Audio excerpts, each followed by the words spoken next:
Hello, welcome to Mistydolphin. About more date everything. You just want to keep going, so let's get to it.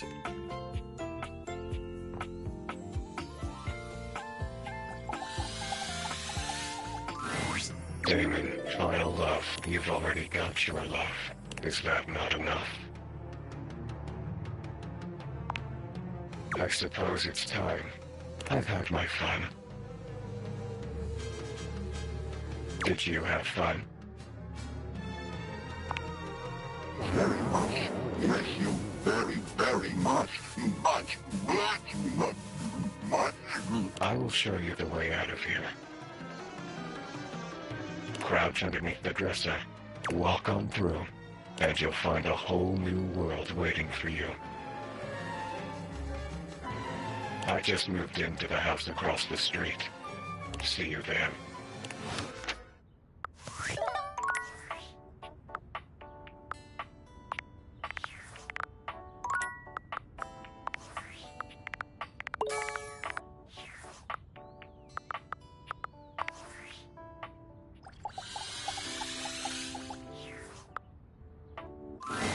I had a feeling you'd be back.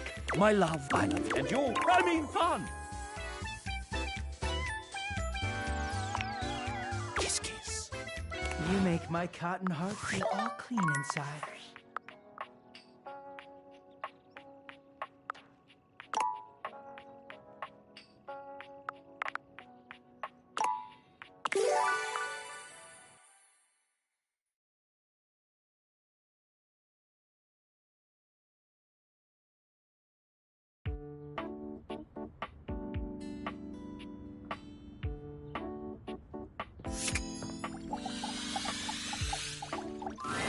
The first word that comes to mind when you see the large cowboy standing before you is solid. This guy is big, and he looks built to last. You might be intimidated were it not for the kind expression on his face and the sweet way he doffs his hat at you. No one's ever asked you this, but if you had been asked to imagine what your table might look like as a human, you think this would be pretty close. We've known each other for a real long time now, but we ain't ever been properly introduced. So, first things first, name's Abel, and I'm your table. And second, that is one fantastic red shirt you got on. Howdy.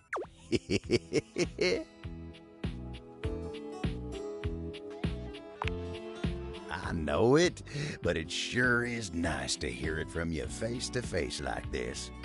You know, it's a table. It's my job to hold things up all over the house. And I take my job real serious. So, if you're here talking to me now, you must need something more than just my support. And if there's one thing Abel's gonna do, it's make sure everyone in this house has what they need. So, what can I do you for? There's gotta be something. Heck, you're asking me that? Dating, huh? Hoo-wee. Dating ain't really my area of expertise, you know. Me, personally, I never was one for casual stuff. If you're looking for someone who knows people, though, you might want to talk to Kopi. She's good with that sort of thing. I guess you could say so. All that talking and whatnot. Trying to fit each other's history into bite-sized portions. Oh, it just ain't my speed. And you really gotta talk to somebody who knows what's what with dating these days. Kopi'll get you on the right path. Oh, and tell her I say hey when you see her. You take care now.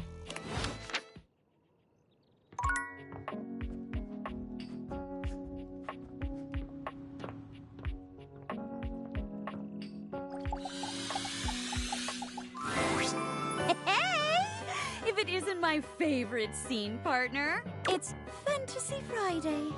Today's play is called Everblade. There's a lot of magic in this one. Care to join me? Yeah, friend.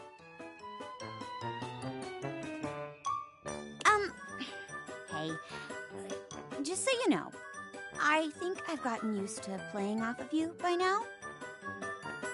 If you wanted to try something a little more, I don't know, intense, well, I wouldn't say no. I'm down for whatever. Doors are open for dalliances. Just thought I'd say that up front. Okay, sorry. Kind of weird to pause like that. Woo! Yay! Florence loves this fantasy stuff. She's a great audience, too. Very encouraging. You'll do great. Today's play is Everblade. I'll be playing a forest sprite. You play all who I encounter on my adventure. Lights up. Hail, wise wizard! I am Spindle, the sprite. My forest is dying. The flowers wilt and the leaves fall and die in all seasons. I beg of you, look into your crystal ball and tell me what I must do to save my home.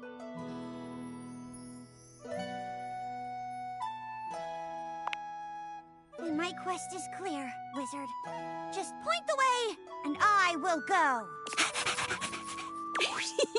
I love the way they run in place to make it look like they're moving. After days of travel, I have made it to the Fell Cave. The poison is coming from here. Show yourself, foul beast! I know you are there!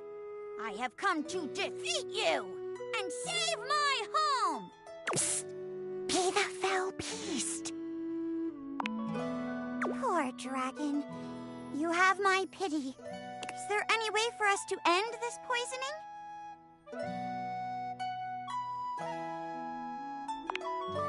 Aww. You're a heart. I am unsure if I'm qualified, but I shall do what I can. Jeremy approaches you, pressing a delicate kiss to your lips. Egads! Dragon! You've turned into a handsome woodland prince! How convenient! Come, let us walk, hand in hand, and watch over the forest together evermore. Things got a little intimate at the end there, didn't they? Oh, don't worry, I'm not mad. I actually really liked it. It was, kind of fun to lose myself in the character and commit. Did you like it? Oh, I was hoping you'd say that. I've never had this much fun with a scene partner before. Communication is so important to me, and we're so in sync, you know? Like, I feel like I can adjust myself any which way you want to lean.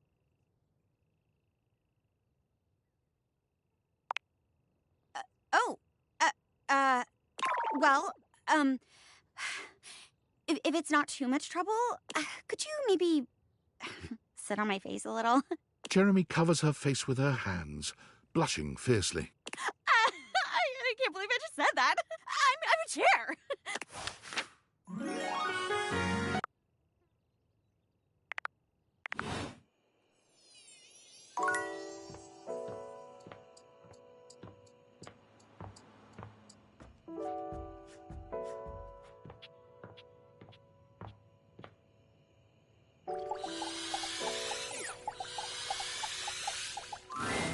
A cool breeze tickles at your neck. You can feel someone here, but you can't see anyone. Oh. Why are you here? What are you doing? Yes! You scared me. Don't you know who you are? What you are to me?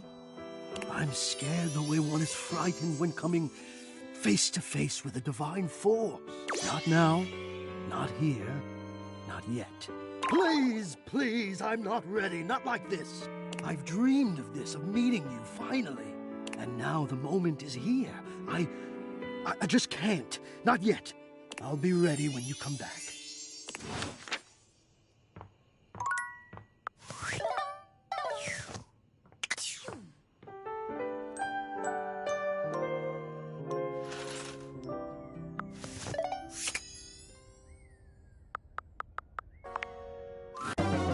You've reached Reggie Rejection's special phone app.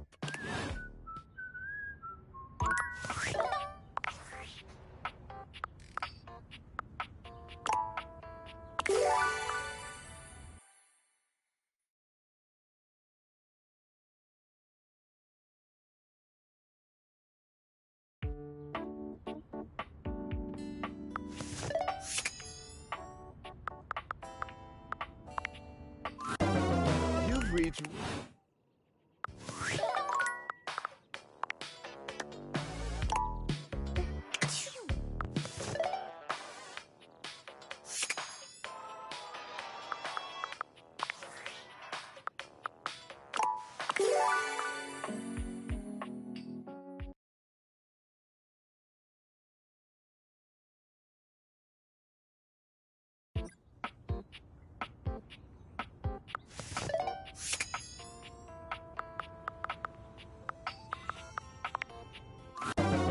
You've reached Reggie...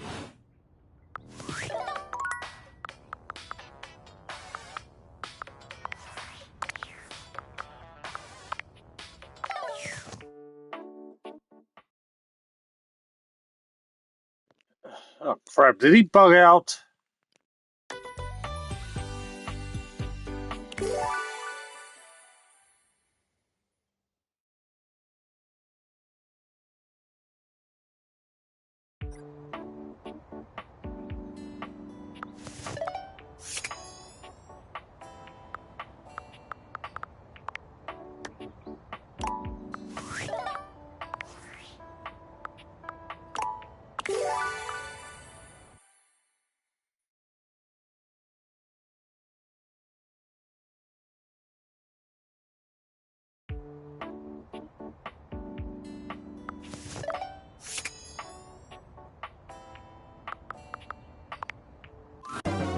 You've reached Reggie...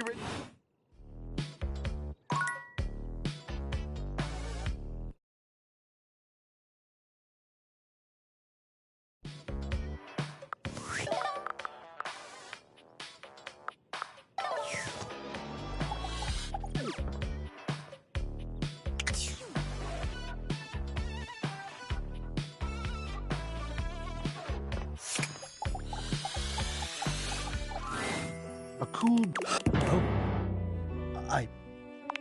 Why are you... Yes! Don't you... I'm not playing.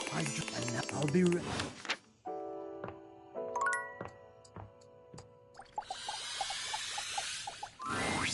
My love, we sing the... Whoa! Whoa, whoa, whoa! I love it! There is nothing...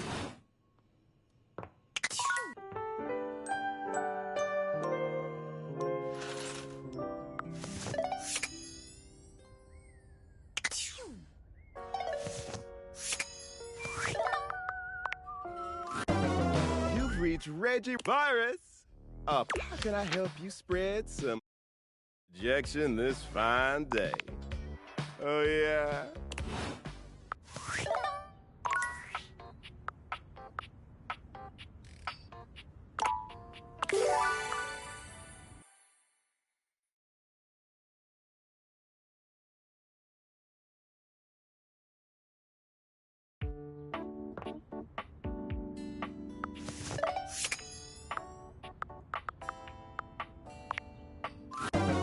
You've reached Reggie.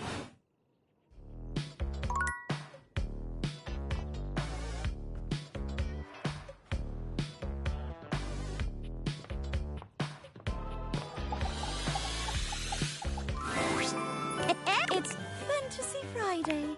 Today, heck yeah, friend. If doors are open, just okay. Sorry, kind of weird to pause. Aw. For today, like, hey, I beg of you. Look, and my quest is clear. After shoots, be the fell peace. Poor dragon. Is there any way for us to end this poisoning? Aww. Jeremy. That! Dragon! How come? Let us walk. And things got a little intimate. Oh, don't worry. It was... Did you like it? Oh. Communication is so important. Jeremy.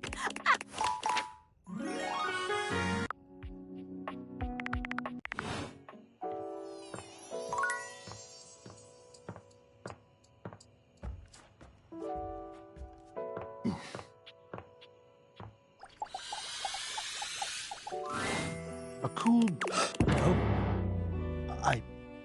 Yes! Don't you... I'm not playing. I'll be right...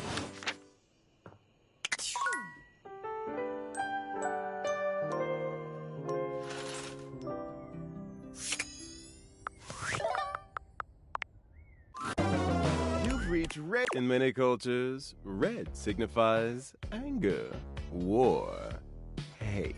Just saying that red shirt is fantastic on you. How can I help you spread some lovely rejection this fine day? Let's boogie. All right. All right. Undeniably dense. You're trying to get under my skin. I'll say it here. Choose the meanest option. Usually the one with the F word. Don't fuck this up. Reggie holds his hands up, waving them clumsily. Please don't make fun of my very big hands. No. Reggie mimes holding a small, invisible creature in his arms. Oh, I have a cute little mascot named Bluffy. Do not pet Bluffy! Why would you pet Bluffy? Finally, love. Come on! Come on! Absolute monster. Coming back over and over again, refusing to learn how to hate. Choosing only the nice options.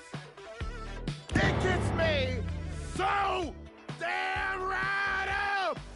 I hate you. Oh. I love you. Masterfully done. Like witnessing a great work of art slowly melting over an open flame. You understand me better than even I can. So, your choice. You want me to hate you or hate you? Because either way, I love this shit. I hate you so much.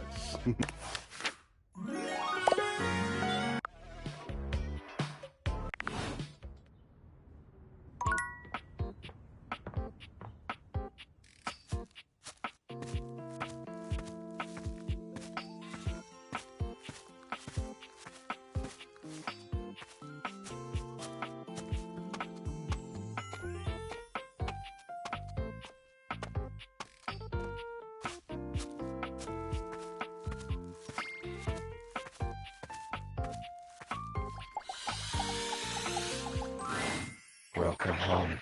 I live here now. Now there are no bugs in the house. Just like the sassy chap wanted. Do you like what I did with the place? Feel free to explore this brave new world. There's ever so much to do. Forever and always, my sweet, sweet, sweet, sweet, sweet, sweet, sweet. Why would you want to do that? Don't worry. I'm peaceful. I won't bite you anymore. Stay here with me forever.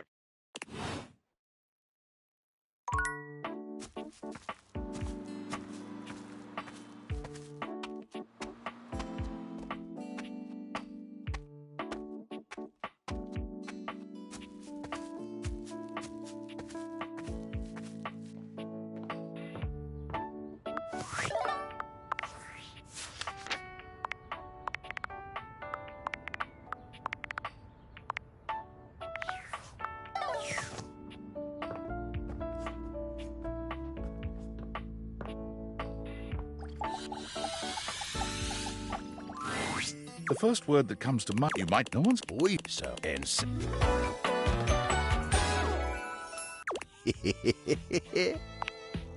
Pleasure's all mine. You know, it's not so. And if it, so, what can I do you for? There's gotta be heck. You date. If you're, she's good with that sort of thing. Oh heck, it just ain't my speed. And you really got copy when to tell her I say hey when you see her. You take care now.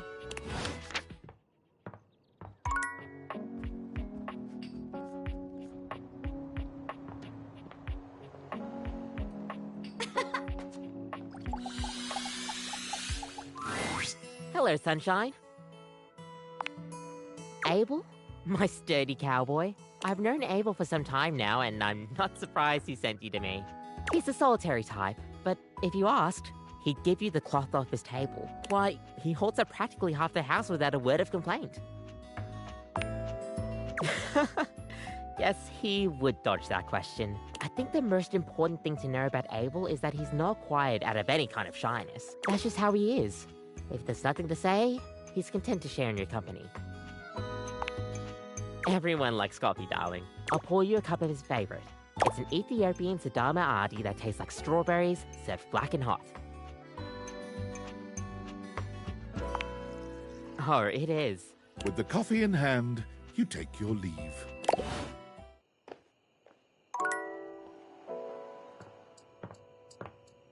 Work or play? Upon reflection, it makes sense that your desk is as muscled and sturdy as she appears to you here now.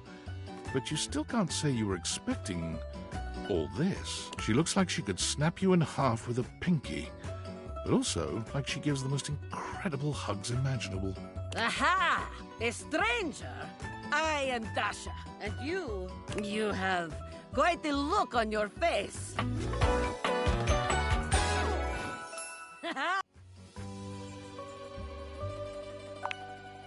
Muscled from head to toe? You are not the only one to be left speechless by Dasha's muscles. Do not be so surprised. It is only natural. After all, holding so much on my shoulders day in and day out, my job demands muscular perfection. That's enough about me, though. Tell me about yourself. You have intent in your eyes. Have you come to ask me questions?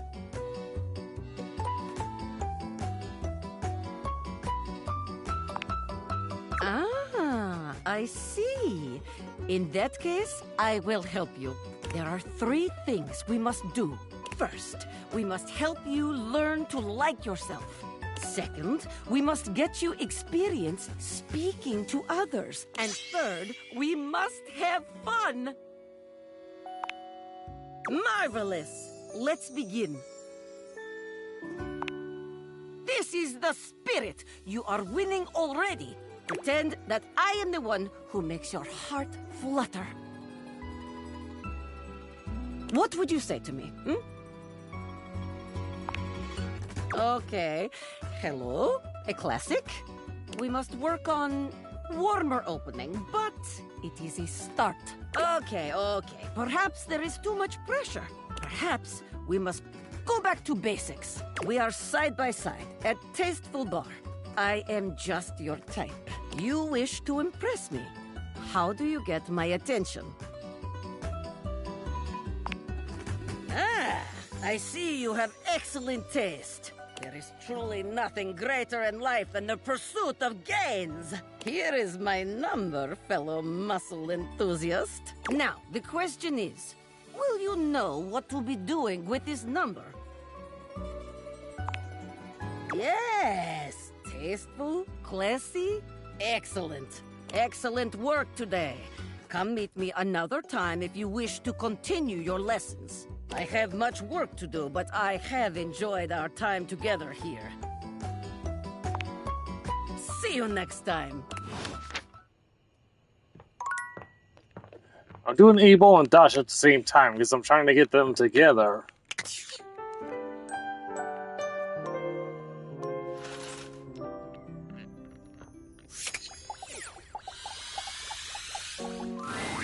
Hey there. You get a chance to talk with Kopi? She sure does know her way around a cup of coffee. Thank you. I needed this today. Me? No. It's nothing to trouble yourself over.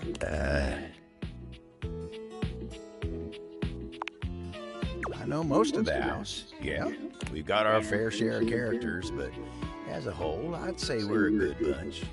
Plenty of stories to tell. Me? Oh, sure. I've got stories, I suppose. They're not exactly exciting, though.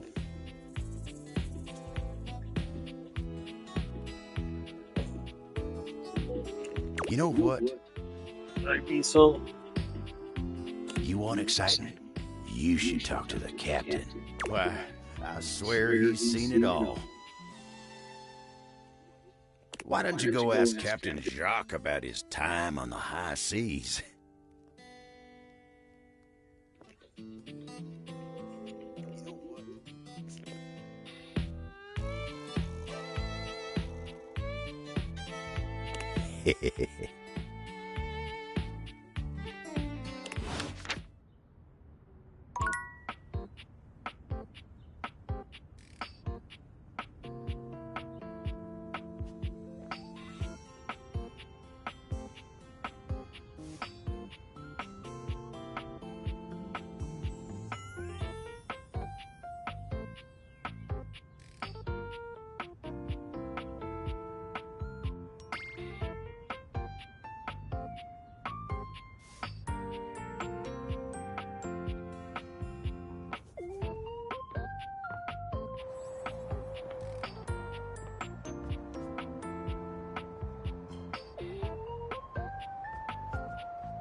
You want a story about a table?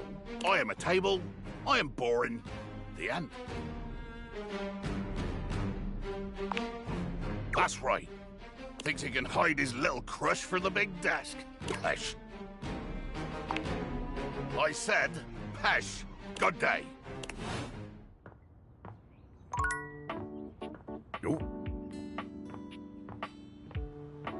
Oh. Dasha is lifting an enormous stack of papers over her head, standing on one leg, barely breaking a sweat. She drops them as soon as she sees you. Ow!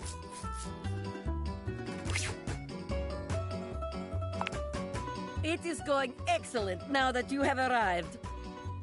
After all, today we have practice date. Even if it is fake date, that is nice to hear. I have not heard these kinds of gentle words in some time. Blin, you are making me blush, which means it is time for subject change. All right, here we are on our first date. Where have you chosen to take me? Ah, a A restaurant. Yes, yes. A classic for a good reason. We will gaze into each other's eyes across table and feel the sparks. Come then, let us go to a restaurant in our imaginations. Here we are. Shall we share appetizer, dear date? Ah, excellent. The first step in impressing your date is to be generous. Dasha is impressed. So far, anyway. Let us move on. Our food has arrived, and I am eating my steak with great enthusiasm.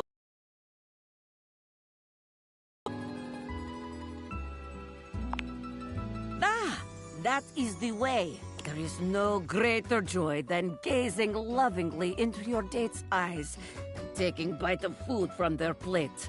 Romance, spark, sensual generosity, top marks.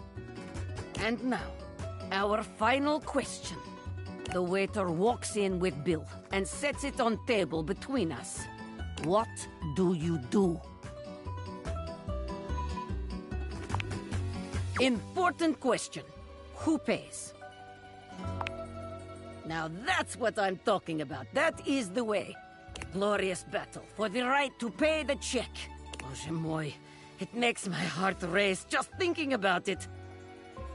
Now, that is the way to end a date. Very good.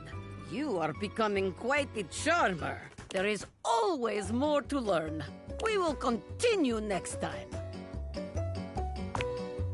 See you again.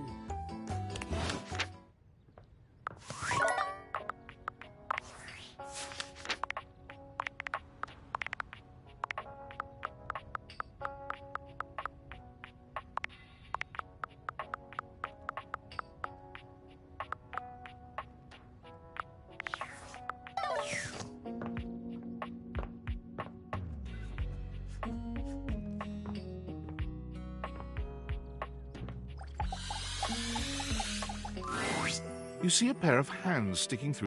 What do you think? No, this is for the best. Hello, I am Hector Valentino Ernesto Condicionado, at your service. Well, hello there. Ventilation, airflow, sometimes known colloquially as HVAC.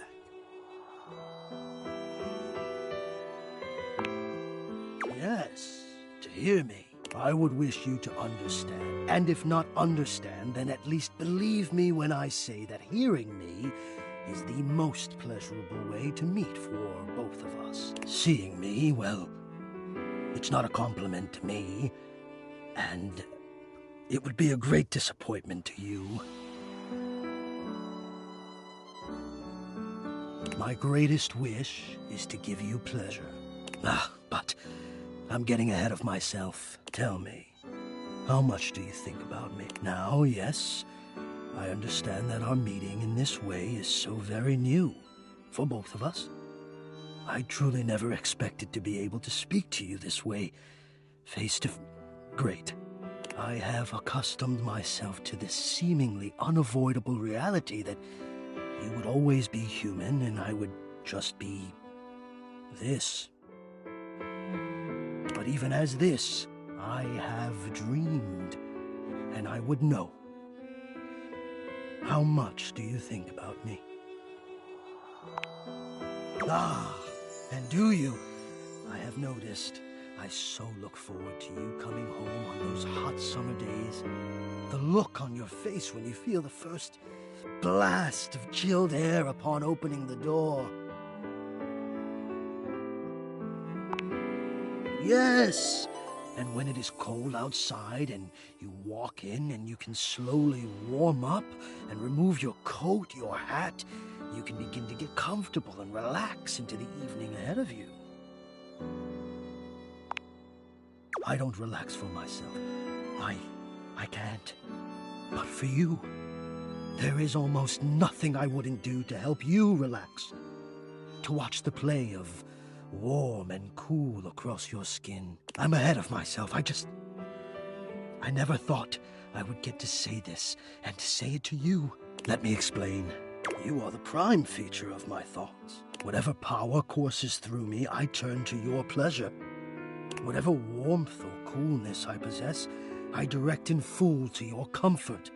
I wanted to meet you here, through the grates, because I wanted you to hear my voice. I want you to hear the melodies and resonance I create through these ducts, and know that it is all and only another gift it honors me to offer you.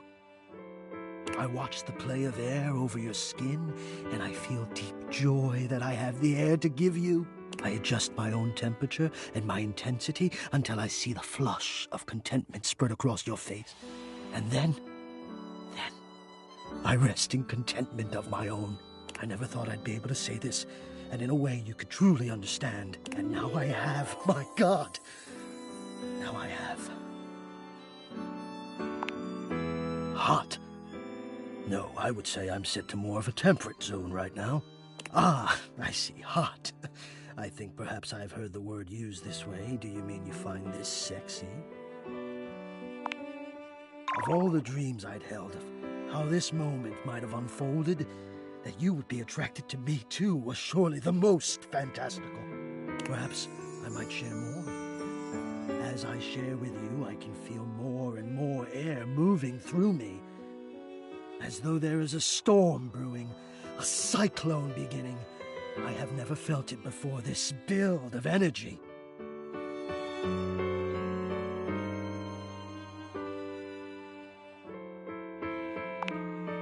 I wonder sometimes about how I knew it was you.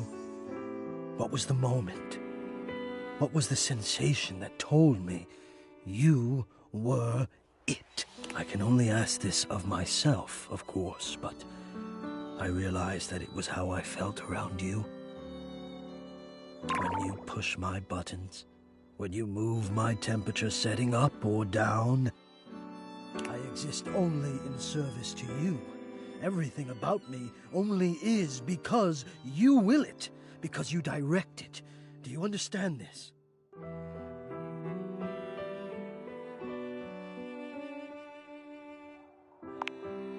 Completely. You do understand. Can you also understand what that does to me?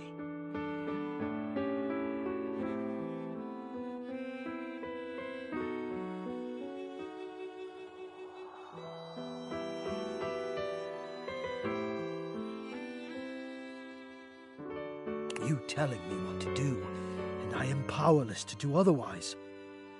Somehow it relaxes me, and to know that I'm giving you precisely the thing you want at that moment. Oh, it fulfills me. It makes me whole. As soon as I fulfill your command, your desire, I become the one with the power.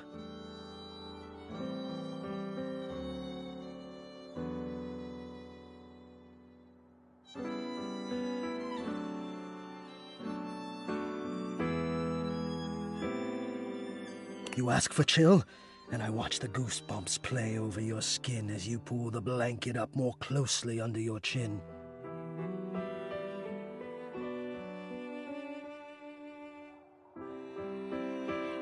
You ask for warmth, and I can almost feel you, basking as the tensions of the moments that came before just melt away. Sometimes I even take it upon myself to shift my temperature and my intensity all on my own.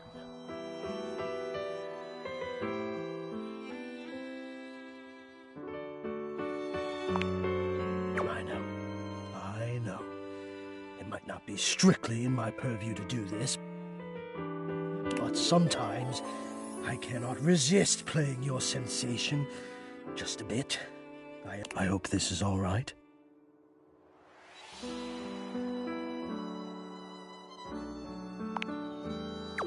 You have. Until now, I haven't had the courage necessary to even show my face.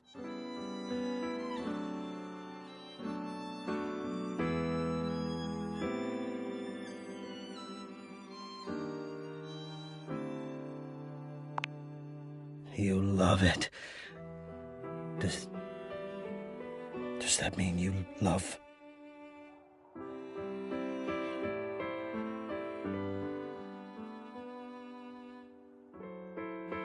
No, I dare not ask, and do not answer, please.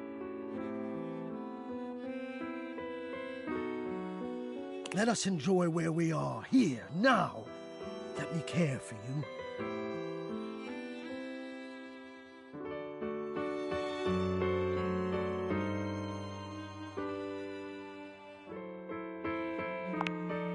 I need you. I need to care for you.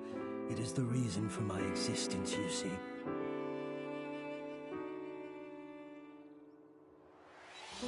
And now I have truly said too much, or I have said enough.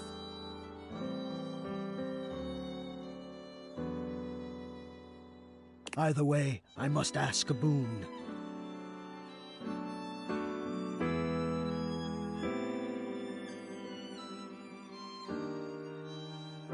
Say nothing. Take this knowledge with you and promise me you'll ponder it, that you'll ponder me.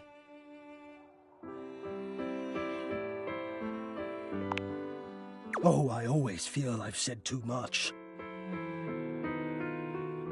Probably because so often I say nothing. But I appreciate your generosity. I'll speak with you again soon, yes? Yes?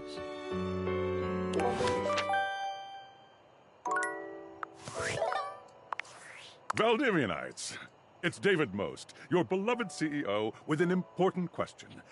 What do the following items have in common? Cellophane, eyeglasses, and bottled water. If you guessed they're all 15% off today, only on Valdivian.com, you'd be absolutely correct. But even more importantly, they're all transparent. As your leader, I value transparency above all else, especially when the board of directors changes the locks on my office. Message received, Ian. With that spirit in mind, I need to share some difficult news with you today. I have not been entirely candid regarding my lost sunglasses. Firstly, the lost item was thankfully not my sunglasses. My sunglasses were handcrafted in Italy by blind artisans, are inlaid with conflict diamonds, and are locked in my safety deposit box. No, the missing item in question is actually a Valdivian prototype. And even more importantly, it's the only existing prototype of the amazing new gadget we're planning to launch for the Q4 Blissmas season. Unfortunately, the engineer who invented the prototype was a disgruntled former employee who destroyed the schematics before disappearing himself. So, as you can see, it is imperative that the glasses are found as quickly as possible. To that end, and after discussing it with the board, we are now prepared to offer a handsome reward for their expedient return. A $50 gift card to Valdivian.com.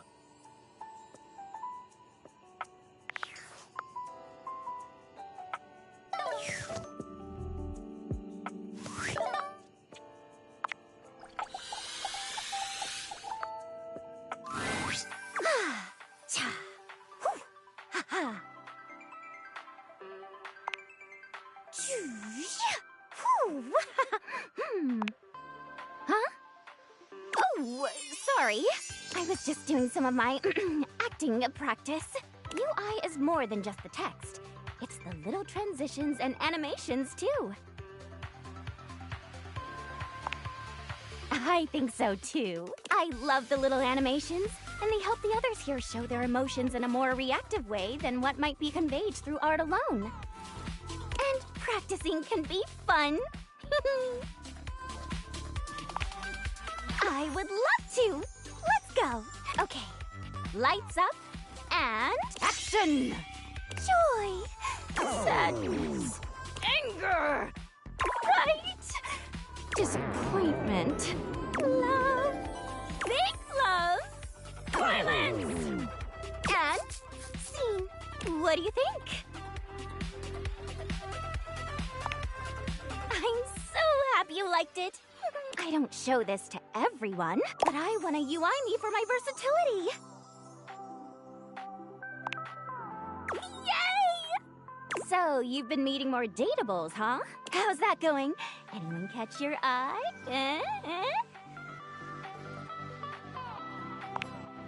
Oh, is that so? Well, hey, Since you've been doing a great job of being curious, I'd love to let you know that you're doing a great job! Being inquisitive, asking questions, listening. These are my favorite things. Keep up the good work! Of course! Remember, I'm always on your side. Find me again after you've awakened 60 datables. DTYL!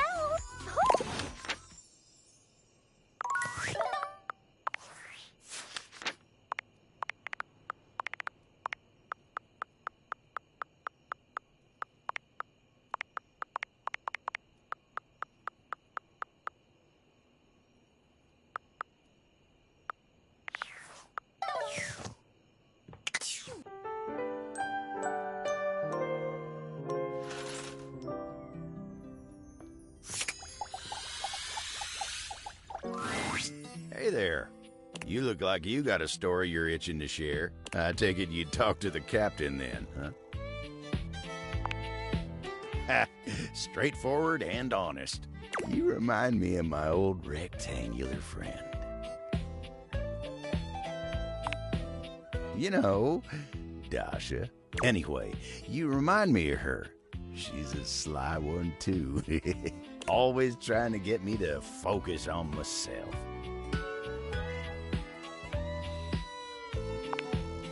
Well, that's real nice of you to say.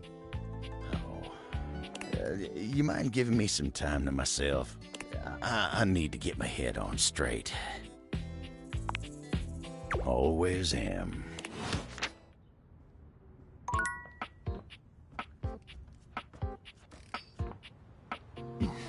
Oh. Hello. What can I do for you, my friend? Are you sure? It takes a lot to upset him. He is always so kind and easygoing. Poor Abel. He's always thinking of others and never himself. I have told him many times he should consider taking a suitor again. Perhaps that could be you. That makes two of us, my feet. It would have been nice to hear that he is considering love once again. Less and less over the years now, but yes, Abel has always been popular, even if he tries to keep others away. Some objects have hurt him in the past, but I don't think that is all. He has always preferred to be alone. He is very supportive. You need something done? Abel is there.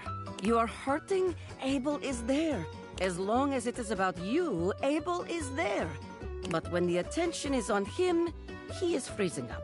As he would say, like hairless cats jumping into a bucket of ice. Ah, yes. I believe he is afraid.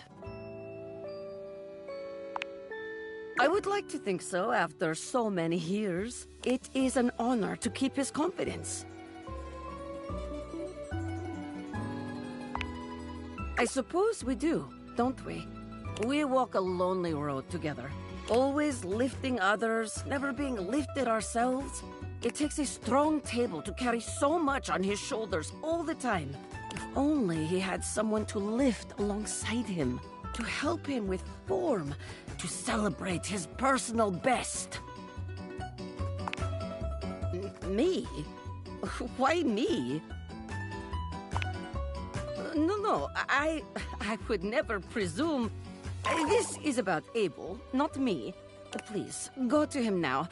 Tell him it is time he took care of himself.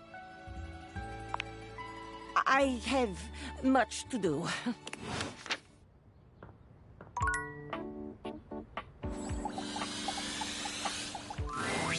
Here you are. You keep coming back. I can't.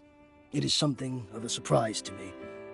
I've wanted you for so long, even just to speak to you, and now I have it. Somehow it feels wrong, like I'm going to lose it. Surely, if you're lucky enough to get the thing you've always wanted, you cannot be lucky enough to keep it.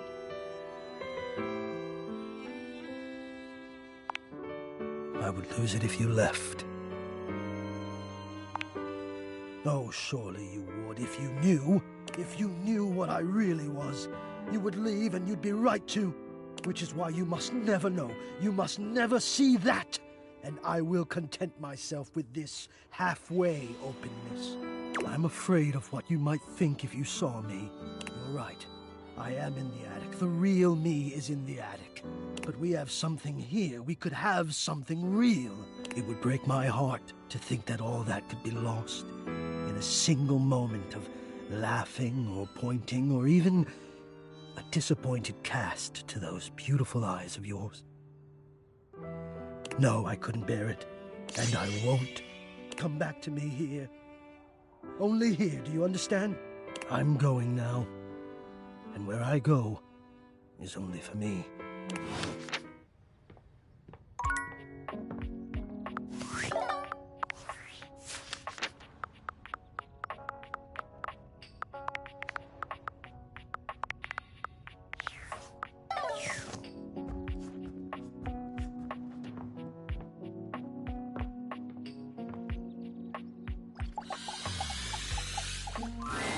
A flowering beauty waves at you, her radiant smile inviting you closer.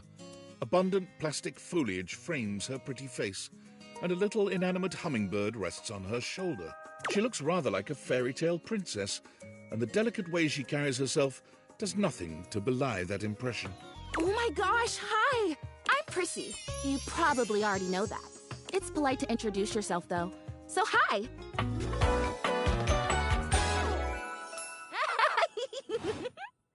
This is so funny that you're standing there. Because I was sitting here, imagining how wonderful and helpful it would be if someone was suddenly standing there, like exactly where you are. And then boom, here you are, like magic. Yeah. Well, no, I mean kind of. You're definitely great. Probably.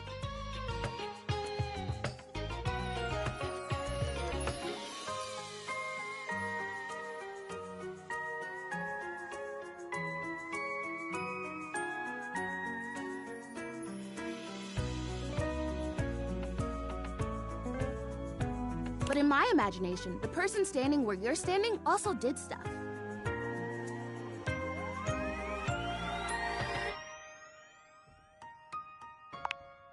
I need you, please, to flirtalize me.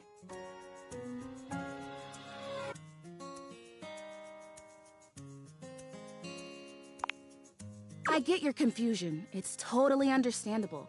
Here's the thing. I am a plant. Yes. But if you had to guess, what am I made of? You know, actually, now that I've asked, I take it back because I don't want you to answer that. I already know the answer. I don't like it very much.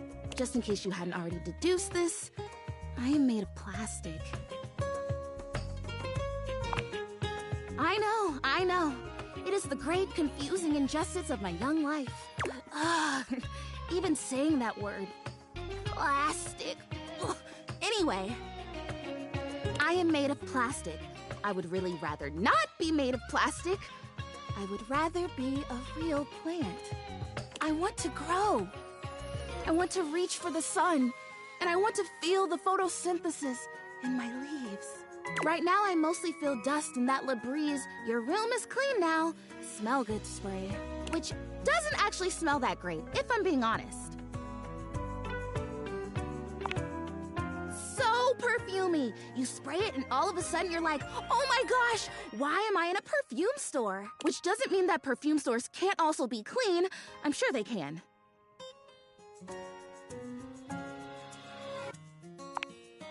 Oh my gosh, we started talking about... Wait, what were we talking about? Doesn't matter. I'm pretty easy to distract, as you might have noticed. Let's get back to the flirtalizer. This is really important. The flirtalizer is the result of months of dedicated study on my part to find a substance that will... Drumroll, please. Make me real. Prissy presents you with a green jug, covered in pictures of flowers aggressively mugging for the camera. This is about what you expected from something called fertilizer. Really? Cells? Leaves? The whole 9 yards! I have done so much research. I can't even tell you. And this is the answer. The gold standard for making plastic into chlorophyll. I just need you to give me a good dousing right at the roots and then stand back and watch the magic.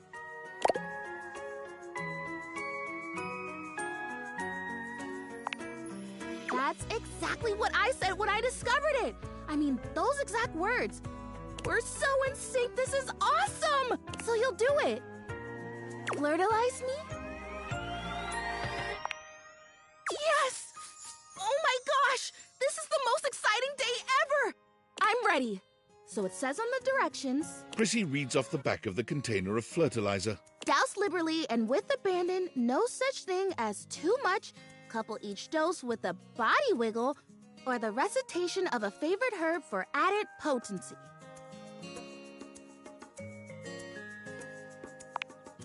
I know! I love the honoring of all these magical elements. So excited! Douse me! You spray Prissy from head to toe with the fertilizer, punctuating each spray with a wiggle of your backside. When you're done, you cap it all off with a recitation of the most delicious herb you know. Ooh, I think I feel it working. There's this really strong tingly sensation. The spell you are casting definitely gets my vines all twisted up. You take a moment to inspect Prissy. She looks a bit shinier, but otherwise the same as before. Do I look different?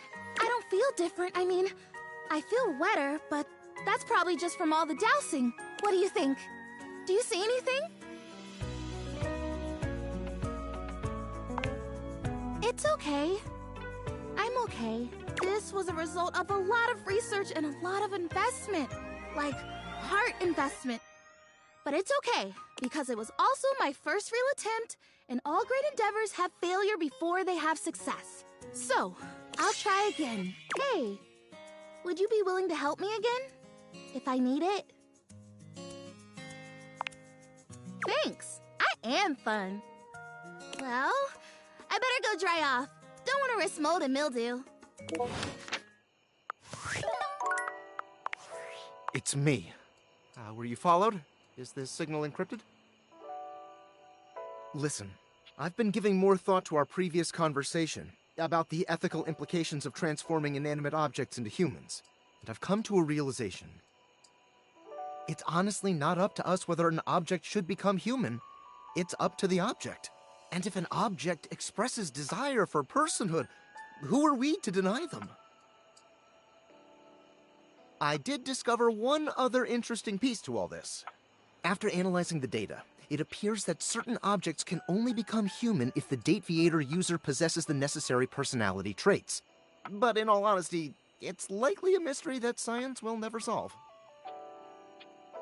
Regardless, I was able to discover which personality traits seem to resonate with each inanimate object, and I've uploaded that data into the Dateviators. I've labeled it Realization Recipes. You should be able to access those files now. I'm so sorry, but there's no time. Valdivian's goons were closing in, so I was forced to flee to a country in South America to avoid detection, and my cell carrier's overseas data plan is very limited. Seriously? 10 megabytes a day? I can barely send a GIF. What a joke! Remember, check the Dateviators for the Realization Recipes.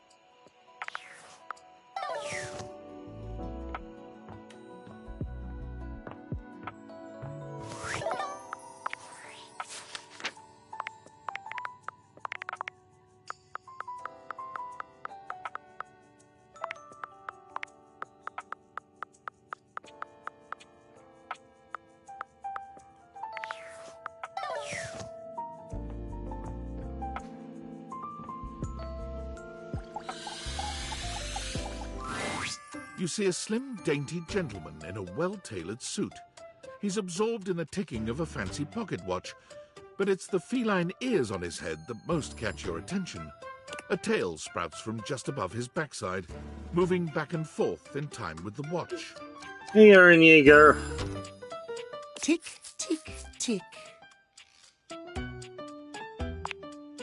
Why have you come?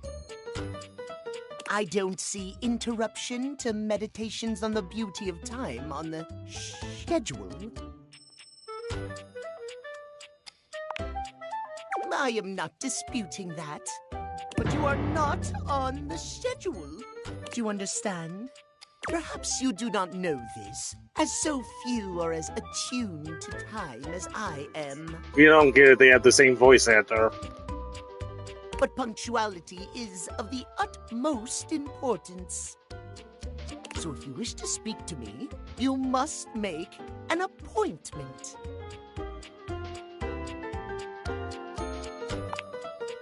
If VIP stands for very intelligent and punctual, then yes, I am. If you wish to make my acquaintance properly, you will return with an appointment.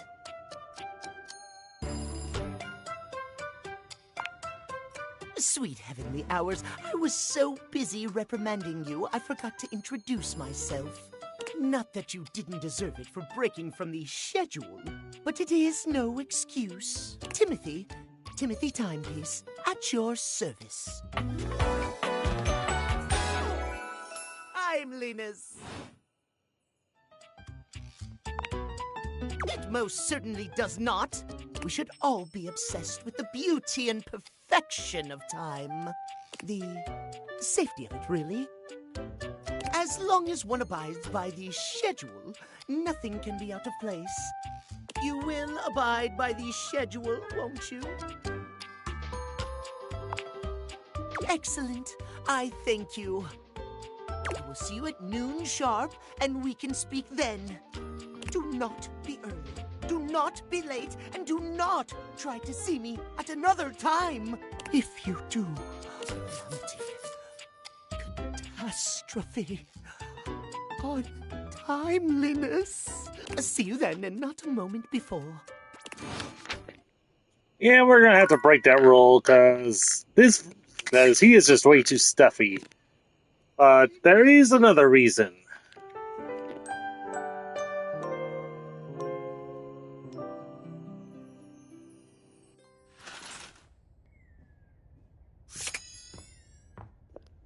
And you'll soon see why.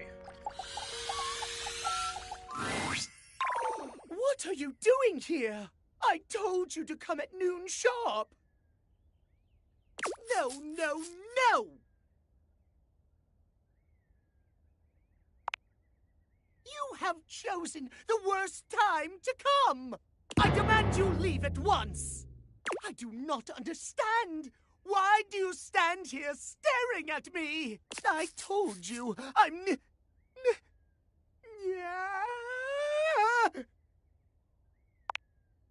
Run, for God's sake!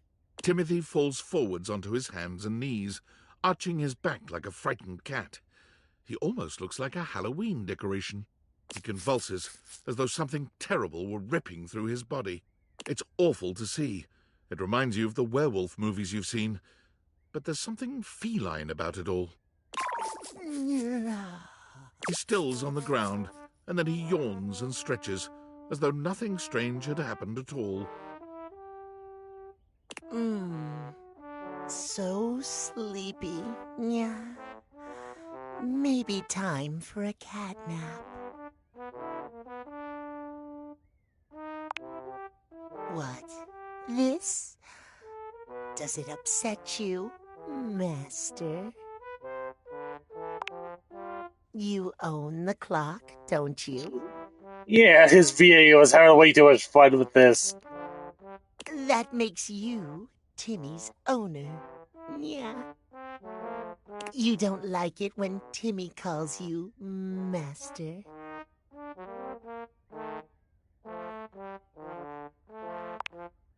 Timmy will remember that, Master. It's simple. Yeah.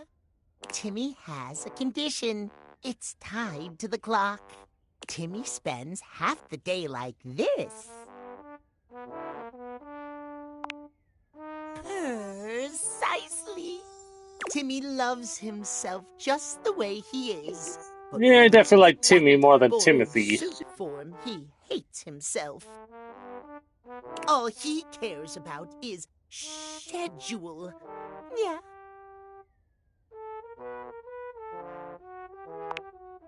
Exactly. Master is so smart.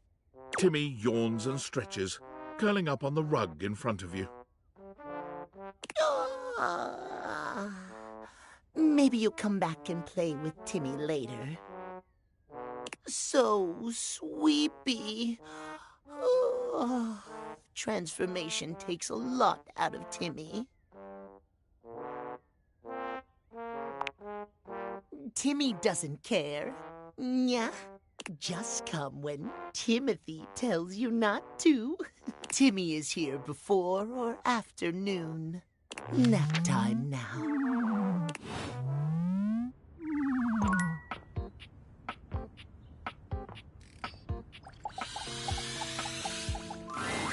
Abel was friendly the last time you saw him, but he seems downright cheerful today. He's whistling when you walk up on him, though he stops when he sees you, greeting you with a broad grin.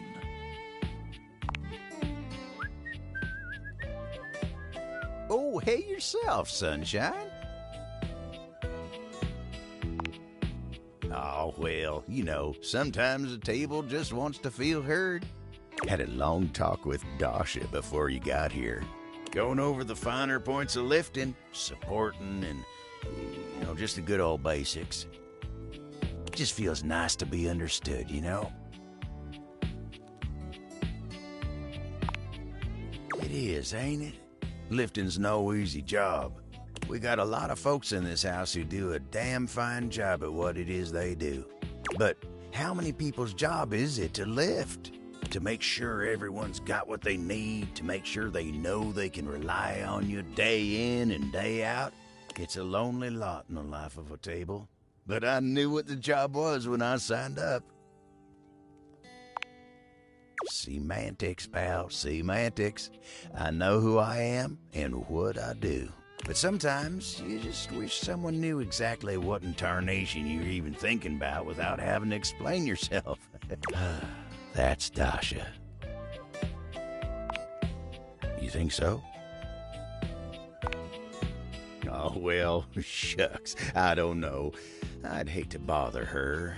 She's got a lot of lifting to do herself. I can't be distracting her from her very important job now. I'll consider it, yeah. Anyway, I can't take up much more of your time today talking about myself. Just remember what I said before, okay? I'm here if you need me. I will. You take care now.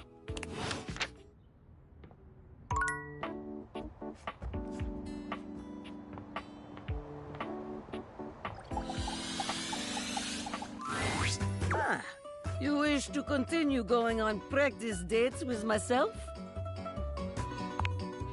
Here are the potential locations for these dates. Here we are at the bowling alley. It is time to rent stylish bowling shoes. We are approaching shoe counter.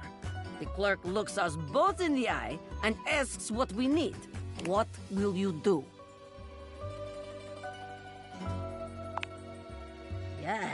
Yes, very good. No judgment or embarrassment. Feet are only feet after all. It is not the size of the foot, but the amount of ass kicked that counts. Excellent. Simply excellent. It is time to use ancient bowling alley computer to input our names in time-honored bowling custom. What do you put for our names? Very good. Utilitarian. Expected. Inoffensive. A good plan for a date with someone new. We are bowling, and you've just hit strike. How do you react? Yes, very good. A high five is always welcome in such a situation. You can allow your date to appreciate your strength while celebrating your victory in a considerate way. Wonderful. Very good. You are becoming quite the charmer. There is always more to learn. We will continue next time. See you again. Oh.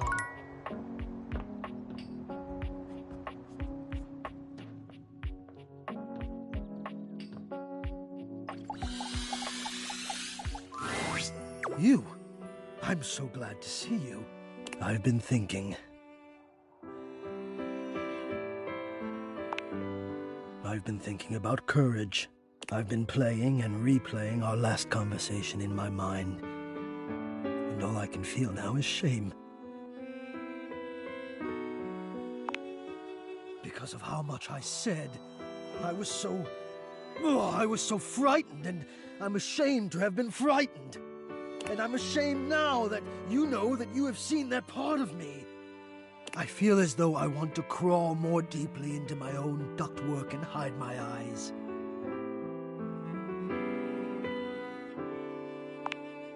Precisely, yes. You sound as though you know this feeling. Have you ever made it go away? Can you tell me what works? I really wish this game had, like, auto advance with the dialogue.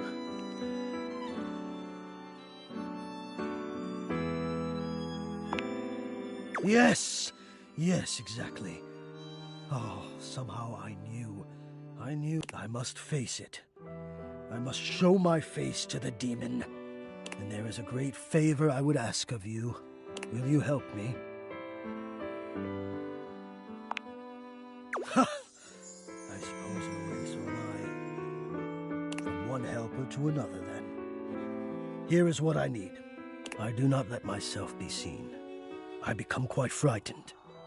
I have even been known to become aggressive, if I am seen at all, but most especially without my permission. This has been my way for longer than I care to admit. I wish I had something of more substance to back it up. It feels strange to wish that something had happened to me to make me feel the way I do, but the truth is, I am afraid. I do not like what I am. No, that's not it. I love being what I am. I am a complex system of ducts and vents that brings air, literal life, to the home of this person that I love. But for such a miraculous function, I have always wished that I looked more the part. Do you understand what I mean? I am both grateful and stunned by how quickly you grasp things. Yes. I do not think the way I look is enough. I wish I were better. I wish I were more. Maybe just I wish I were I wish I were different.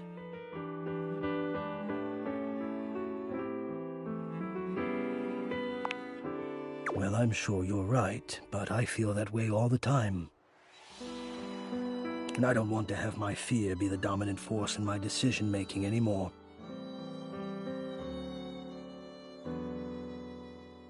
I don't think it's a way to thrive. I want more than my fear. So I have to confront the fear, and the only way I can think of to do that is to let you see me. So, I am inviting you to the attic. I want you to come up, and I want to meet you, and I want you to see me. And we'll just have to see if the fear can hold out when I've decided to be brave. What do you think?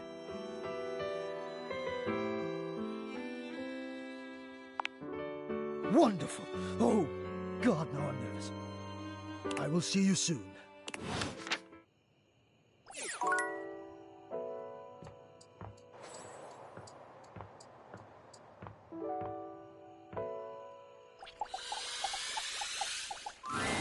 Hey, you're back! Guess what? The fertilizer is totally working! Okay, not really. But I've been doing all this research on manifestation and positive self-talk, and I think it's going to be really helpful for me. Anyway, I'm actually glad you're back because... Drumroll once again, please. I've got a brand new plan to become a real plant. A real plant plan. After the fertilizer debacle, I went back to the drawing board, started my research from scratch. And it turns out I was missing a key ingredient in my whole appraisal of the situation. Are you sure you're ready for this? It's called the woot. The woot! How could I have missed it? The woot, basically it's love. I know, it sounds cheesy, but hear me out. It means encouragement, visibility. Woot is the essence of giving someone support, cheering them on, believing in them. And you don't even necessarily have to feel those things in order to give them to someone. That's the crazy part. You can offer someone the woot before you feel it. And in the offering, and by them receiving it, you actually get it too. You know what this sounds like, right? Total magic! I am so glad that you get it.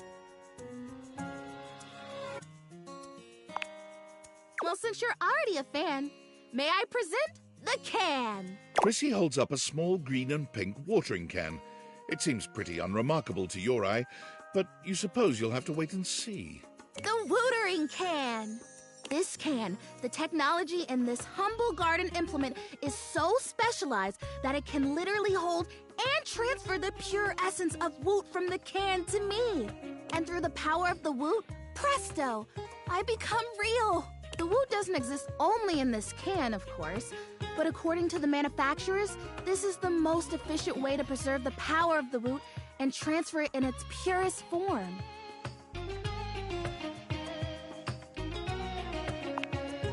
Yeah, that totally works too, if you were intending to woo me, which would be interesting. Are you? I have to say, I might just take you up on that, provided you help make me real first. We can talk about that later. Anyway, I'm sure you can imagine how much woot is lost to evaporation in a traditional transfer procedure.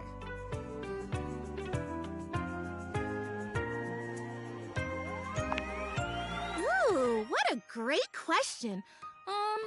Cheering. At a game or a concert?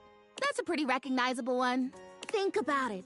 Those fans are watching, paying attention, loving, moving, and grooving, producing huge quantities of woot. And by the time it gets to the field or the stage, all the way over there, so far away from the source, how much of it has just drifted away? I know! Hence, the can. But nope. Essence. I've already filled the can, but the woot charging ceremony as described in the instructions takes 2. So we do the ceremony, and then you water me, or you wooter me, I guess, and then... I don't know.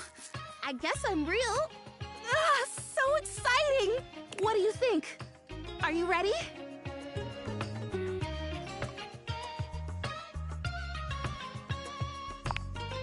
Yes! Ah! You are so cool! Okay, so to start, we both stand next to the can. Do we hold hands? No. Okay. And we both deliberately imagine the woot making its way from the can across the medium of the water, intertwining with my roots.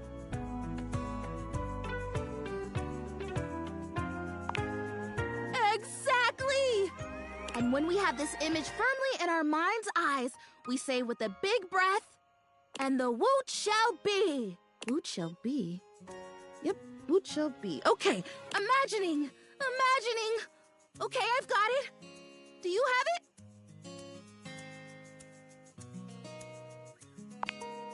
Wonderful! Okay, ready for the words? Here we go. And the woot shall be. Great! Quick! Pour the water! You pour the woot, or the watering can at any rate, doing your best to think positive thoughts for sweet Prissy. Is it working? I feel like it's working! The flirtilizer kind of tingled like pins and needles. This is much more soft, warm. It's like that time someone thought I was real and left me in a greenhouse for a few hours at the home warehouse. Gosh, what a fantastic day that was. I got to talk to a hydrangea, a real one. Can you see a difference? Prissy looks just as she had before, save for a bit of extra moisture on her leaves.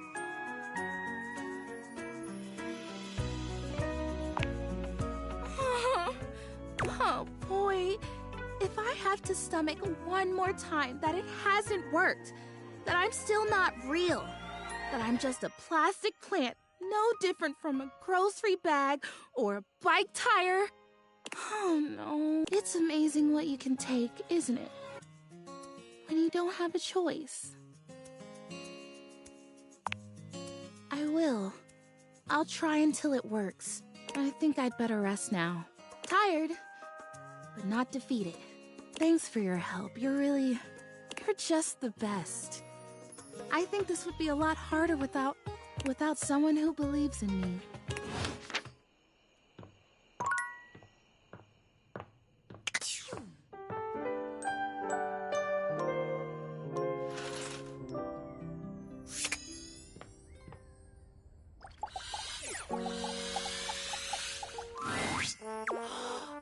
Master came back to see Timmy again.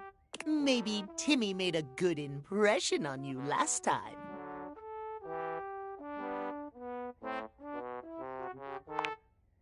Oh, Master makes Timmy blush. You make Timmy blush. Timmy is so glad to see you. Yeah. Since you're here now, maybe you can do something for Timmy?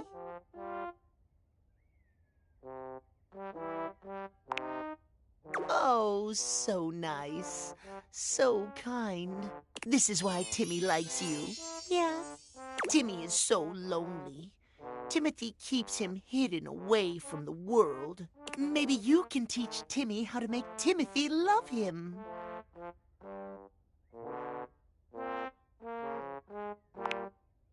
Yay!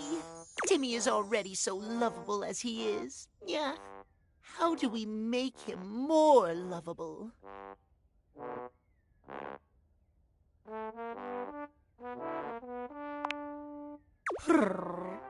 Master has such good taste. Yes, that's right. Timmy is perfect. Maybe Timmy just needs to become stronger. In that case, how does Timmy make Timothy see just how perfect he is? Timothy only cares about clocks, clocks, clocks. Timmy is more perfect than a silly little timepiece could ever be.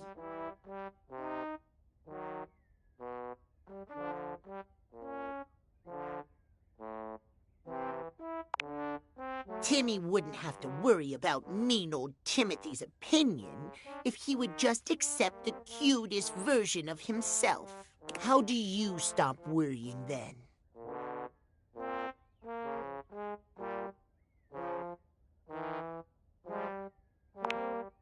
Distract myself with something else. Like what?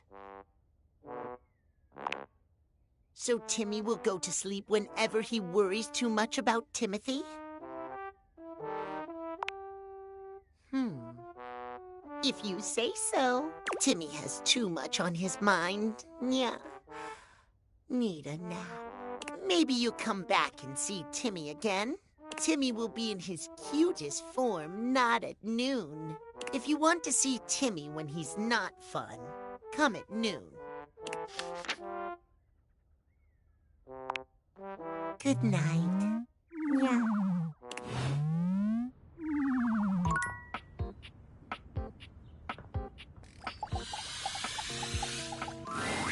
Someone there?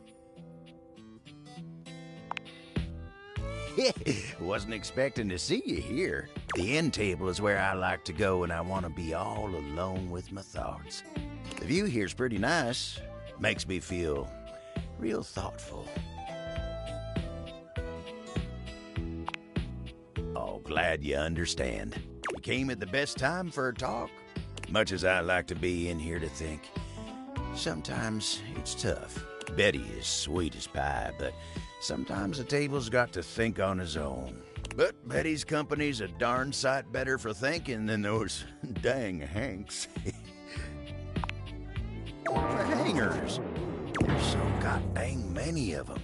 And they're always jumping, crashing around in that closet like 5 bulls on a trampoline. It's just too dang much. And then you got Benoit. Abel looks like he'd rather talk about anything else. He lowers his voice like he's speaking of something truly scandalous.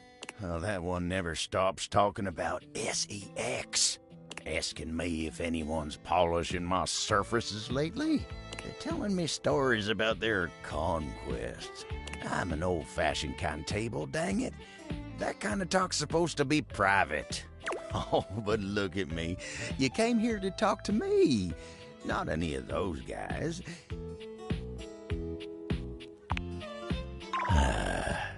Let me get back to work.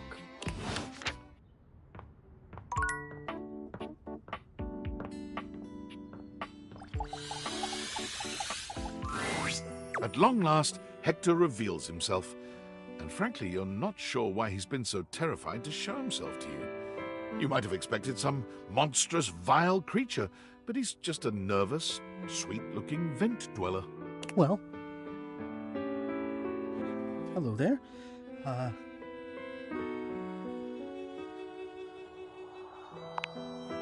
Wow? Wow, what does wow mean? What is that? Is it a good wow or a bad wow? Please just tell me. Oh. Hector had somehow managed to hold your gaze, but your compliment flusters him into looking away again. Beautiful. Well, that's... yes, that seems like a very good word indeed. I have to say, it's not one that, even in my remotest fantasies, I imagined you would use. At best, I thought maybe cute. Oh, come. One cannot be beautiful and cute. The two are mutually exclusive.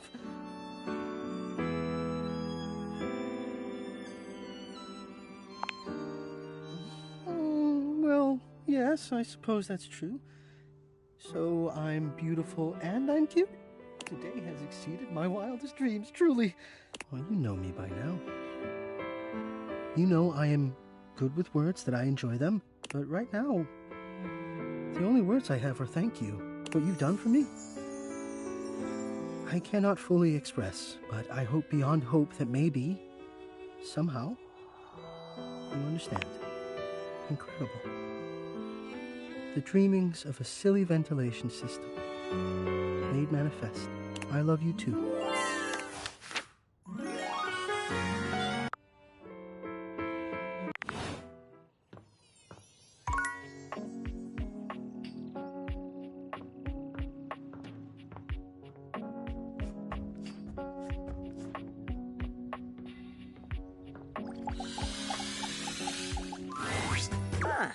You wish to continue going on practice dates with myself?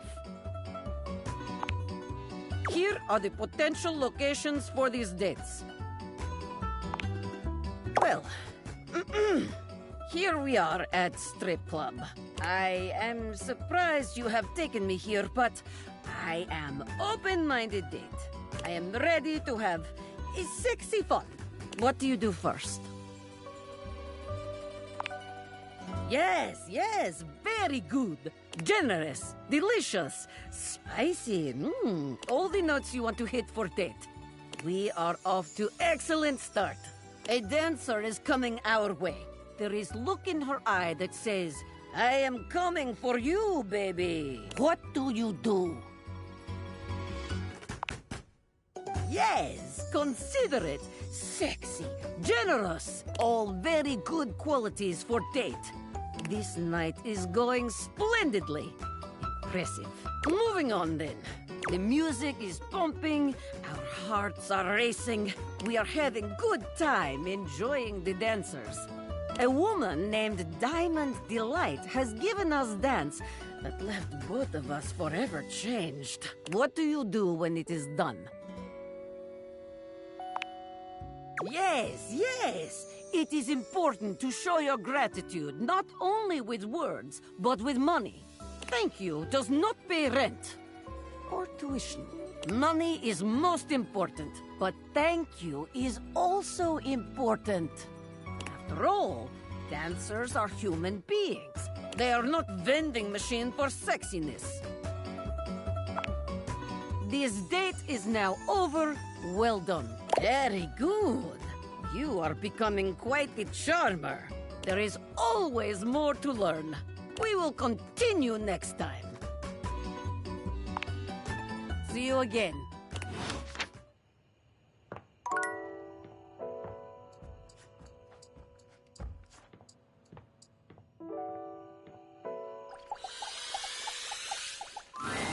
Hey, you... I'm glad you came back. I've been thinking about some things, and maybe I did get a little carried away before with the fertilizer and the watering can, although I can feel a little bit of a difference. You believing in the magic has helped so much. I'm not totally real yet, but I really think I'm closer than I was. Don't you think? I like that. Yeah. Everything matters, if only a little bit. I don't think I was wrong, per se, about those other products, but I feel like those things weren't addressing the real problem. I think maybe I've got bugs. Bugs. I think maybe part of the reason I haven't become real yet is that I'm actually afraid to because there are bugs on me.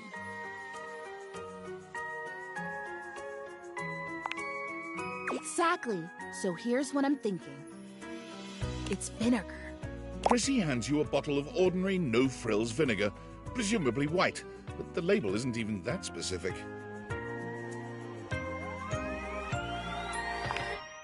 It does. At least according to the real plants I've talked to. But one day I'll be real, so it applies. Can you? Just spritz it on my leaves or brush my leaves with it. It'll drive out the bugs that are there, and it'll make sure that no new bugs come. Even bugs don't like the smell of vinegar. It's like a universal thing. Yes. Thank you. It's hard to stay hopeful sometimes. It really helps to have someone around who believes in me. Probably wouldn't surprise you to know that there are quite a few folks around here who think I've spent too long in the sun. Her leaves are a-meltin'. That's what they say when they think I can't hear them. Can you believe that?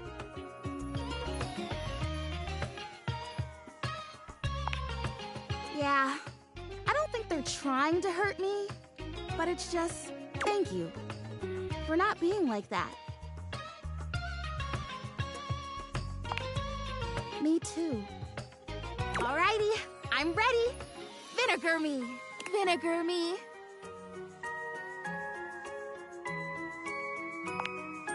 You spray Prissy all over with the vinegar, dousing her in the stuff until her leaves shine. Ooh, it's like a spa shower. Ah, good soil.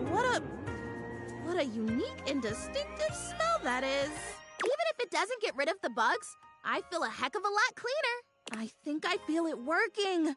Oh boy, I hope I feel it working. Hey, thanks for your help. Whether or not this finally does the trick, it's been really nice to have an ally. Don't forget to come back and check on me. Who knows? I might just be real by then.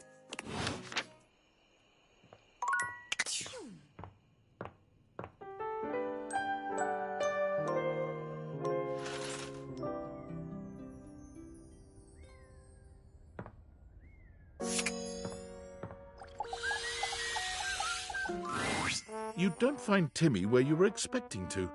His usual spot seems to be empty. Just as you're preparing to leave, something zooms past you at a speed so fast your eyes can't fully register what you've seen. Whatever it was stops for a moment, turning to look at you with eyes that reflect the light in a way that's almost demonic. Hello, Master. There's something supernatural and eerie about him in this moment, like he's connected to something primal, something larger than himself. Timmy looks past you, sniffing the air, as though he's searching for something. Time stands still as Timmy zeroes in on something you can't quite make out, leaping through the air in a majestic arc.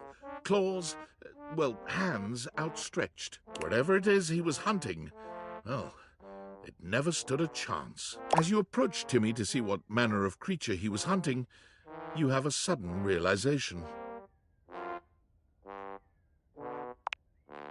Timmy spilled its insides all over the floor. Yeah, Timmy rules this house.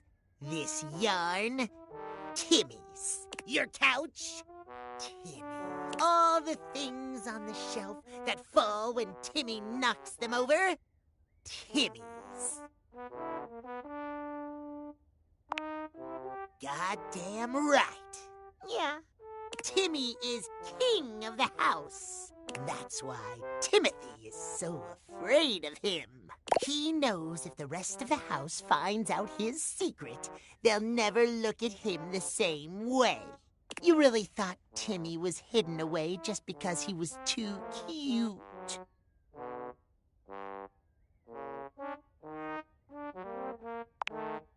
Yes, but you're not an idiot, are you? You know Timmy is much more powerful than that. Timmy only wonders now what you'll do with this information. You don't seem to be running away yet. But maybe you'll go back to your pal, Timothy. Maybe you're going to take his side to help him lock away Timmy for good.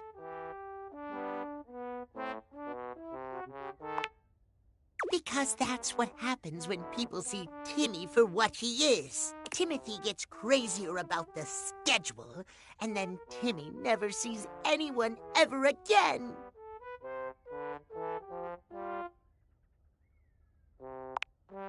Timmy doesn't believe you. But if you want to prove it, come see Timmy before or after 3. If you never come back, Timmy will know. You're just like he is. Timmy runs away from you at the same breakneck speed he'd used upon his arrival. You're not even sure what he's chasing now, but it doesn't matter. The sound of his catboy feet pounding the floor and skittering around the corner fades quickly.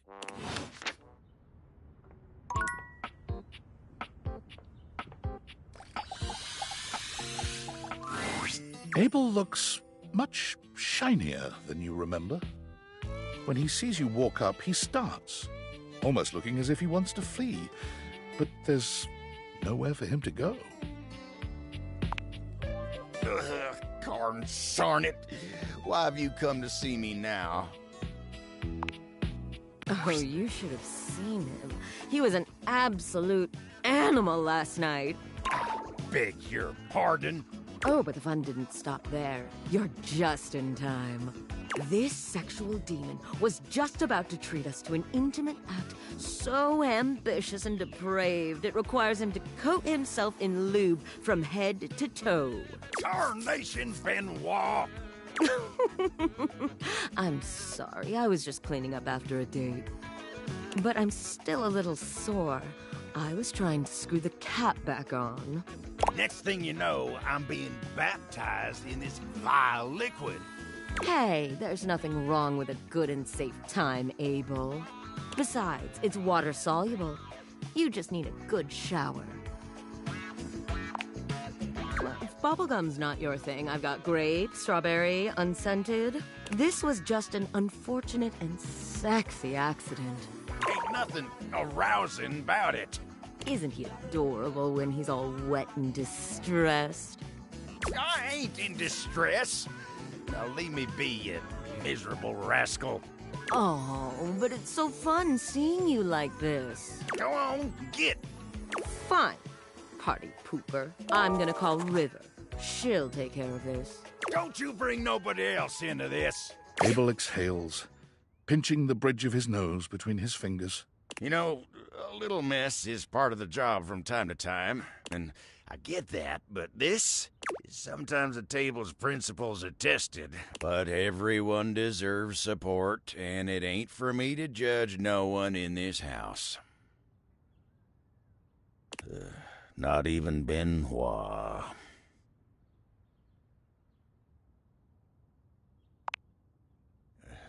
Sure ain't. I guess I have a hard time seeing someone flit about as free as a bird like that. It ain't something I can relate to. Ain't no worries in that battery-powered head of theirs, no matter how modern and casual they keep things. It ain't really something an old-fashioned table like me can understand. Then something like this happens and they ain't bothered about nothing, even when they did cause trouble for somebody else. It just ain't nothing I can understand.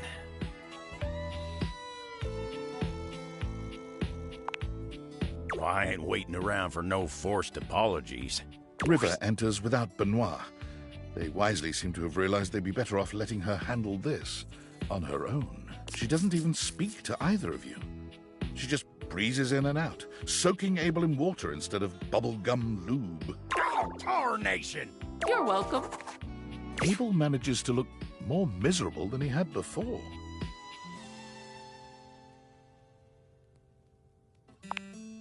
It really wasn't.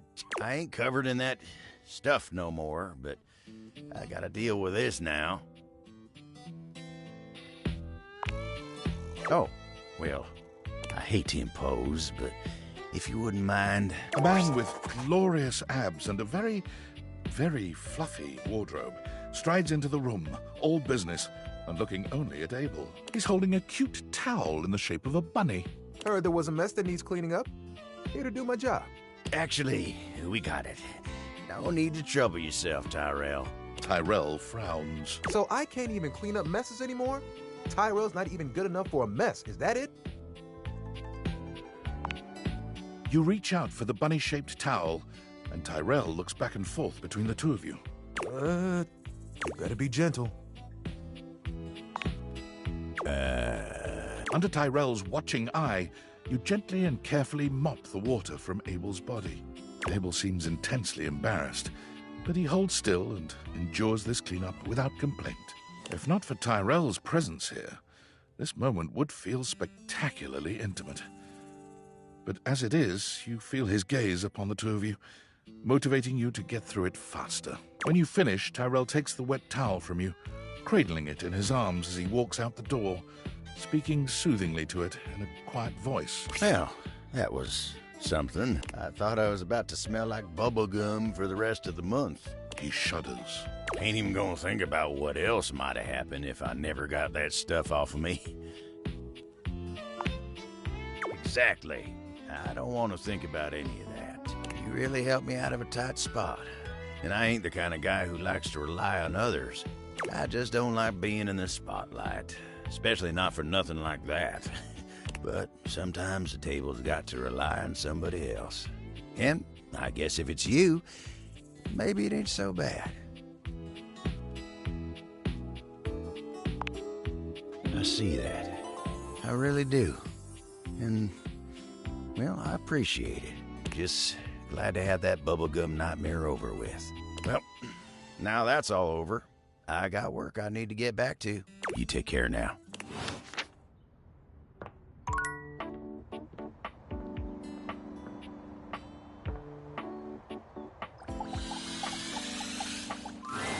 There's something different about Prissy today. She almost seems alive, which is a strange thing to say about a plastic plant. Could it be? Well, well, well, look who it is! My genuine, honest tobacco hero! You did it! We did it! I don't know exactly how it happened, if it was one of the things we did or all of them together. Or maybe it was just the magic of having someone who believed in me and showed up for me. But I am real! I am real and I'm everywhere. I think we can agree that even if there's some sciencey mumbo-jumbo at work, that there's absolutely magic. I just cannot ever thank you enough. You made my dream come true. I'd say I could die of happiness if I wasn't so gosh darn alive. And I feel beautiful too. I can't even express to you what this feels like. It feels like something has been missing for so long, and now it's home. I'm complete. Everything is all right. And now...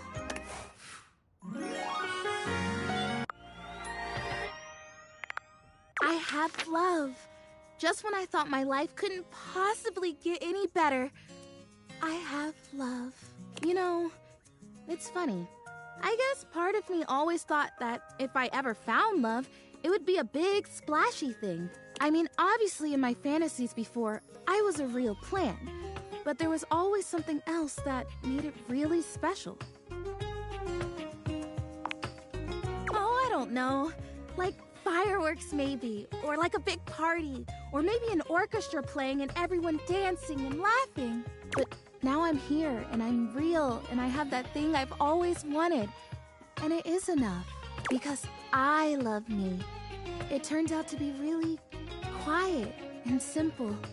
Just the realization that I love me. I guess I always did. I just didn't know it. So you loving me isn't a great big thing. It's the right thing. It makes sense, and I wouldn't want it any other way. You better. Gosh, can you imagine if we finally got to say I love you to each other and you just up and boogied? That would be a buffoon move, darling. Don't be a buffoon. In fact, you better kiss me before either of us has any more silly ideas. Mwah!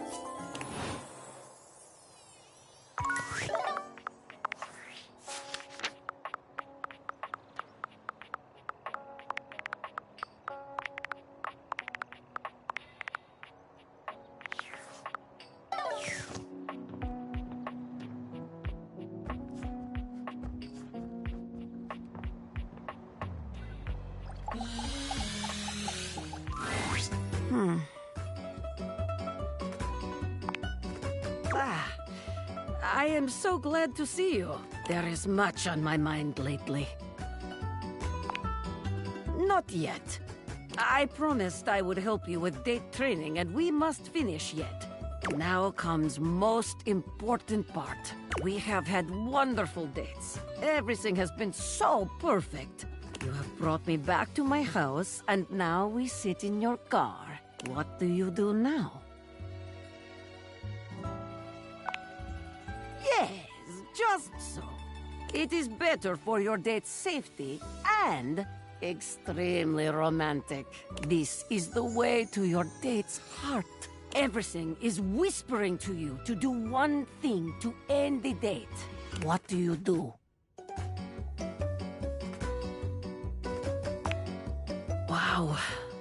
Your date must be very lucky to experience such a thing.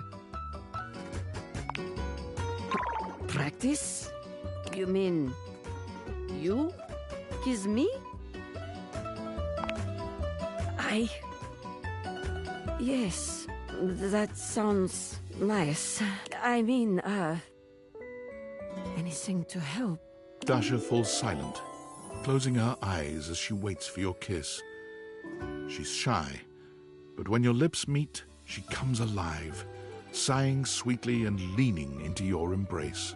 When she pulls away from you, she's flushed and just a little dazed. Wow, that was very good. It is difficult to think after that, but I will manage. The date is not yet over. Let us assume your date is not so old-fashioned, and after your kiss, has invited you inside. You are accepting this invitation because date has gone well. You find yourself sitting on my couch, looking into my eyes. What will you do now? I would like that very much. What a beautiful end to date. I have heard enough, I think. Very, very good. You have performed wonderfully. If I am being honest, I am not sure you ever needed my help. Any date would be lucky to have you. Take it from me. When you find someone you are ready to date, go for it. It is my pleasure. Helping others is my greatest joy.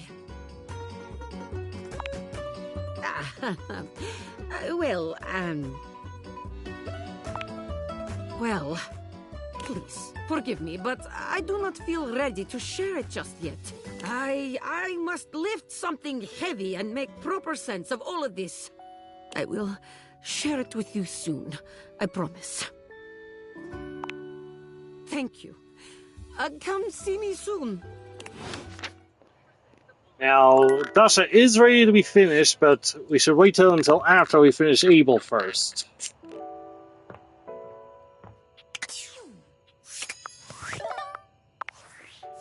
Because we're trying to get the two together.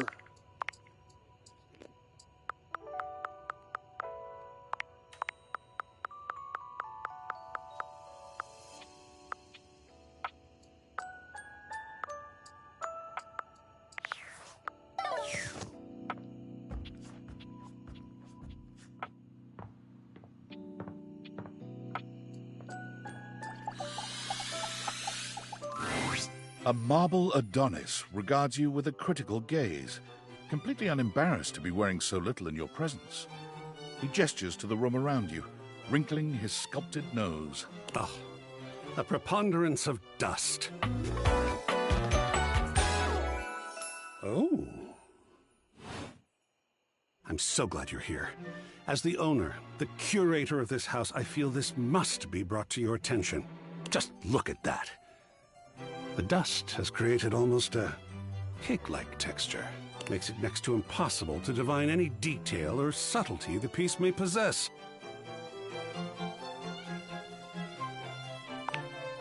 Oh, well, it's not as bad as all that. Perhaps it indicates a gentle lack of attentiveness, but that can be remedied. It's not like it's a red wine stain or sun bleaching, or, and may we be preserved from such, a child with a new box of markers. Dust is entry level, but even so, we must remain vigilant. Conservation has certainly entered a lowered state of late, but there is always hope. I am forever an optimist, and a pessimist, actually. Oh, and a nihilist.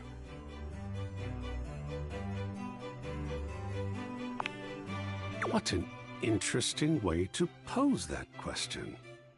Like looking at the negative instead of the photograph itself. But in this case, it doesn't really apply. I could say I am not nothing, but I am also nothing.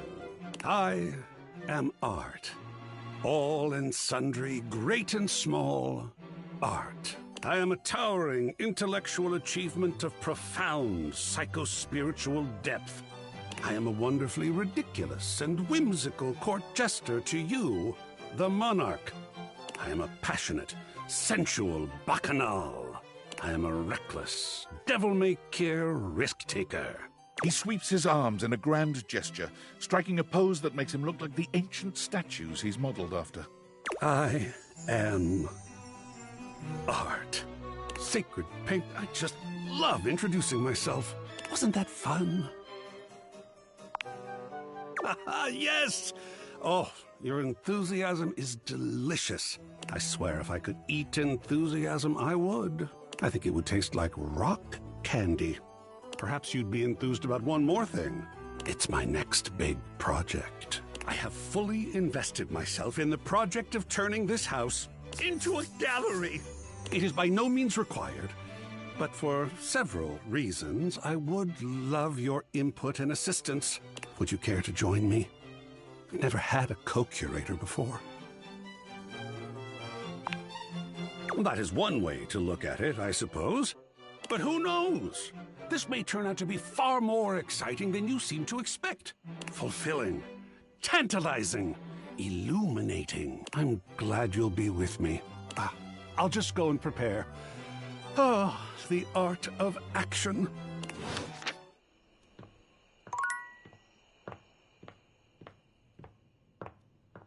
No. I keep forgetting Zoe.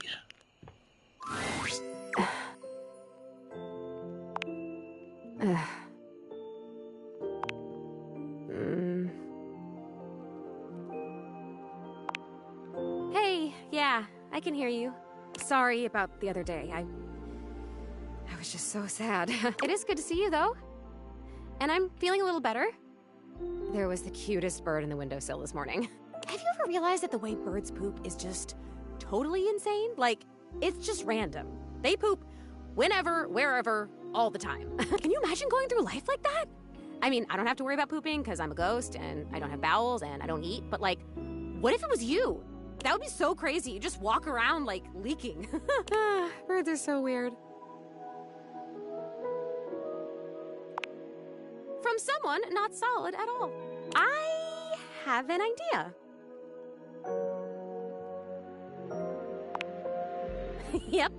Yep, that's all good. Keep me on track here. I have an idea. I've been thinking about where I should go next. Should I find out what my next adventure is, like actually die? Or should I try to come back to a life of sorts and be a real being in the house with guys like the time capsule? And you and your magic glasses.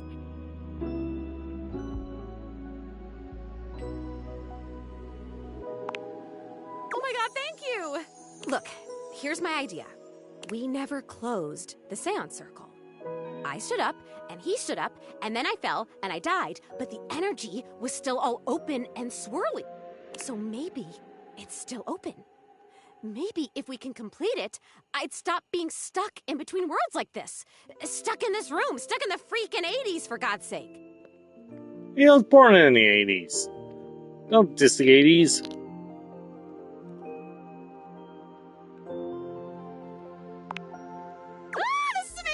Okay, we're gonna need a lot of stuff. Well, not a lot of stuff, like a moderate amount of stuff. Mostly what we need is unstable energy. It sounds weird, but I think if we get enough of these objects here, whose existences span the distance between object and idea, it could work. Not cabinets, tables, or toilets, but like weirder stuff. Like me. We have to gather them together, and they all have to be on board with what we're doing. Like, we have to all be on the same page, singing the same song kind of thing. And it should work. And luckily I've already recruited and met all of them, so problem solved. This is... Oh my god, I think I'm gonna die. Like, die again, like metaphorically from excitement. Do you know enough of the others here to do that? Honestly, 3 or 4 might be enough. I don't know why the hell Rudy thought he could contact his dead father with just me.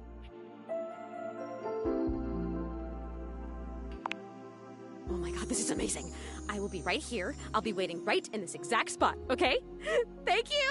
Thank you, thank you, thank you, thank you, thank you, thank you! Honestly, you only need 3 or 4, but the more of them you've talked to before the seance, the more dialogue you'll get.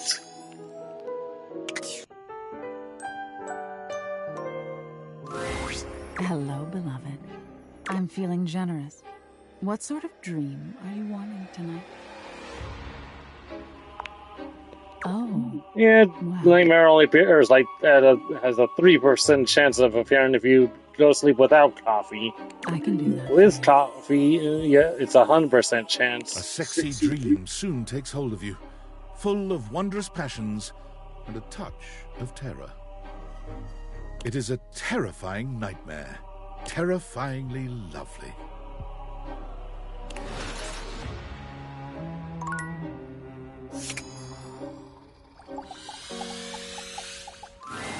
Oh, hello. Yeah. The feline clock looks quite downtrodden, a stark change from the last time you saw him. He can barely look you in the eye. Last time you saw Timmy, Timmy wasn't his usual adorable self. Yeah. Timmy has a condition that strikes. Timmy can't control it. Yeah.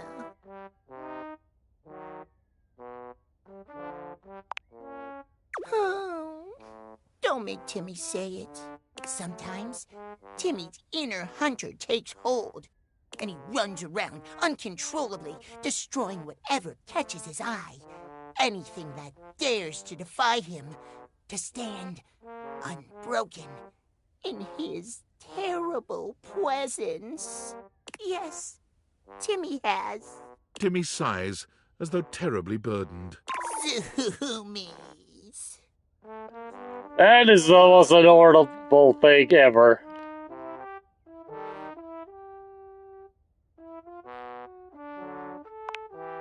Timmy thinks so too, but it doesn't matter anymore. Timmy will have to take matters into his own adorable paws. Yeah. Timothy won't hold him back any longer. Your friendship has meant a lot to Timmy. Timmy has been happier than he could ever have imagined lately. Without your friendship, Timmy could never free himself from the yoke of Timothy's oppression. Yeah. Timmy knows now that there is no such thing as acceptance from Timothy. No. Timmy must simply crush Timothy entirely.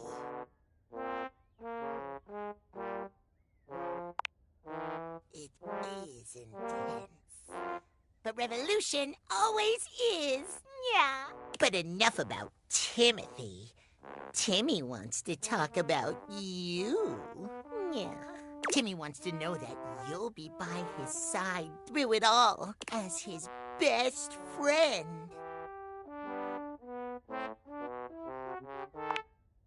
More? You and Timmy? Timmy doesn't think so. Oh crap, I messed up somewhere. Timmy holds his adorable paws out to you in friendship only. Take it or leave it. Yeah. The Catboy clock clasps his hands together in delight. Yay! Timmy is so glad to have you in his life. You're going to be able to come see Timmy anytime you want now. No more worrying about the schedule. Now Timmy will be adorable round the clock. Timmy too. See you If we want the trophy, we need to get the love ending.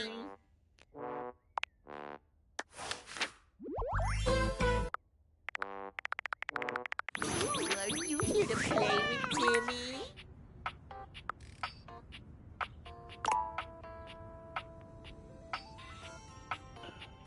Gonna lose a lot of progress.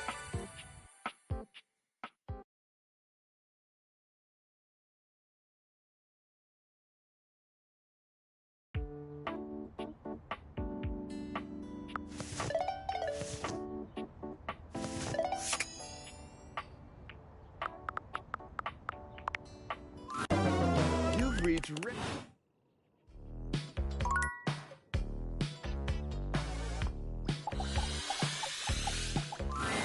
The first word you know.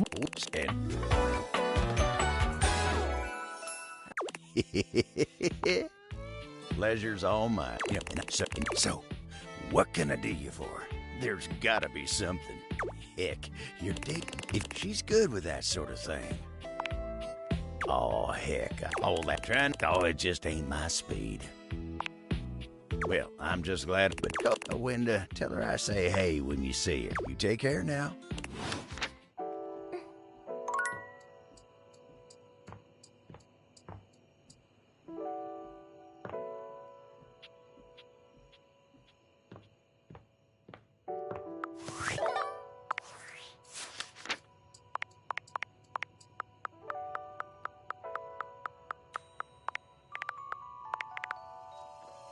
Not sure what I did wrong.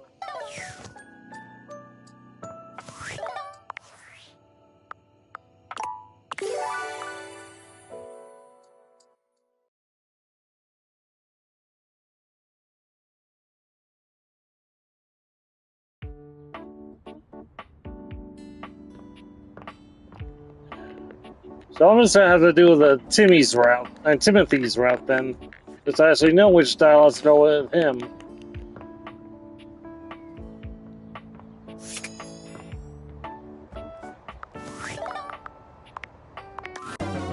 You've reached... Let me guide your way, dearie.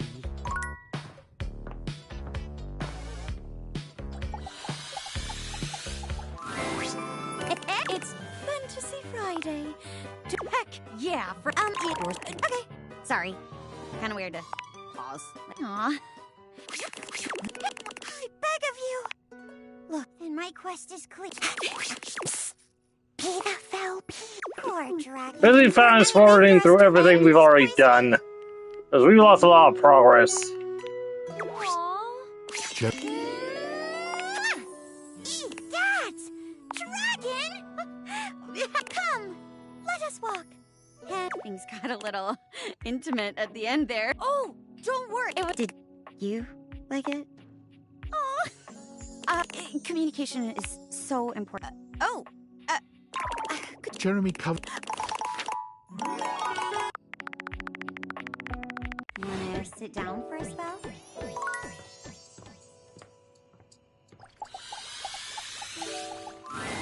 The first word you know.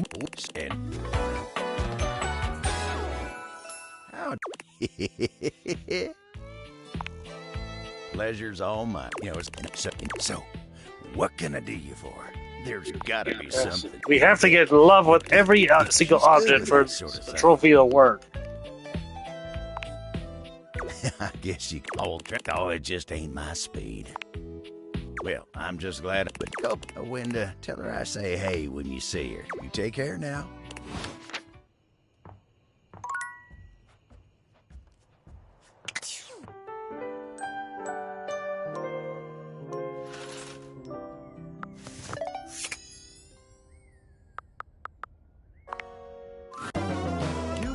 How can I help you spread some lovely rich? Let's boogie. Don't, Reggie, please don't make fun of my No! Reggie. Oh, I have a rat pet book. Why? Love. Come on. I love you. Masterfully done. Because either way, I love this shit. I hate.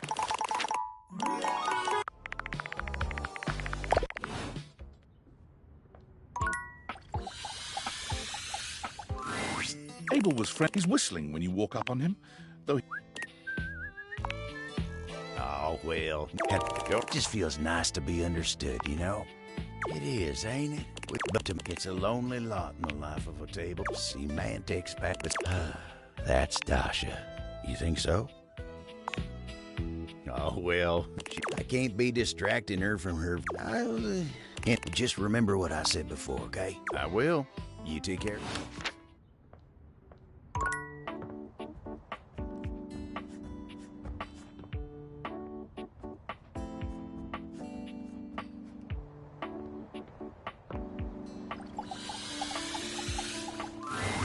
Upon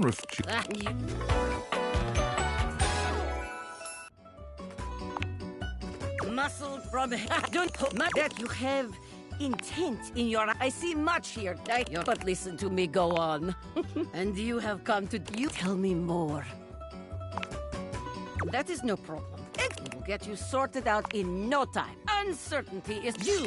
Let me hear you say you are ready with yes. That if you... What would you say to me? Okay. You wish to impress me. How do you get my attention? Now, the question is, will you know what to be doing? Yes. I have much work to do, but I have... See you next time.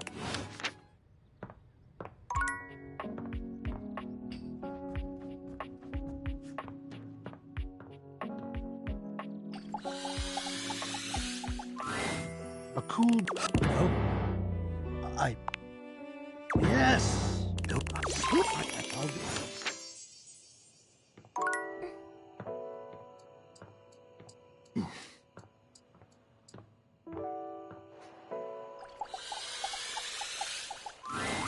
A flowering chill... Oh my... This is so funny that you're standing there. Because I was sitting here, and then boom! Here you are, like magic! Yeah! Well, I mean, but in my imagination, the person standing where you're standing also... I need you, please, to fertilize. I get your confusion. I am a plant, yes. But if you had to eat a plant, just in case you hadn't already deduced this...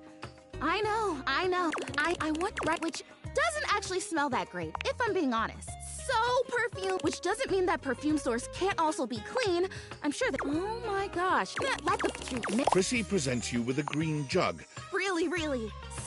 I just need you to give me a good dousing right at the roots, and then stand back. That's exactly worse. So blurtalize me.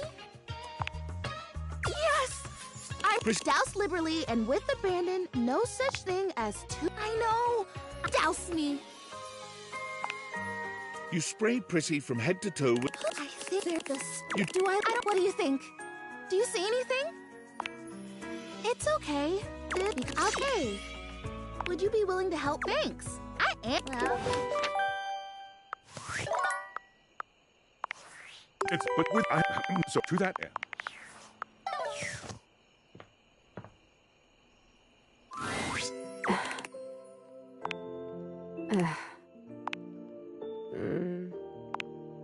Hey, yeah, sorry. Can you doubt?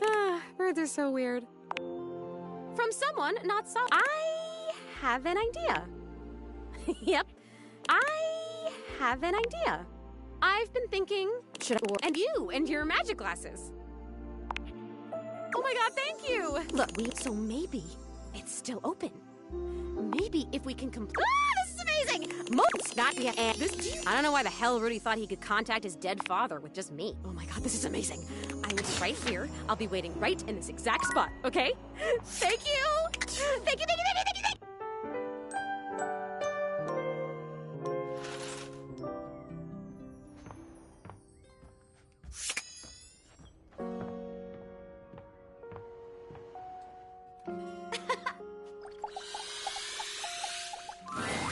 Hello, Sunshine. Abel? I'm pissed. Why, he holds up practically half the house with... I think that's just how he is. If there's nothing, everyone likes coffee. Oh, it's an Ethiopian Sidama Adi that tastes like straw. Oh, it is. With the coffee.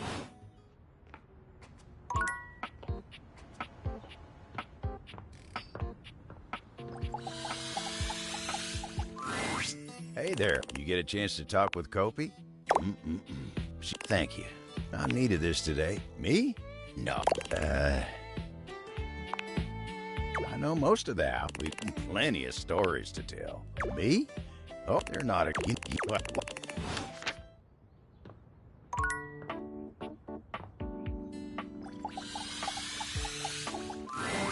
You want to start? I am a table.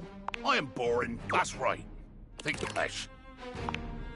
I said, hey, good day. Harder. I can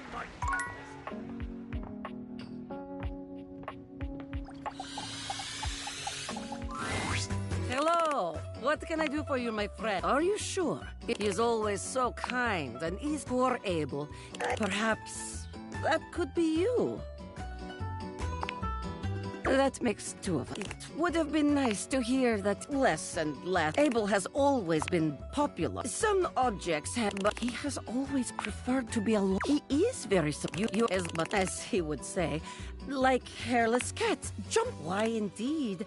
I do not... Ah, yes. I believe he is of himself, perhaps? Or being alone and but I think it would ruin him and he... But I know this. If you do, happy to help.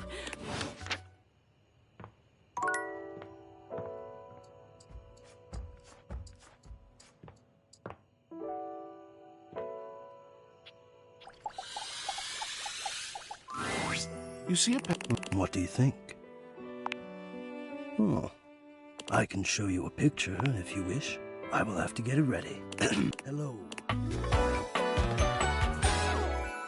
Ventilation, airflow, sometimes known color. Yes, yeah, but even as this, I have dreamed. Ah, and do you? I have noticed. Yes, and when it is cold outside and I don't relax for myself, let me. And now I have. My God, hot. Ah, I see, hot. I think of all the dreams I did, perhaps I might share more. As I wonder sometimes, I exist only in service to you, completely. Can you that you? Sometimes I even take it upon myself. I know. I hope this is all right. How could you have Until now, I haven't had the courage. You love it. But let us enjoy where we are, here, now. I need you, and now either say nothing. Take this knowledge with you. Oh, I always feel proper. How were you? And I've come. And if an after, but in all that science, I've labeled. Remember.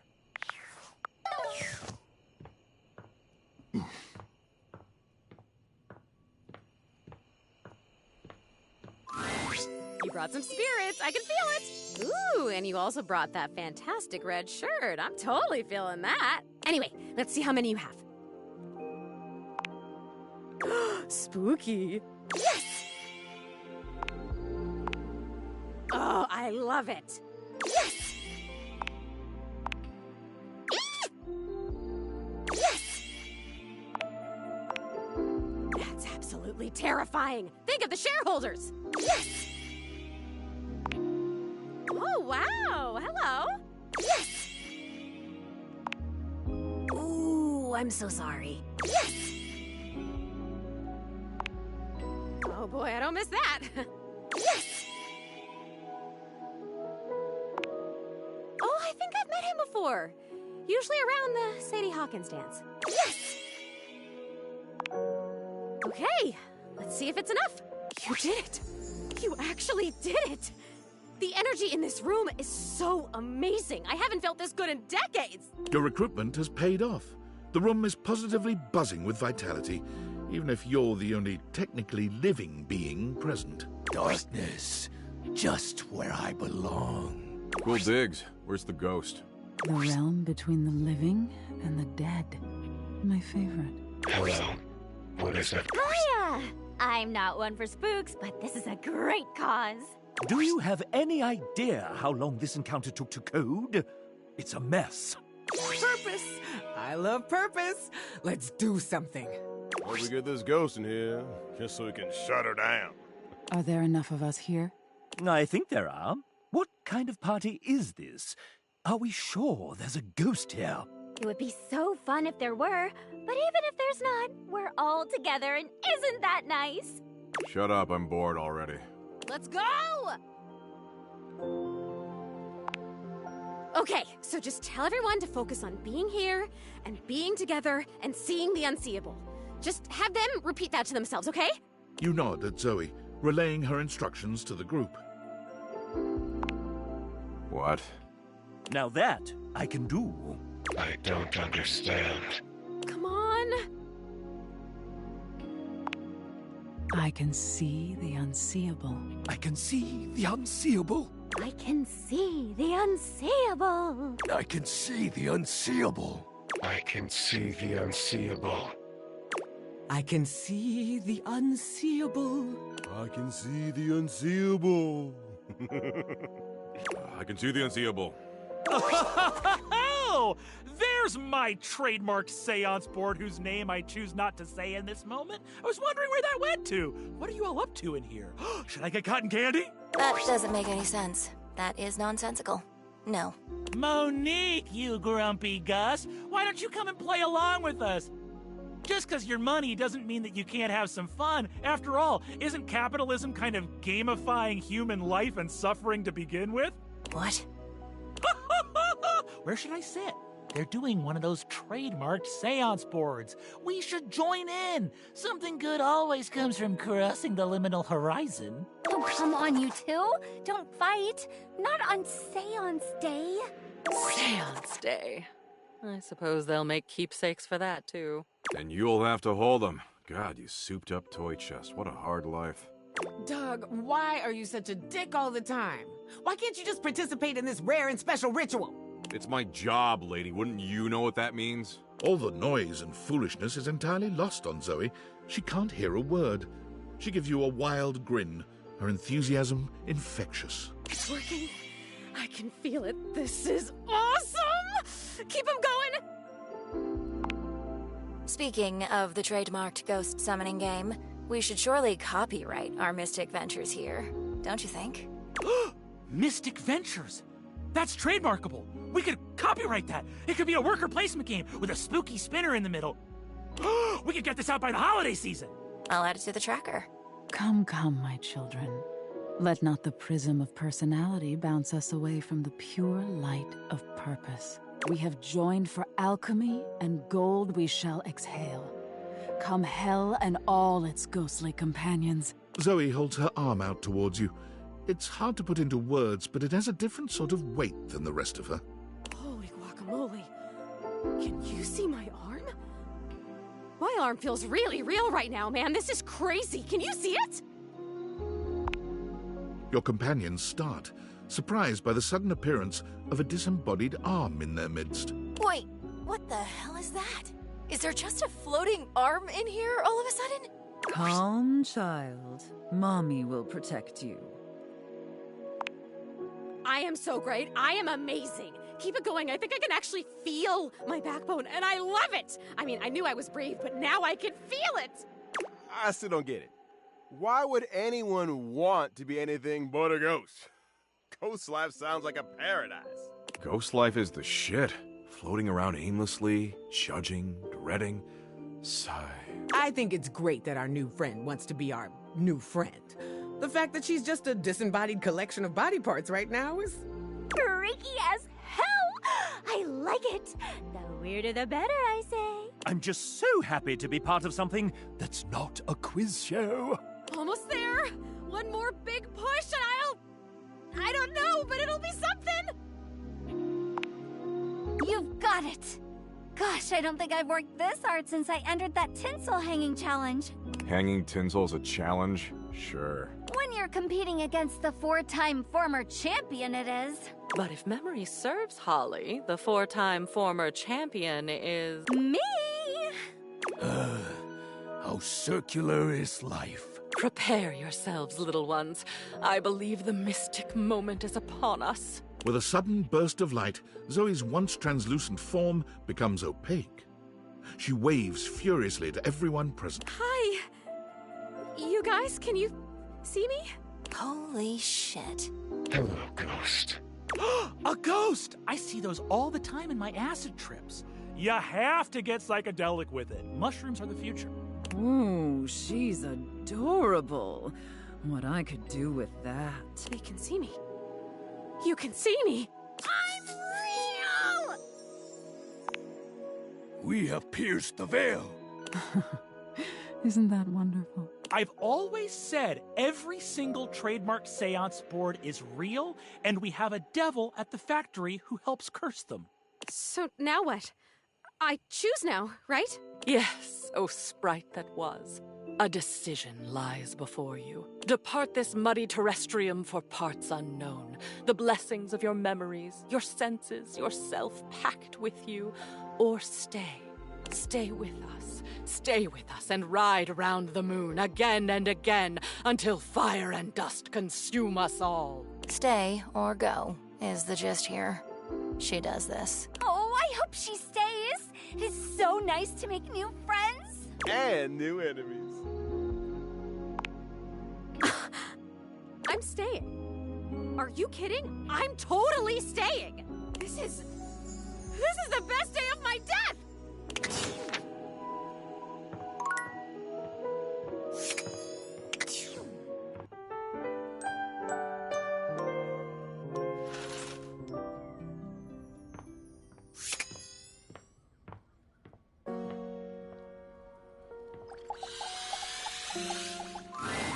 Zoe's usual excitement is tempered today, though she seems no less happy than she'd been after the seance. Just us again, huh? I'd know if there are other people here now because they can see me now and I can see them. And that is just, it's the best thing that's ever happened to me. You know, I can even hang out in other parts of the house now. I haven't left the attic since I died, but the other day, I just floated on down to the kitchen. And I met so many cool folks. That trash can is kind of salty. I like him. It did make me think, too. What you've done for me. I'm more grateful than I can say. And I wonder, where does it leave us? Exactly. You probably know me better than anyone else ever has. I like you.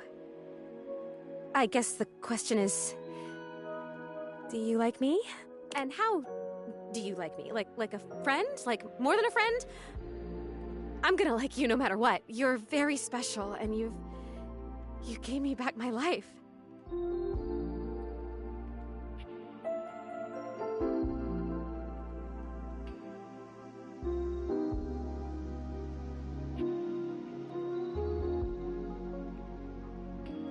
There are some questions I just need to ask, though.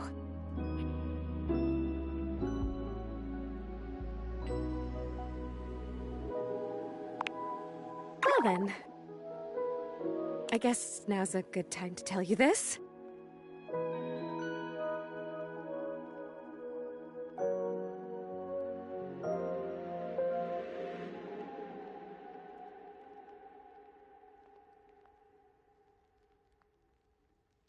Communicating with the dead, like we did in the seance? There are other benefits.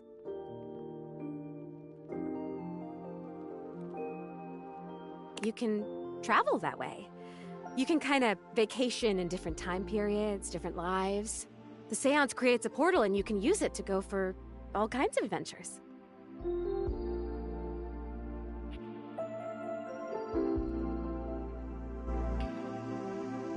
So you think of the most romantic, sexy, exciting place in the world, a time period you've always wanted to visit. Think of anything.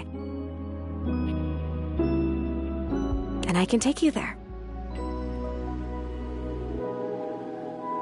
Just the two of us, adventuring together forever. There is a shift in Zoe's expression, her smile heavy with sweet promise. Oh, and, I did mention I can touch you now, right?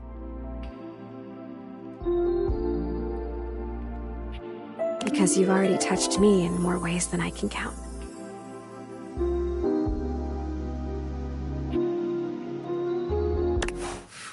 I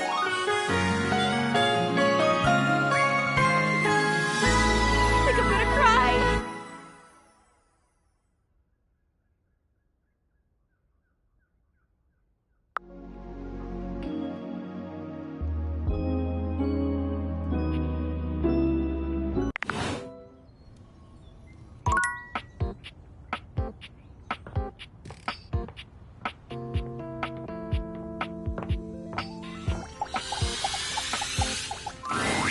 Hey there, you look like... I take it you'd talk to the captain then, huh? Straight. You remind me of my old rectangular friend. Anyway, you always trying to get me to focus on... Well, that's real nice of you. I need to get my head on straight. Always am.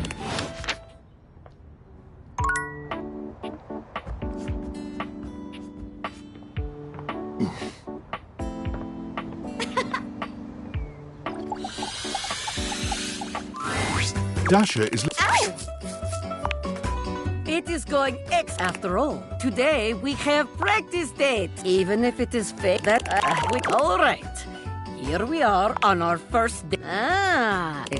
Here we are. Shall we? X. What do you do next? That top. And the what do you do? Important question. Who pays? Now that's what I'm... We will continue next time. See you again.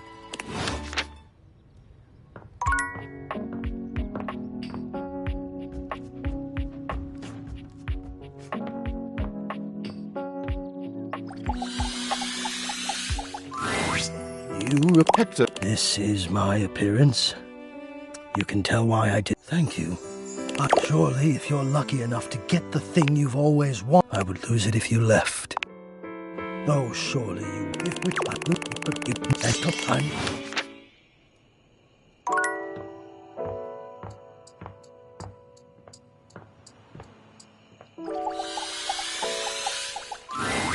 Hey, okay, and it turns out I was missing a key ingredient in my whole appraisal of the situation. Are you sure you're ready for this? It's called the Woot. And you know what this sounds like, right? Total magic! I am so glad that you get it. Well, since you're already a and the Woot doesn't exist only in this can, of course. Yeah! Which are you? I'm sure you can imagine how much Woot is lost to evaporation in a tradition. Ooh, that's thing. And by the time it gets to the field or the stage, all the way over there, I know! But nope. Essence. What do you think? Are you ready? Yes! Okay, and we both deliberately imagine the Woot making its way from the can across. Exactly! And imagining. Wonderful! Okay. And the Woot shall be. Great! Quick! Pour the water! You pour the Woot. It's like a. Prissy looks just as she had before, save for a bit of It's amazing what you can take, isn't it? I will. I'm typing without.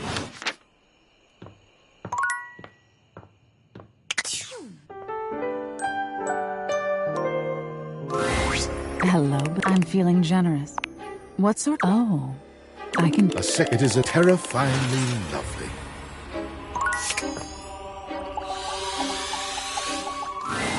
Someone there? The view here's pretty nice. Makes me feel glad you under. But Betty's company's a darn sight for hangers. And then you got Benoit. Abel looks like he'd rather. Oh, but look at me. You came here to. Let me get.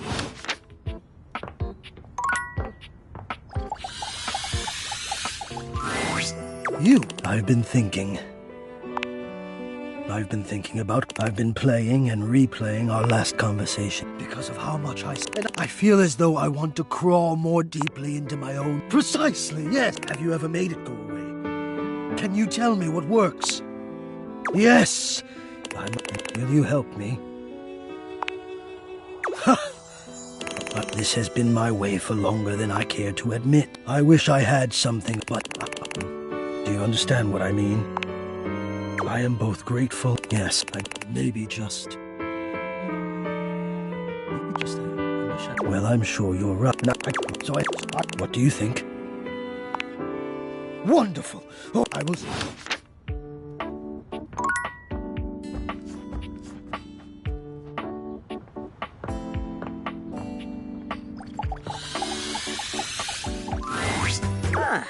You wish to continue going on Here are the potential locations for these dates. Well, what do you do first? Yes. What do you do? Yes. The music we are. What do you do when it is done? Yes. They are not vending machine for sex. This date is necessary. We will continue next time. See you again.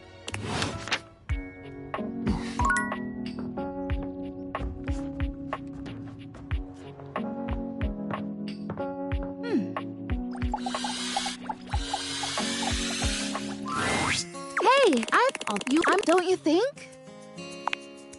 I like that. I don't think I was wrong, per se. I think maybe I've got bugs. Bugs. I think maybe part of the reason I haven't become real yet is that I'm actually... Exactly. Prissy hands you a bottle of ordinary no-frills vinegar. It does. Even bugs don't like the smell of vinegar. It's like... Yes. Her leaves are melting. That's what they say when they think... Yeah. Thank you. For not being like that. Me too. Vinegar me. You spray Prissy. I think I feel it working. Oh, hey, thanks for your help. Whether or not this... Don't forget to come back and check. Who knows?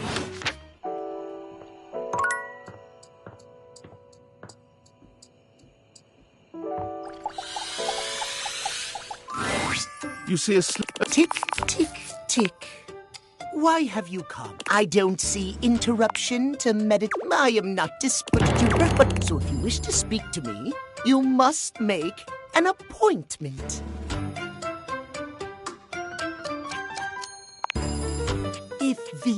If you wish to make my acquaintance proper, sweet heavenly. I'm Linus.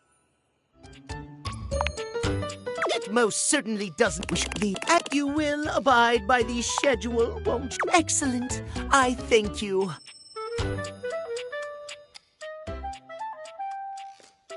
I just realized I muted the mic entirely, but anyway, I said I pulled up a guide for Timmy just to make sure I get it right this time.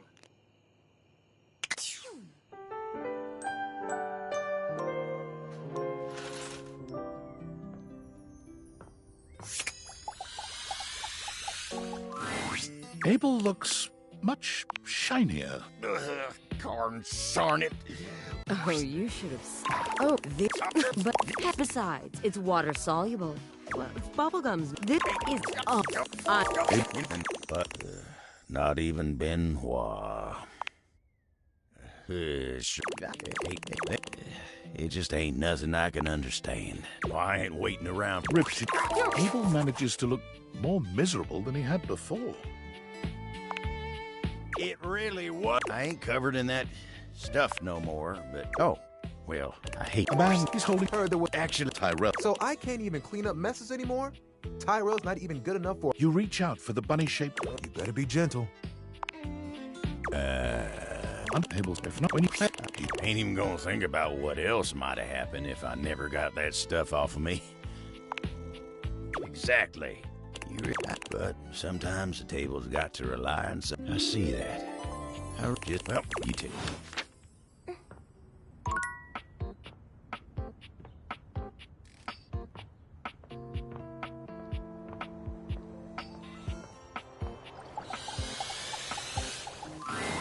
At long last. Well. Wow? Wow, what does wow mean? What is... Oh, at best I thought maybe cute. Oh, come, one cannot be beautiful and cute. The two are mutual. Oh, what you've done for me? Incredible.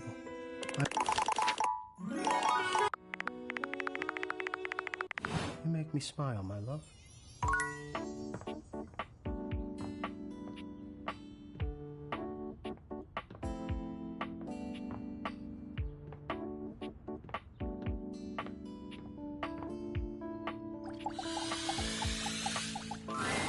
There's something. My genuine, honest tobacco. You did it. But I am real. I think we can agree that I'd say I could die of happiness if I wasn't. And I feel beautiful.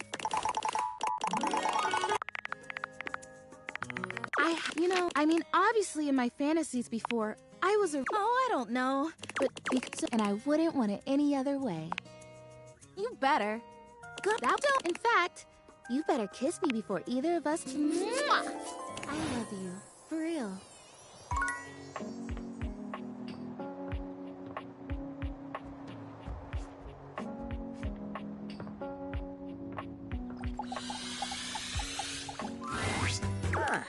You wish to continue going on. Here are the potential locations for these dates. Here we are. What will you do? Yes. No, it is not. What do you put for our name? Very good. How do you react? Yes, very good. We will continue next time. See you again.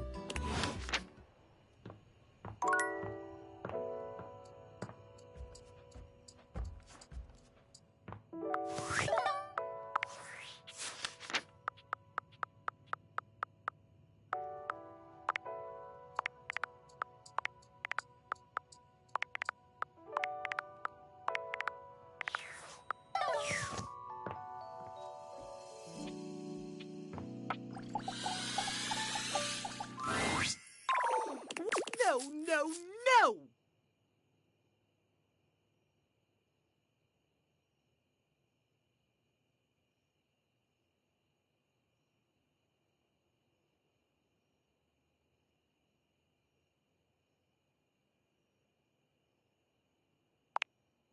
I am beyond. I told you. I'm. Run for God's. Timothy, he's still. So sleepy. What? This? You own the that you don't like it when Timmy calls you. Timmy will remember that. Master, it's simple. Timmy spends half the day like this. Purrs. Timmy, all he cares about is exactly. Master. Timmy. Oh, so sweepy. Timmy doesn't Timmy. No.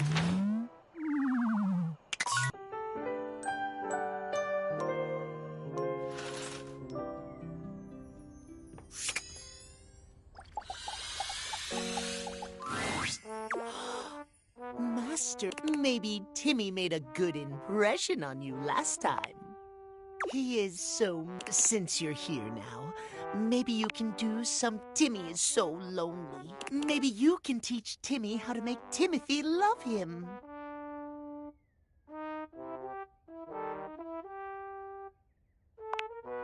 The Catboy looks at you for a few long moments, his eyes welling with tears. They slip down his cheeks in perfect twin tracks, making him look both... You are so mean to Timmy. Wah! Timmy stops crying at once. Thank you. Timmy is already so lovable as he is. Yeah. How do we make him more... Master has such... Yeah, in that Timmy is more perfect than a silly little timepiece. Good. Timmy cares about time, too. The cat... But maybe Timmy could just be adorable instead. It is! Although... Timmy... Maybe Timmy will... If you want to see Timmy when he's not fun. Good night. Yeah.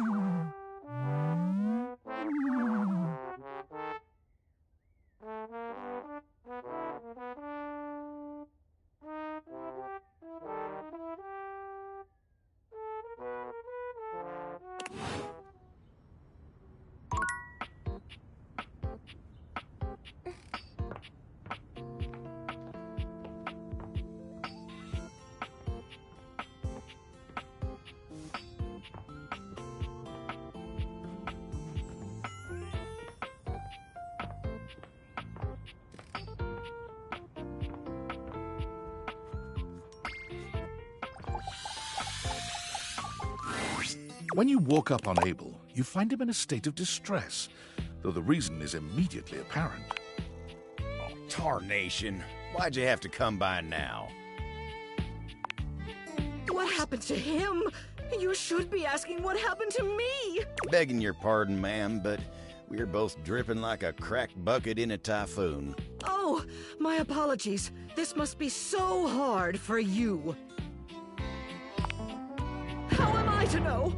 All I know is I woke up in the middle of the night like this, absolutely waterlogged. Entirely unacceptable. Of course, you woke me up not long after. You gotta take care of Miss Celia first.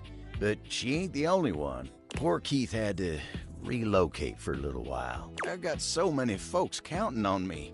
I ain't much good to him like this. Someone get a hold of Tony and send him up here immediately to fix this. Toolbox. Handy guy. Nice fella. Sorry. Been up to my ears in contracts for jobs around the house and, you know... You know quite well that the needs of the governance outweigh your silly special projects. Right away, Madame Mayor. Phew, she's terrifying. Unbelievable. Well, Celia's got her leak fixed. But what about me? As if on cue, a cool breeze rolls through. It takes you a moment, but you recognize her as your fan. The hair is a dead giveaway. Fantina, what are you doing here? Oh my God. I heard Abel needed help, but I didn't think you'd be here too. Oh my God. Oh my God. Oh my God. Okay. I'm calm. I'm cool. I got this. Abel looks back and forth between the two of you, still dripping water. You all right there, Fantina? Oh God, you're right. I'm so sorry. Here I am making this about me. I'm so sorry. Please forgive me. All right. Let's not lose focus again. Abel looks pained at the thought of being indebted to the both of you. Well, what are you gonna do then? We are gonna dry all that water. If you could, Like, direct me? She seems to quiver with anticipation at the thought of you touching her. Just put your hands on my shoulders and... Me too! Let's do this! Grab Fantina by the shoulders, aiming her at Abel. She lets out a blast of air so intense you wonder for a moment if a tornado is passing through your house. Abel looks like he's caught in a wind tunnel, his lips parting and cheeks shaking, showing his teeth in a cartoonish grimace. Fantina's air makes short work of the spill, drying Abel and the floor around him. When she's done, Abel tips his hat to the two of you. Thank you kindly. Much obliged, you two. Fantina isn't even looking at Abel. Are you kidding me? Working with you is all the things I need. I'm gonna be walking on air for a week. She walks away in a happy daze, only pausing to shoot a contented look back at you. There might as well be hearts in her eyes. Well, all right. I gotta say, when you came by, I thought I was gonna be embarrassed. And I guess I was for a little while. But look at me now.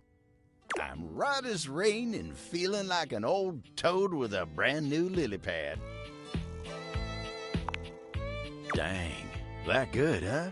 Well, you're really speaking my language now. I ain't been able to do much work since all this started, so yeah, I better get back to it. See you around, all right? You take care now.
A marble...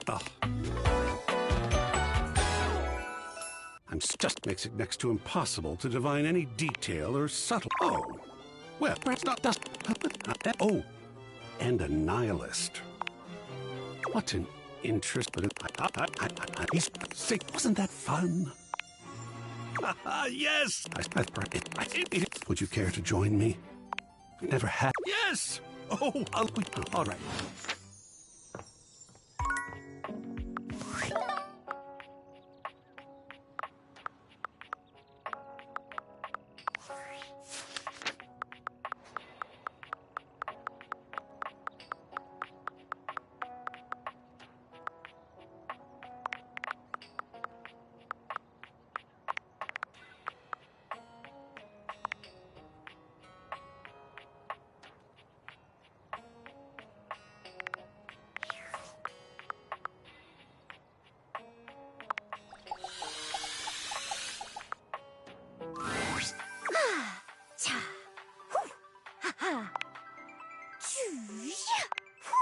Huh? Oh, Iris, UI is more than just the text. It's the little... Oh, great. And practicing can be fun. I would love to. Okay. Just move it. And what do you think? I'm so happy. But I want a UI me for my versatility. Yay! So, how's that going? Anyone catch your eye? Oh! Well, keep up the good work. Of course. Find me again after you've awakened 6 TTYL.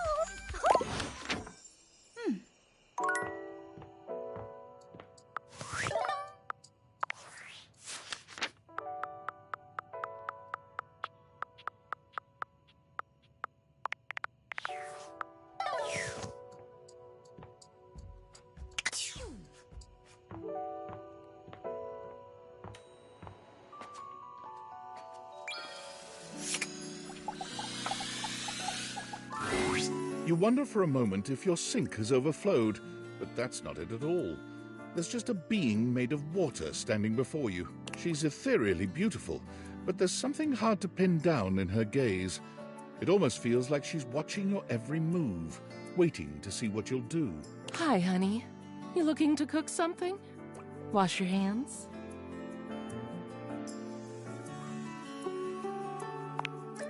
Me? What could you possibly want with little old me? Please, just tell me if there's anything I can do for you.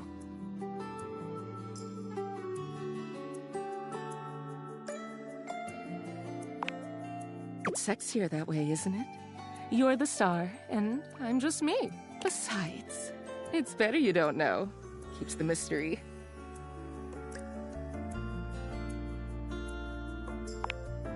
Oh, I suppose not. Guess the mystery had to end sometime. I'm River. What can I do? Just River. Like, chair. Chair. World-famous pop star, known for her #1 hit, Belief. The one and only. You know, the best thing about Cher is she's always changing her look through the decades. She always knew just what we wanted to see and served it to us. I really admire that about her.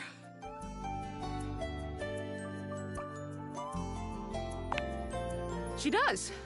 I wish I did too. Is there a version of me you like best? Water? Steam? Ice? Some form in between?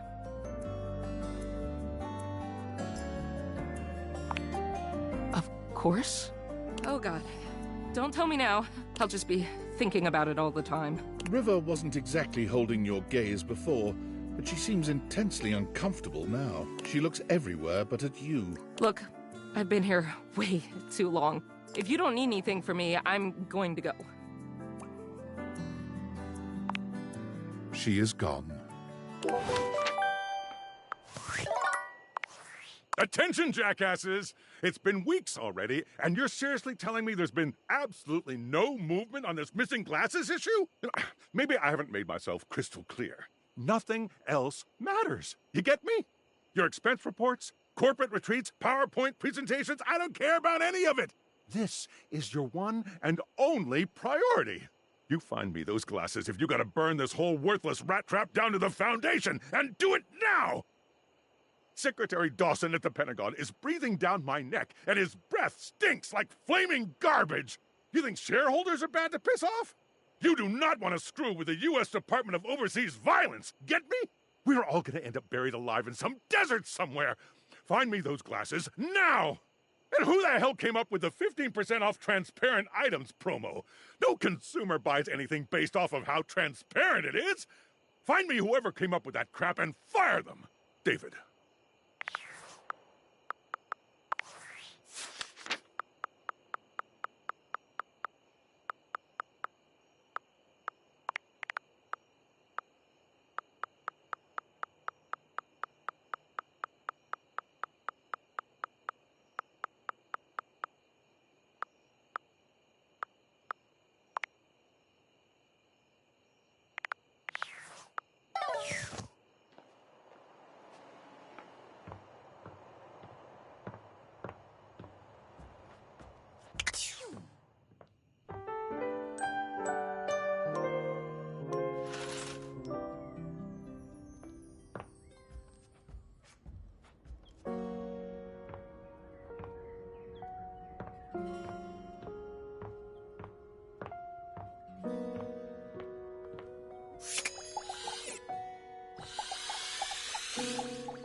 Hey there. Fancy a meal? Hard to have a proper conversation in here. Location's less than ideal, you know. That dang fool Scandelabra never shuts his yap. The dang Candelabra, absolute maniac. Always going on and on about scandal this and scandal that, and effulging his goddamn knob. Like we ain't all sitting here in full view. Get a room for that, buddy. Just a fancy way of saying he's polishing the little ridge above his base. He just likes to make it sound as filthy as possible, always moaning and groaning about it, like a ghost with a bellyache. Guess it ain't all bad, though. At least we got Rainy's sweet music here. Record player. Lovely gal. Big partier. Always has great music going. Yep, makes putting up with Scandalabra a little easier. Oh, but look at me jawing about all that like we ain't got nothing but time. Let me get back to work.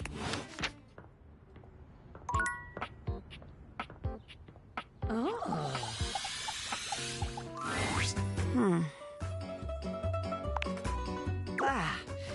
There is much on my mind lately. Not yet. What do you do now? Yes, it is What do you do? Wow, your date must practice. You mean you? I mean. What will you do now? I would like that you give and take it from me. When you find it is my pleasure. Helping others is my great. Well, please, I will share it with you soon. Thank you.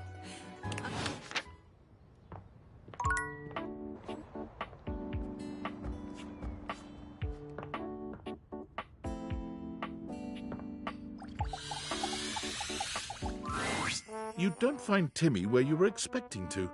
His usual spot seems to be empty.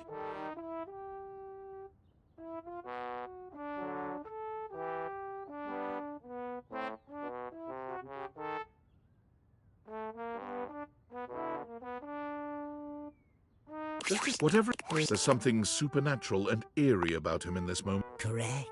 Timmy, times wherever. As you approach Timmy to see what manner of creature he was hunting, you have a sudden realization. Timmy spilled. Timmy, your couch? All the things on the shelf that fall. Goddamn right. Tim, that key. You really thought Timmy was hidden away just because he was too cute? Yes. But you know, Timmy, you don't. Maybe you're going to take his side to help, because that's what Timothy gets crazier about this. Timmy doesn't believe if you. Timmy, the sound of it.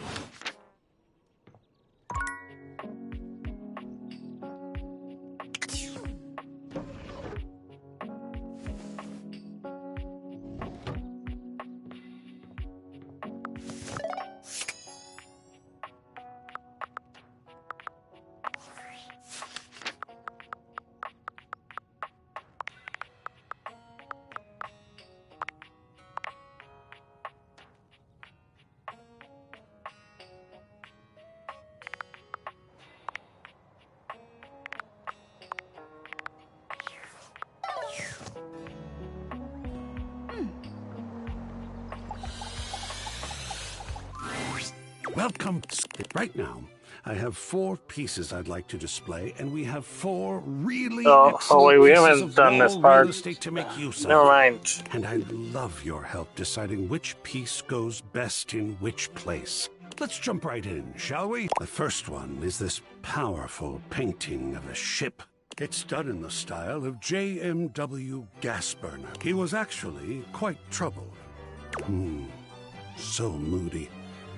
Shall we talk about it? So, what do you see? Without doubt, the great age of sail. There is something so powerful about the ocean, about our attempts to be both one with it and safe from it. What mysteries lie beneath that foaming depth? Why are we so drawn to it when simultaneously it is the source and birthing ground of some of our deepest inborn fears? Fascinating and wonderful. It does. Ooh, and imagine firing one of those cannons. Double blast. Do you think we should display this one? Most excellent. Now, on to location. Just here? You have quite an eye, I think. It looks fantastic there. Well done. There are more to go through. The gallery is yet in its infancy. Come back to me here in the attic when you're ready, and we'll do this again. I so enjoy talking about art, no matter your preferences.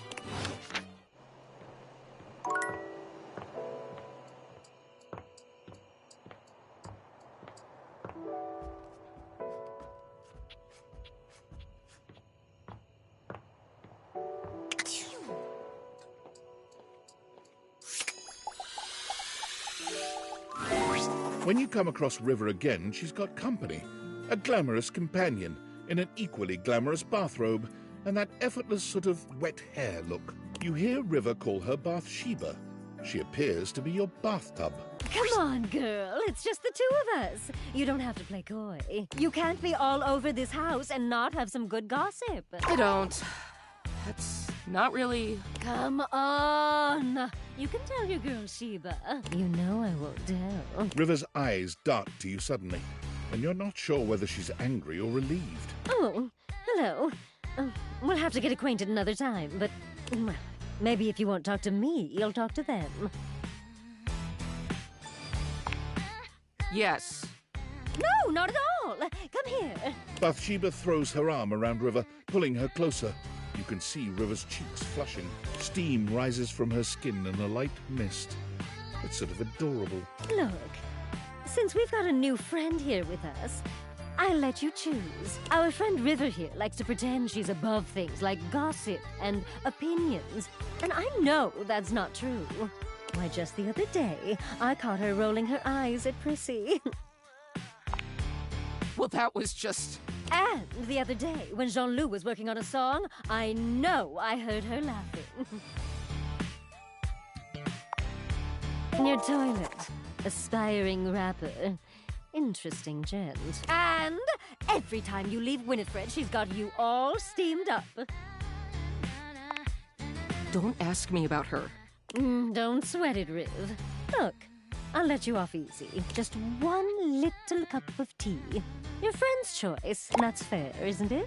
River looks as if, to her, this is the farthest thing from fair, but she knows there's no wriggling out of it now. Fine. Okay, first of all, let's all agree to never say the phrase toilet tea ever again. Second, yeah! Let's hear about Jean-Loup. Give us the tea on Lil Crapper. River purses her lips. You know that song he's been working on? She yanked my handle till my tube, she overflow. Uh-huh. River's gaze darts back and forth between you and Bathsheba, looking for some sign before she continues. You could help her out.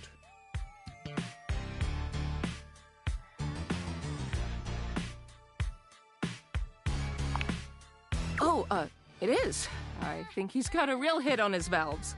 Oh, come on. That isn't gossip. You never caught him doing anything weird? Canoodling with a plunger? That's not really any of my business. Oh, boo! Come on now. You don't have to be so distant and mysterious all the time, you know. Just tell us how you really feel. That's how I feel. Sorry. Well, that's no fun. River is positively boiling, but somehow she doesn't explode.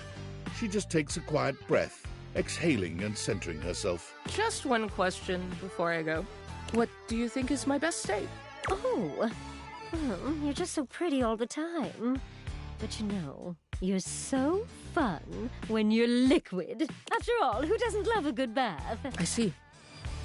River leaves without another word, not bothering to say goodbye to you or Bathsheba. Whoa, hey! What did I do wrong? Wait up, Riv!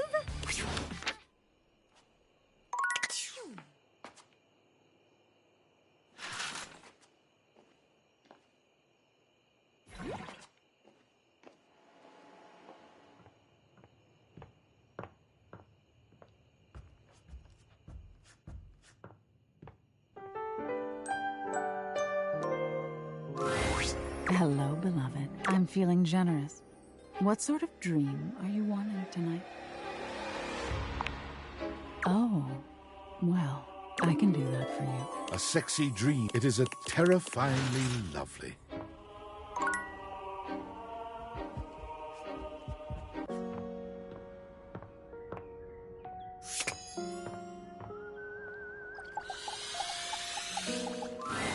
Abel is normally so even-keeled and sweet when you see him.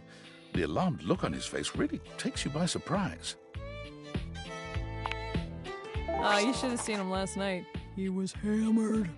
I beg your pardon? Sorry. No, kidding.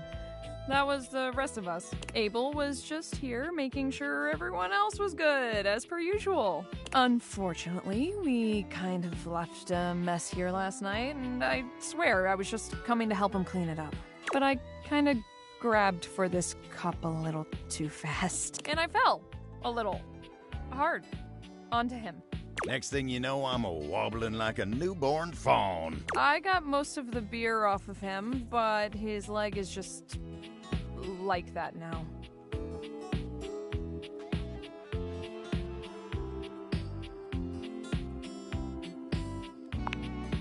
Me? No, I ain't touched a drop of drink in years. And you still managed to get hosed anyway. Ain't got a problem or nothing. Just never liked the way it made me feel. When a table ain't got his mind right, he can't mind others, you know what I mean? Oh boy, don't get him started on all that. Every group needs a party dad, and that's Abel to a T. You're just in time, honestly. I could really use your help getting him fixed up. I don't need your help. Don't blow a gasket, Abel. Or whatever you cowboy types say. Don't oversteer your steed, ladies. I don't know. Beverly. All right. I'll just go get Tony. Oh, for the love of... Not him. Abel sighs, looking deeply frustrated. He leans against the floor with one hand, steadying himself. Oh, well, I hate to impose, but if you wouldn't mind... You take Abel's hand, steadying him, and draping his arm around your shoulder. Oh, dang. Wasn't expecting you to get so close. Been a real long time since I was this close to someone else.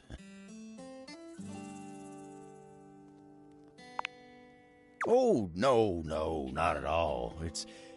It's nice. I got so used to just doing things on my own, you know. That feller can do with some reminders of how good it can be to rely on others every now and again. You're a real decent sort. I won't forget this. Tony's arrival leaves no room for further conversation. He struts in, twirling a screwdriver in each hand and grinning like a used car salesman. Tony to the rescue! Boy, look at you, Abel. Abel turns away from the two of you, humiliated to his very core. Why'd it have to be him? Hey, come on now, guy. Ain't nothing wrong with being rescued by Tony. Can't tell you how many times I get someone all over this house to fix our friends up. Fix me, Tony, please! And I come through every time. You break more'n you fix. Tisk, tisk, tisk. Keep talking shit like that and I won't fix your leg. You wanna do your job wobbling all the livelong day? That what you want? What I want, you don't want to know. Huh? No. Just say the words, fix me, Tony. That's all it takes.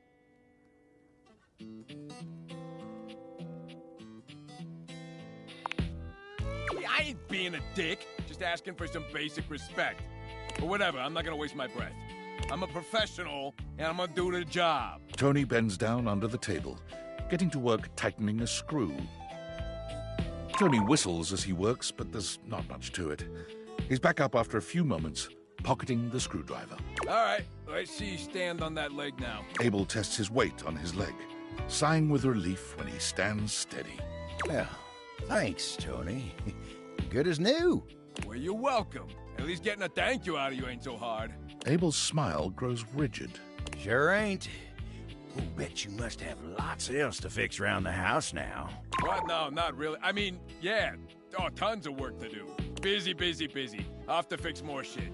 Tony struts back out of the room, leaving silence in his wake. Abel takes his hat off and wipes his brow, quietly calming himself. Tarnation, that toolbox really gets my goat.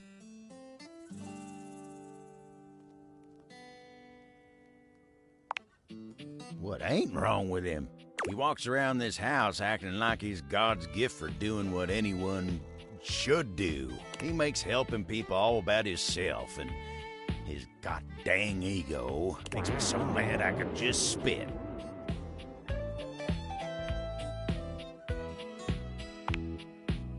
Dang. You're right. I ain't gonna waste no more of my time on that blabbermouth toolbox. Still, thank you for sticking with me in a low spot. I ain't glad to be seen like this, but it ain't so bad with you. You see? That's just the way it ought to be. Anywho, I've wasted enough of your time today. You go on now. Go on. Get...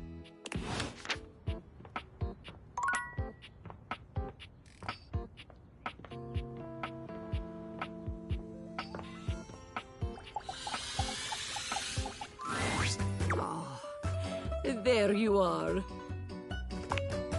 Yes, thank you for your patience with me. Spending so much time with you speaking of romance lately, it has given me much to think about. Perhaps it will surprise you that a strong and cheerful desk like myself is not going on many dates these days. Truth is, I have put so much of myself into helping others, I have not left much time for myself. No, Dasha, do not lie to this wonderful human. I thought it would sound nicer if this were the case, but it is not so. But the kiss we shared, it was real.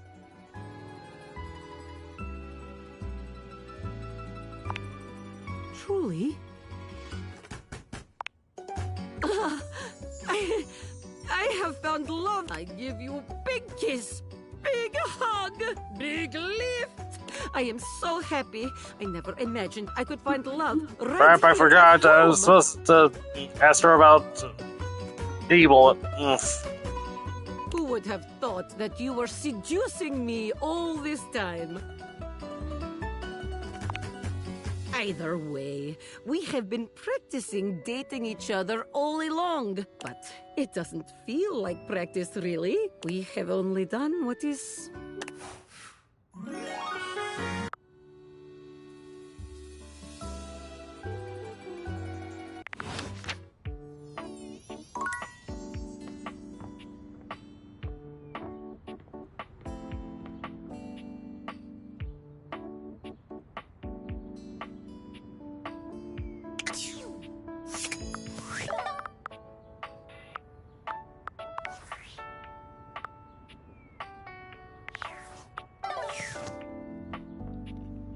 I'm hoping getting all the puzzle thruples together isn't required for the trophy, but knowing my luck, probably.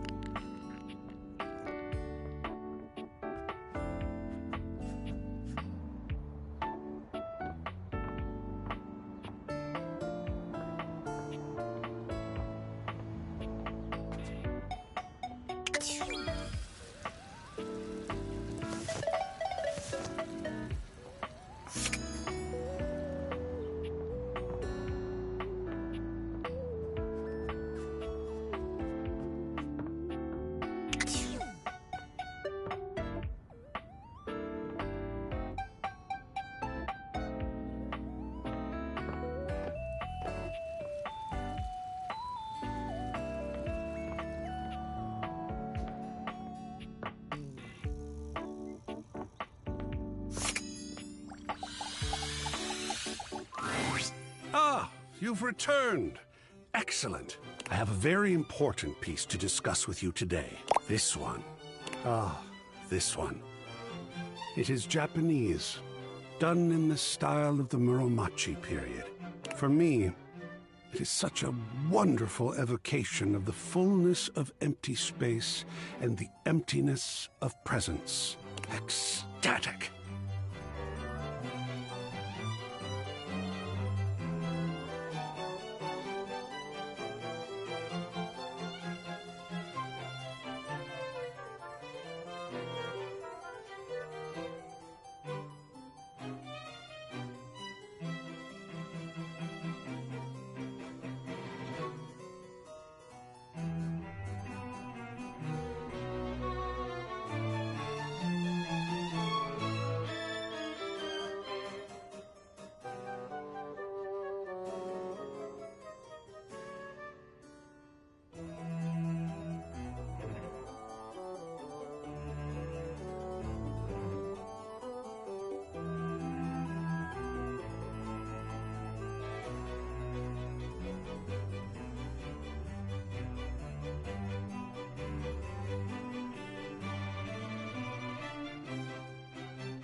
Give me 1 sec.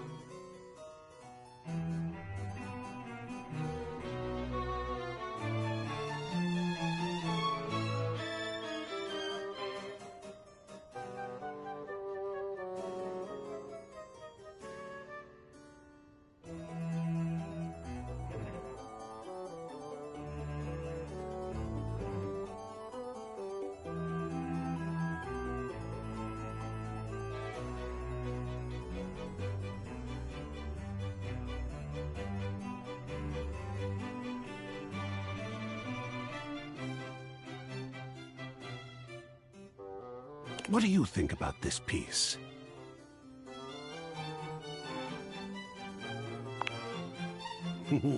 Wonderful. Where would you like to begin?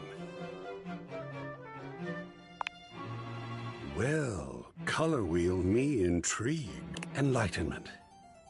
The concept that cannot be truly understood. The goal that cannot be achieved. The never-fulfilled quest. Isn't it aggravating? How do you see enlightenment in this piece?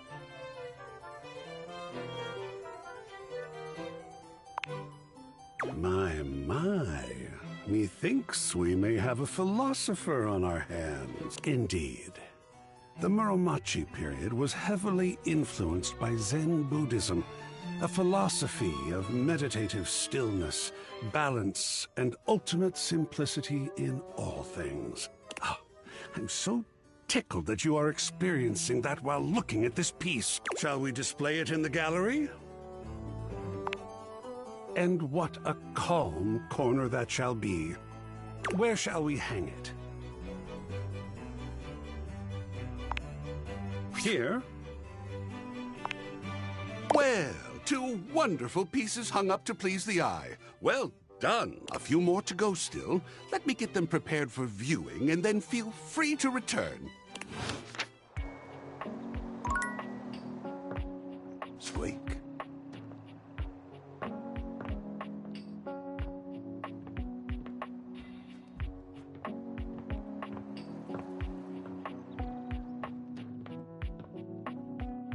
I love to watch you walk past.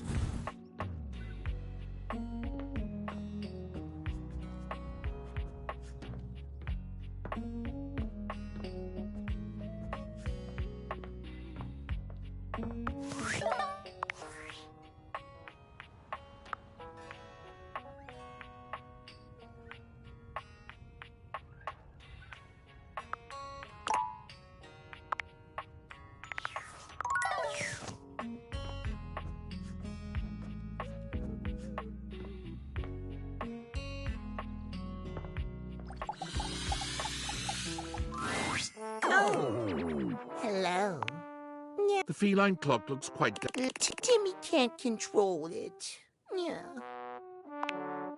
Oh. Any Timmy... Zoomies. Idiot, you don't think Timmy is... But Timmy is a menace. Yeah. Really? Timmy is...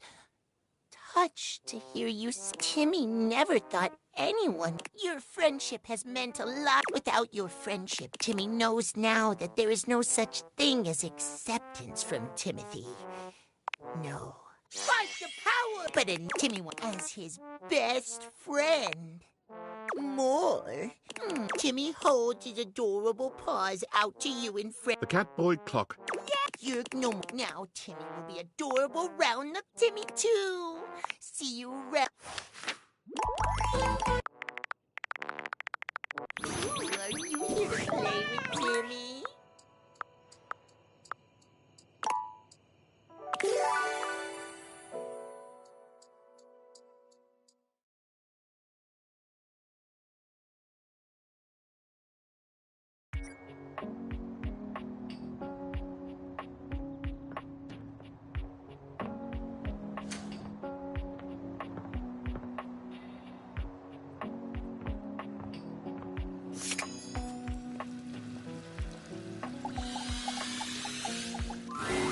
The room feels oddly humid when you walk in, almost as if you just finished running the shower.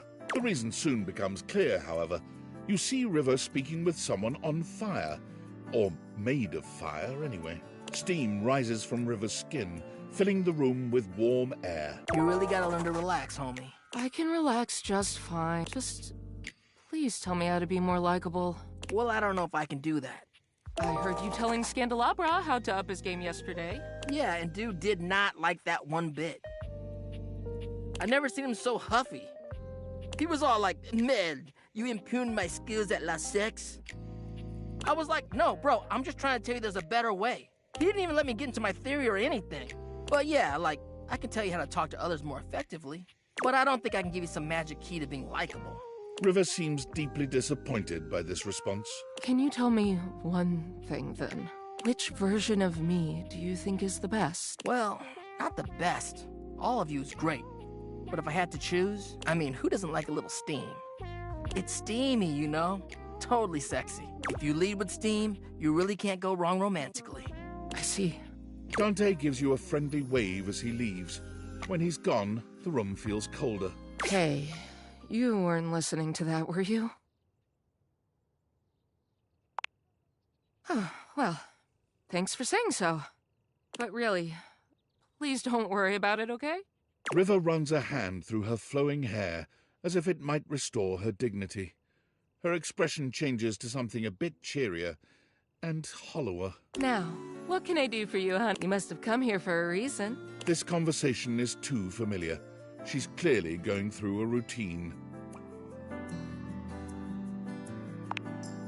It's just not realistic. I'm usually the means to an end. You want to wash your hands? A quick in and out. You want to cook?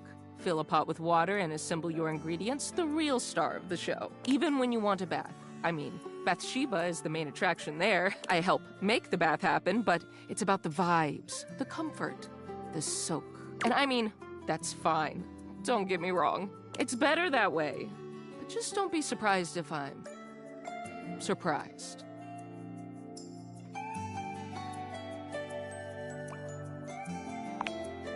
Am I?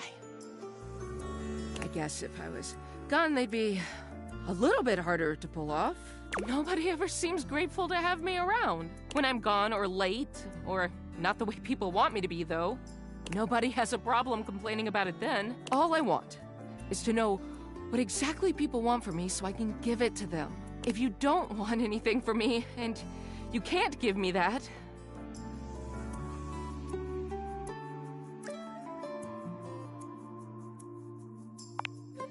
well, I guess that's something. So, what do you want to talk about then?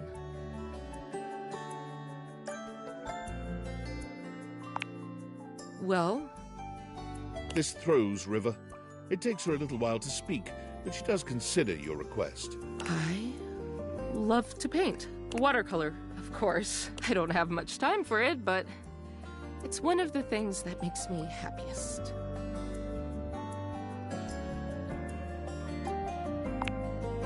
Well, I'm glad you think so. Just don't go around telling anyone, all right? It'll be our secret. God, I can't believe I said that. I'm gonna go. Bye.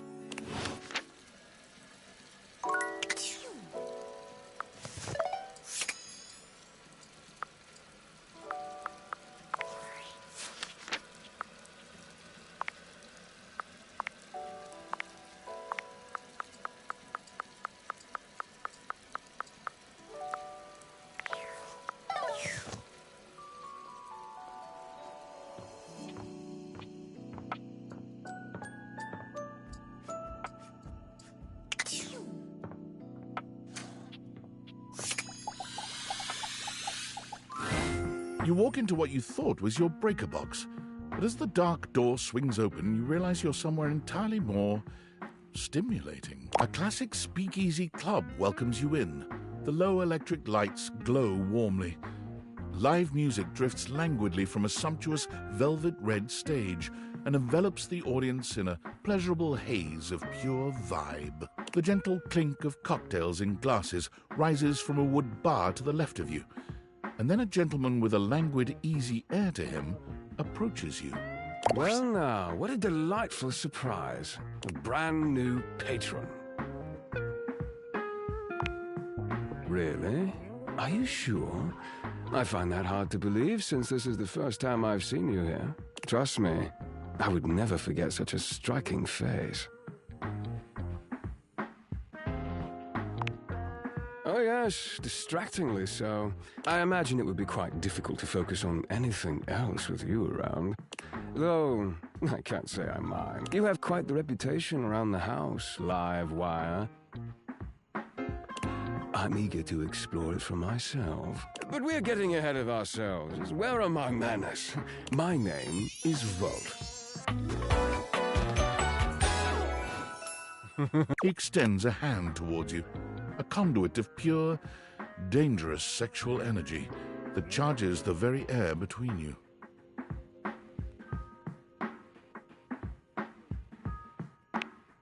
He lowers his head to brush his lips across the back of your hand. Was that a spark of static electricity you felt just now? It's a pleasure to officially make your acquaintance. Taking his eyes from you for the first time, Volt slips his arm around your waist and turns you, slowly, to take in the rest of the room. Welcome to the Breaker Box, the pinnacle of luxury and entertainment, and the most exclusive club in the house. Impressive, isn't it?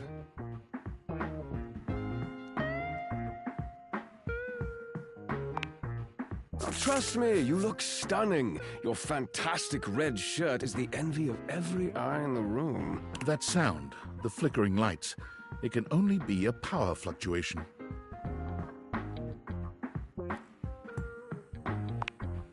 What? Oh, that. Well, that was nothing, just a little surge. With this much energy coursing around, it's bound to happen from time to time. Volt. This newcomer looks exhausted, frustrated, and annoyed. His sleeves are rolled to the elbow, revealing calloused and bruised hands that he wipes on a rag. Eddie! Just in time to meet our guest. The human? What's he doing here? I'd imagine if we don't poison the mood, they'll be joining us for the headliner show. Joining us for tonight's show, I hope? Careful there, Livewire. I might just take you up on that. Right. I'll have fun with that. I finished the patch, I'm clocking out. Not my best work, but it'll hold for the show. Ah, I see. And you're sure you're feeling all right? I'm fine. Just don't overdo it. Eddie turns and trudges away, focusing on the rag in his hands. Of course. Eddie always is. His human skills leave something to be desired. Best to simply give him some space. Back to the matter at hand. Tonight's show. Shall I set you up at one of our VIP tables? With pleasure. With a wink, Volt hops nimbly up onto the stage. He was born for the spotlight. Good evening, you scofflaws and ducky watsits. Looks like Johnny Splash is going to be singing for us tonight. Be warned, patrons, you might get wet. Whoa. Hi, everybody. I'm Johnny Splash. I got a song for you all tonight. One from the heart. Hey, Kitchy. And tonight it'll be a cappella, because my voice is the greatest instrument of them all. I keep a close watch on this shower of mine. I keep my forces free of stain and grind. I scrub the ground from the tiles between the lines. I be a clover. Oh, slide. That was amazing, baby. I even surprised myself. I've seen many bombs in my time, but that one takes the crook-blasted cake. Oof. Even I couldn't clean up that mess. You didn't like it? I thought it was okay. I'll retool it and come back with something even better. Just you wait. With the club beginning to close down, it appears that the show is over. Patrons mill about, talking amongst themselves. You spot Eddie nursing a solitary cocktail at the bar. Vault is nowhere to be found. Things feel colder and quieter without his presence. Show's over. Club's closed.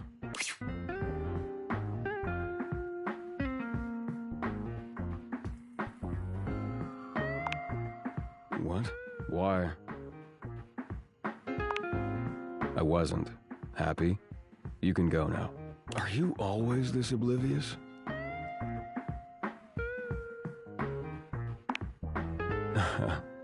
Cute. Now get out. I got work to do.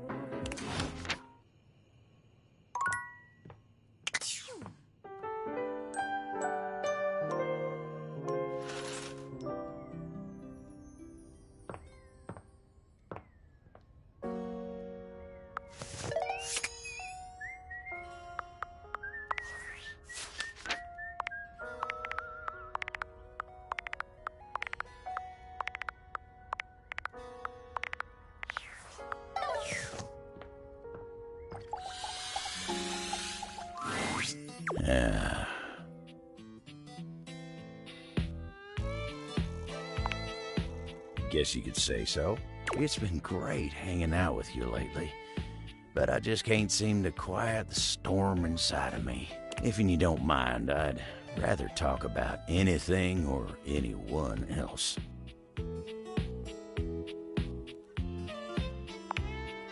Maybe we can talk about some of our friends? My friends always make me happy.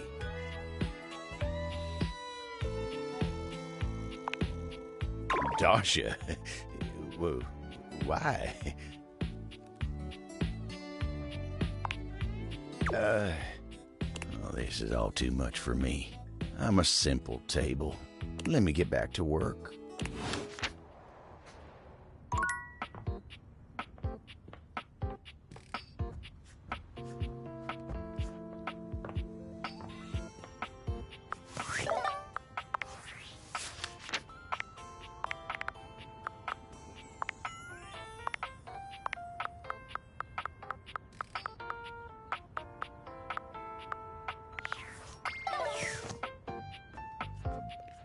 Well, we messed up with Timmy, but we can still get Timothy.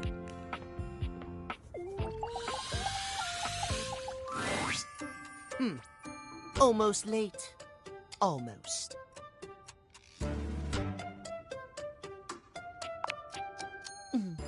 Thank you. Tell me why you've sought me out. Aside from the pleasure of my absolutely sparkling wit and golden company.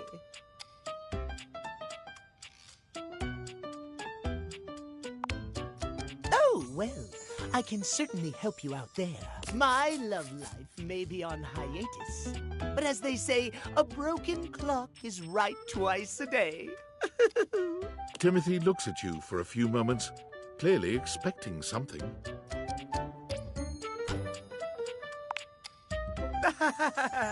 Yes.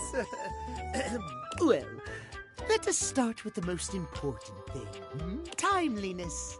Next to godliness, as they say. Of course I'm right. Imagine, if you will, you show up to a date showered and clean, but 2 hours late. Does your cleanliness matter then? I think not. Of course I am, old bean. Oh dear, how me flies. I must away quite soon, but before I go, I want to be sure I've imparted my wisdom to you precisely as I meant to. What did you learn from me today? Exactly! Just so, just so. Just remember, there is always time for timeliness. Now leave me. I've run out of time for this conversation. If you wish to speak again, find me at 3 p.m. Precisely at 3 in the afternoon. Farewell!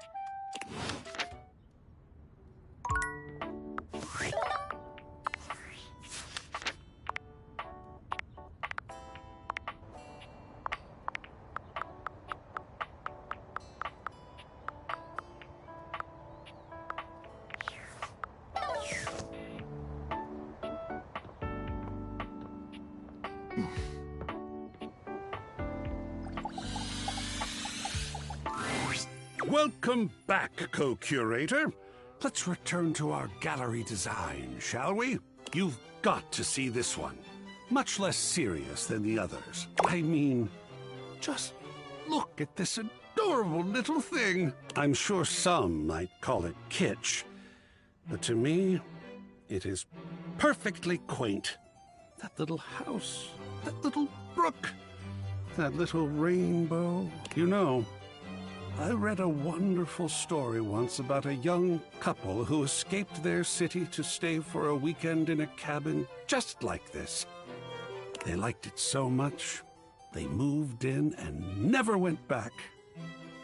Shall we discuss it? Lovely.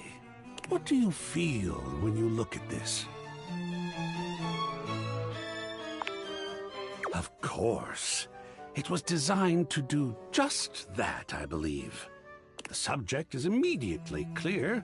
There's no definitive point of view, no work required from the viewer.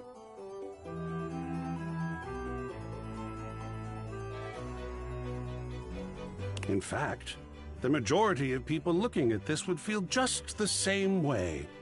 At ease, not triggered. It was designed that way. And that is absolutely wonderful. Good feelings are good. Is this one you'd like to display? Where shall it go? Like this? Well, we are making excellent progress here. Just one more to go. Ah, the thrill of gallery design.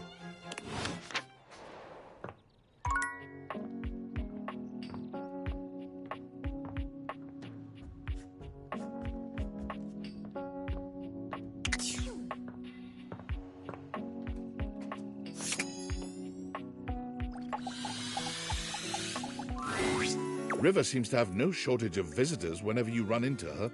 This time, her companion is a statuesque figure in black. Something about her gives you a strange sense of nostalgia and sadness.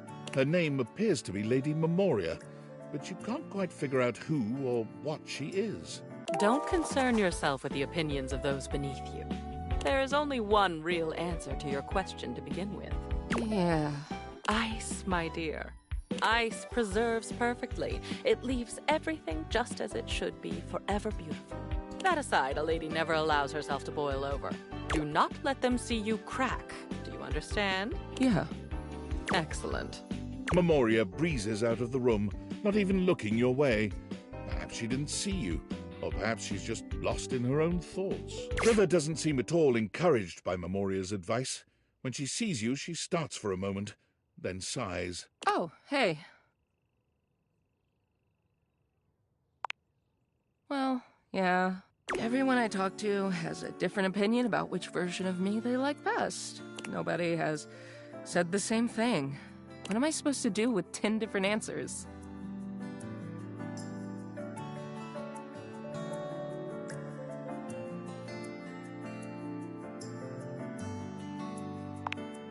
Oh, like, it's just so easy. What would you know about that? I can't even help changing, you know? Even if I did have a preference for one state, I'm always gonna have to be something else. So there's no point in putting myself out there like that just to be told I'm not good enough anyway.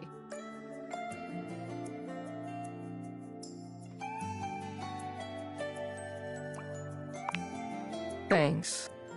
River falls silent, perhaps thinking over what you've said to her, or perhaps turning over everyone else's words. She sits, drawing her knees up to her chest and looking off into the distance. Whatever is on her mind, it's plain to see she's 1,000 miles away. No. Go ahead. I'm lucky to have a friend like you help me figure this out.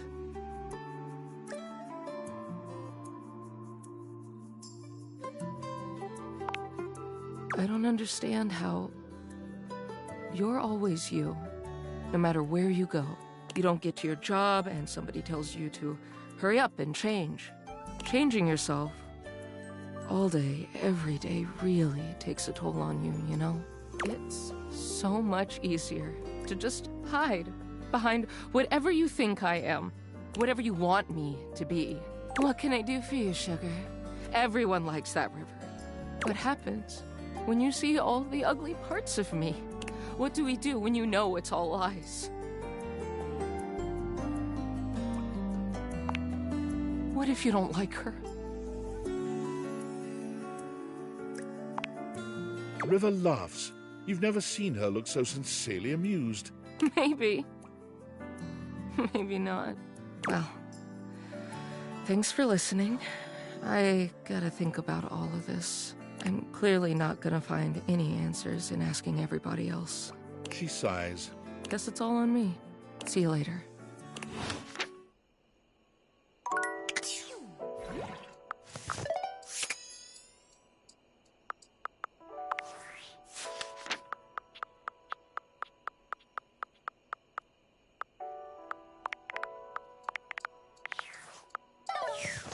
Oh.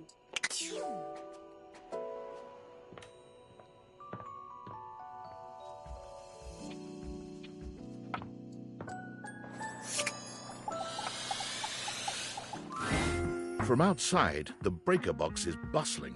You push open the heavy door, but the first thing to grab your ears isn't the dulcet tones from the stage. It's the aggravated whispers of a heated and private argument in the corner between Eddie and Volt. You should be resting. I'll add it to the list. Eddie, there's no time, all right? There's too much to do, and unless you want us to blow a fuse, we're not going to blow a fuse. Though you might if you don't relax. Everything is well in hand. Look, fine. Just a few hours, but only if you swear you'll keep me updated. Have I ever failed you before? Obviously not. I'm serious, Volt. If it gets worse, you come get me. Clearly not fully convinced, Eddie chews on his lip. Finally, he turns, blowing past you with barely a nod. Ah, live wire. Volt's whole demeanor shifts as he notices you, and you feel just as tingly as the first time. Oh, delightful. You're back.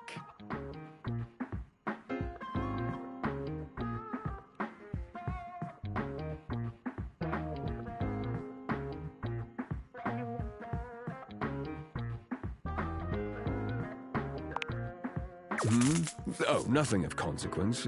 Administrative responsibilities, you know. I wouldn't want to bore you with the details. Volt's eyes shoot to the lights, and immediately back to you. Can I set you up with a table? The show doesn't start until later, though I imagine we can find something to fill the time.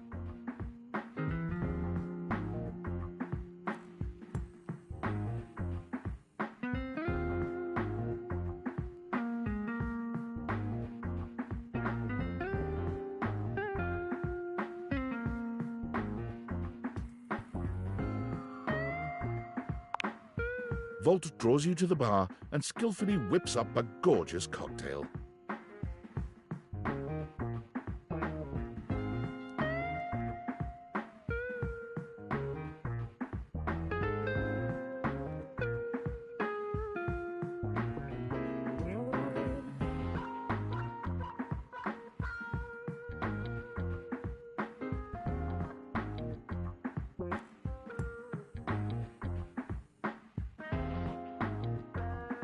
Yeah, this is on the house.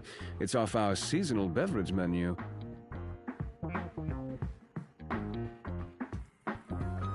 Whiskey sour.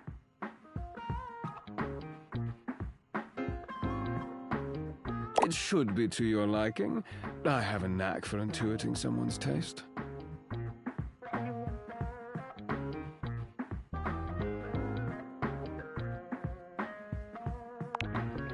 I aim to please.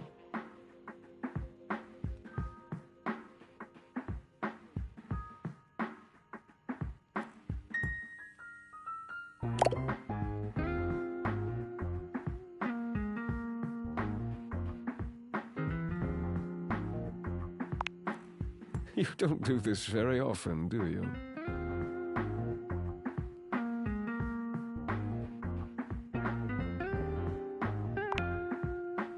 allow me to take the lead.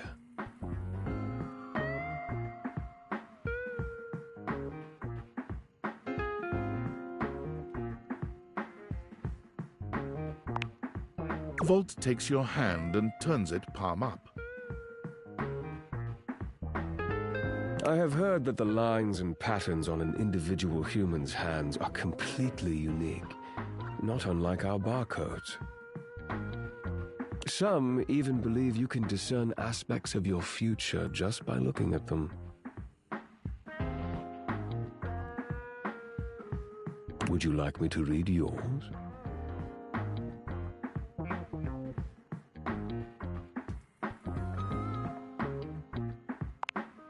In a manner of speaking.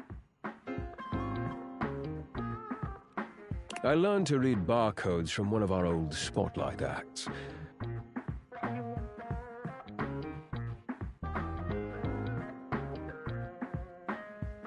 I imagine the skills are at least somewhat transferable.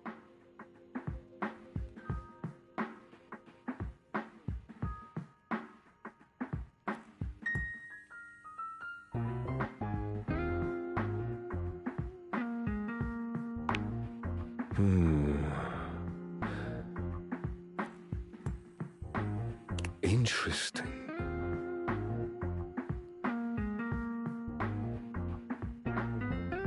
Yes, very interesting indeed.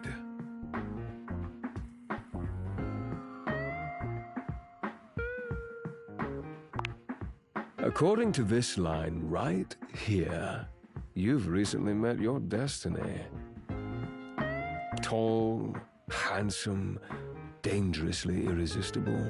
Ringing any bells?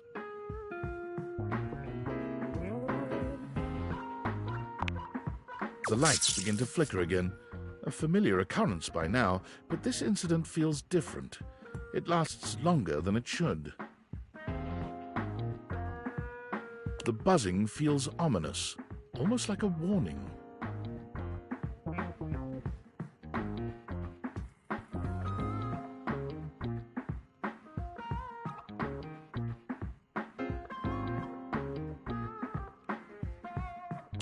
My apologies, Livewire. As much as I'm enjoying our conversation, there are a few things I must attend to.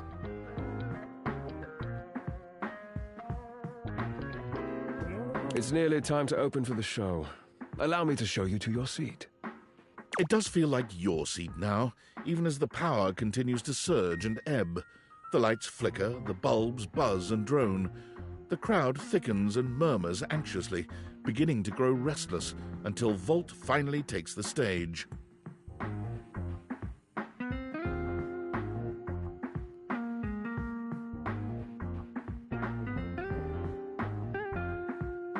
We've got a real treat for you tonight. According to him, he is a new musician no one has ever heard of. And if they think they have, they're wrong, or my name ain't Johnny. P.S. Don't read that part. Well, read it, but don't say it out loud, for am's sake.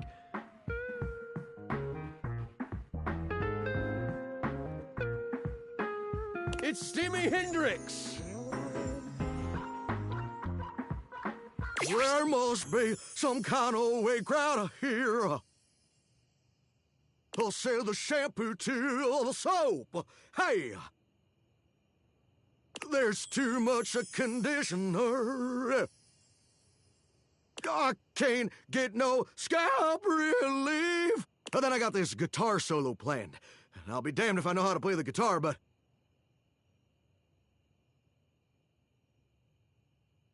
I learned it a cappella for you.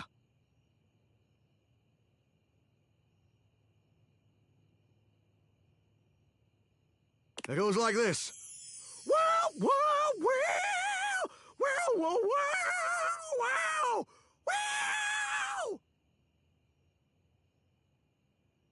wow. No one knows more about stinkings than Jean-Luc, and this smells like a big one. A turd named P.U. I always appreciate feedback from other artists.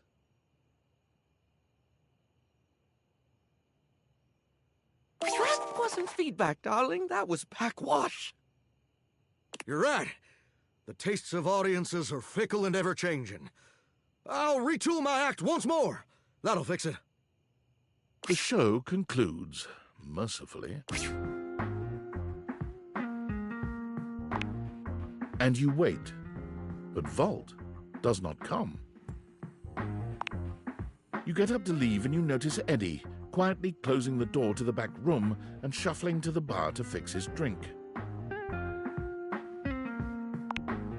Oh, for fuck's sake, what do you want? Obvious question time. Fun. Wait, what? Why?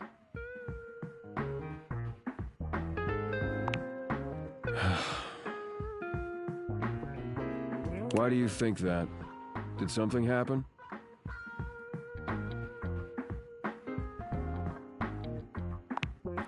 What kind of weird things? So you came here to... what?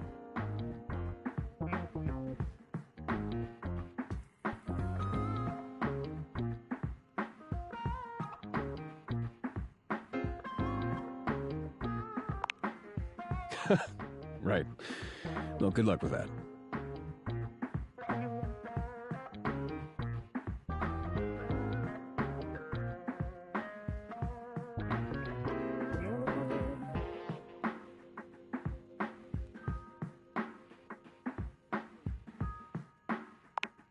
What the hell do you expect me to do about it? Volt's the one who runs the power here. If there's a problem, let him handle it.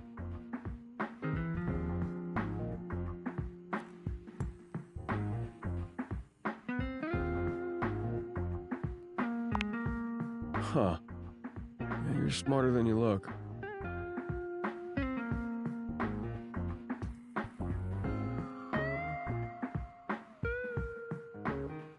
You actually care about this, don't you?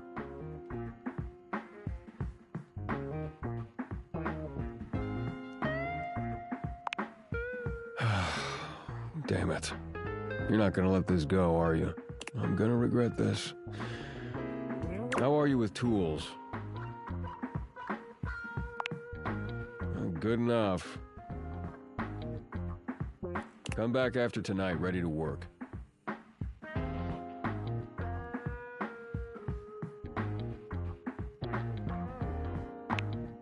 Do you want to help or not?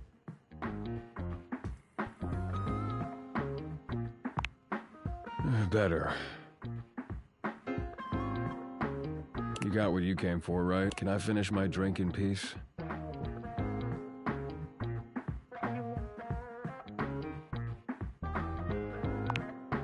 Oh, I'm regretting this already. You're not gonna go away unless I do a formal introduction, is that it?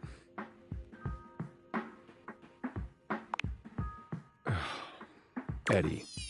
My name's Eddie, which you already know because we've met.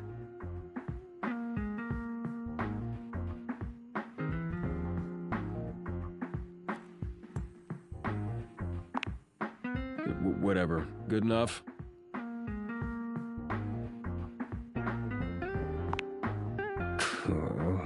Edison. Edison Watts. You want my barcode too? Look, you'd better rest up if you want to be useful tomorrow. Unless you've changed your mind.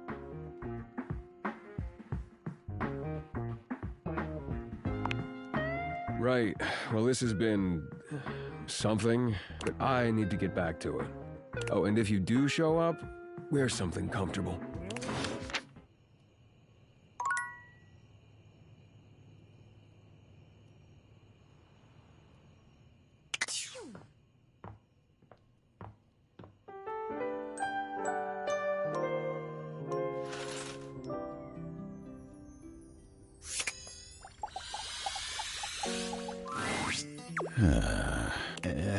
Abel is clearly 1,000 miles away. He looks absolutely lost in thought. When he finally notices you, his demeanor doesn't change in the least. Oh, hey. Sorry. Lots to do. All's well here. Huh? Us? You mean you and me? Oh, well, I ain't a real decisive guy. What is it you're looking for us to be? Oh, well, all right. I aim to please. I love you too. Done and done. Guess it can be just that easy, huh?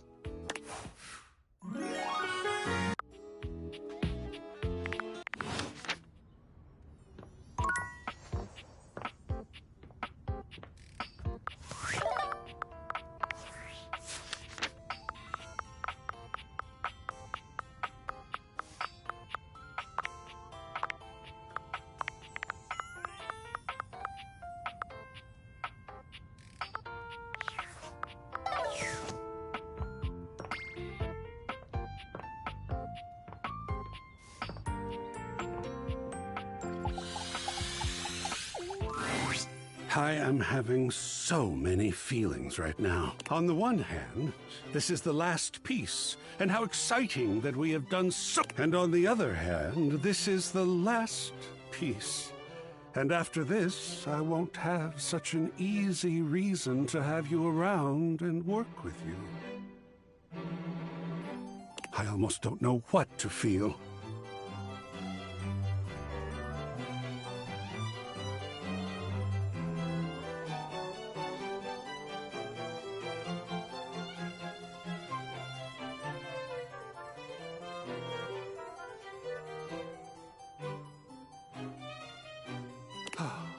I suppose I'll feel it all. That usually works.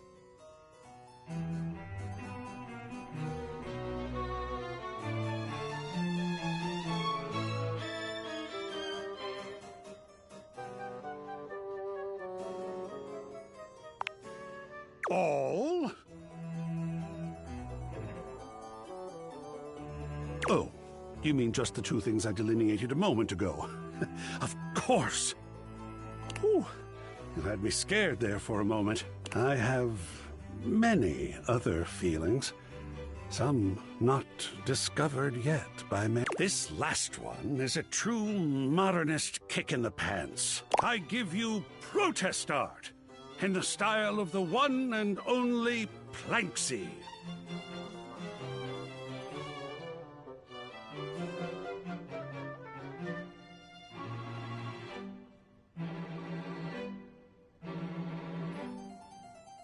Ah, it's so irreverent and bold. I do love it.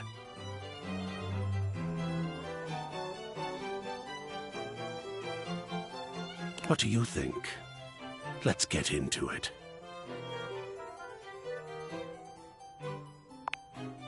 Oh, talk, talk, talk! Tell me things! As am I. I mean, I am on board with art as the perfect solution to just about any situation, and politics are no exception. How do you find this piece to be political? I think you may be right. Greed is a normal experience in life, but when taken to the extreme or relied upon as a strategy, it can lead anyone into damaging behavior. Of course, that is the generous outlook.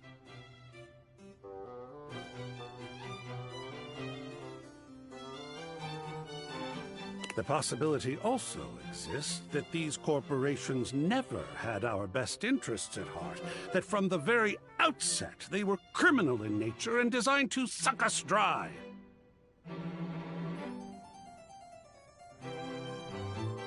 Oh dear. Do you see the power of art? Look at these profound and unsettling thoughts that are inspired in me now. Absolutely fantastic. Are we going to display this one? And where is this fantastic thing going? How about this? Well, well, well. Here we are. All 4 pieces for the gallery have been studied and placed. What an achievement!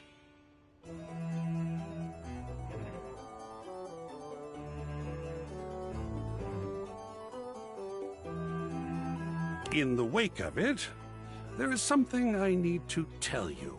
And don't think I didn't notice your fantastic red shirt. You see, I've been thinking about you. You put them all up and talked about it every time. I am in love! Oh, it is rare to meet someone like yourself. And as you can imagine, I have met a great many folks. But you helped me with my gallery by offering your thoughts and opinions. You hung up every single piece and talked with me like humans do to each other, even though they were so different from each other, and even though they may not all have been exactly to your taste.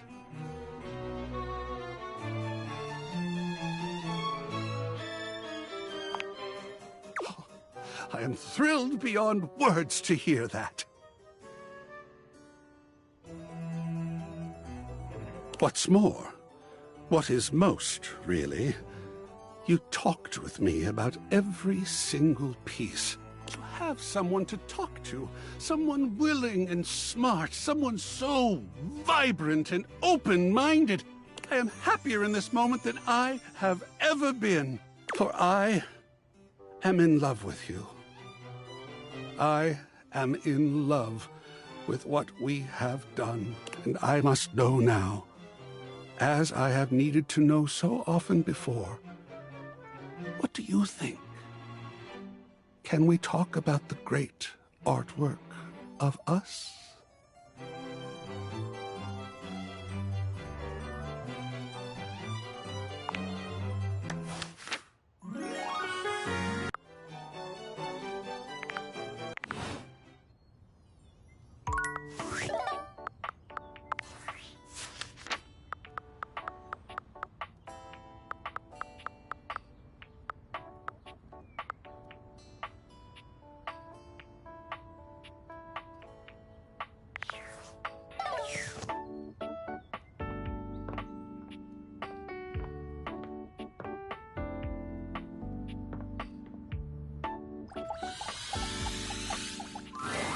Timothy is just putting the finishing touches on polishing a pocket watch. When he sees you, he waves you over, setting the watch aside and pocketing the cleaning cloth. There you are, just on time. I must say, I'm absolutely chuffed to see how timely you've been. You're right on schedule. I was just polishing some of my timekeepers. Would you care to join me?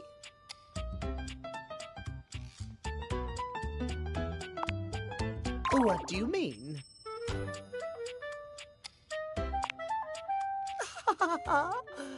Oh, aren't you clever? Yes, time is a gift, is it not?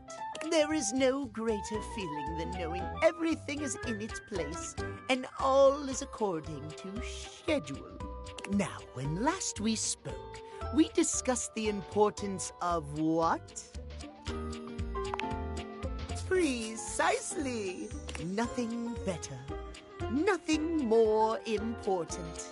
The biggest lesson here is that time, above all else, is the first thing you must consider when it comes to love. But there are, of course, other things to consider. Having a schedule for your date is imperative to ensure you are using every moment with your lover correctly.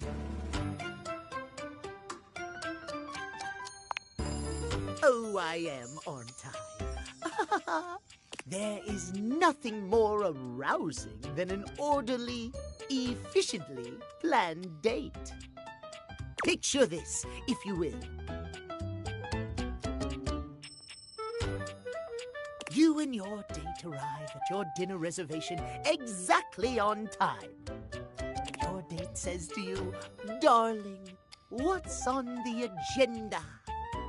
You say to them, "We have approximately 10 minutes to review the menu and engage in small talk. They can only moan in needful appreciation for your immaculate scheduling. Oh.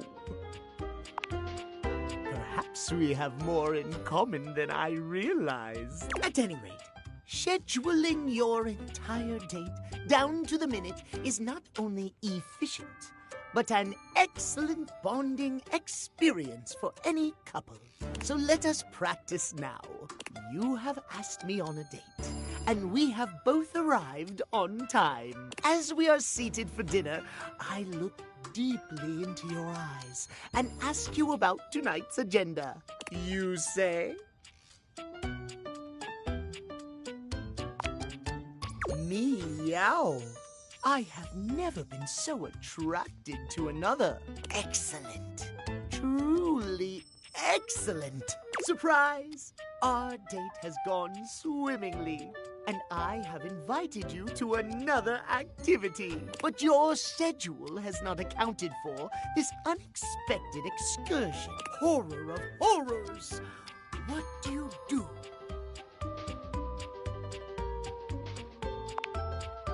Exactly!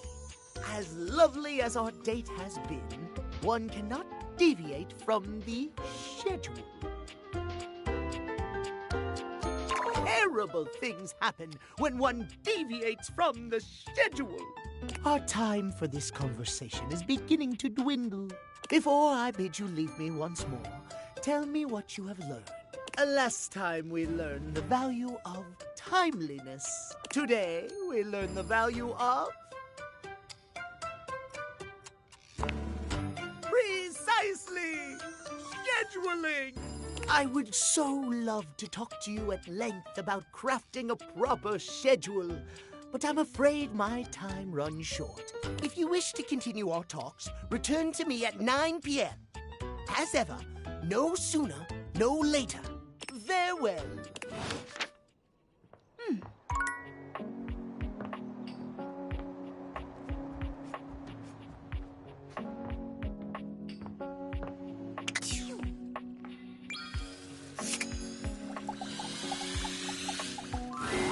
River is alone when you come to see her, for the first time since the two of you met this way. But that's not the only unusual thing here. There's something in the air you've not really sensed until now. She seems at ease, her body posture relaxed as she looks around the room. When she sees you, she smiles. You've never seen such a beatific expression on her face. Oh, hey! I'm so glad you're here. I was just thinking about you.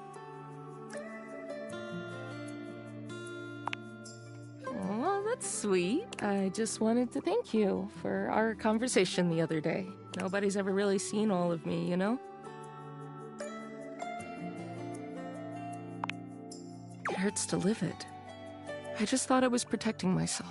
There's so many different rivers, you know, beyond even my different states. I just become whatever people want from me. Nobody's ever really known the real me. Some of them think they do, but they don't. I just thought, if I could just be my best self at all times, everyone would love me then. It made me so sad and resentful. It's just so tiring performing all the time, you know?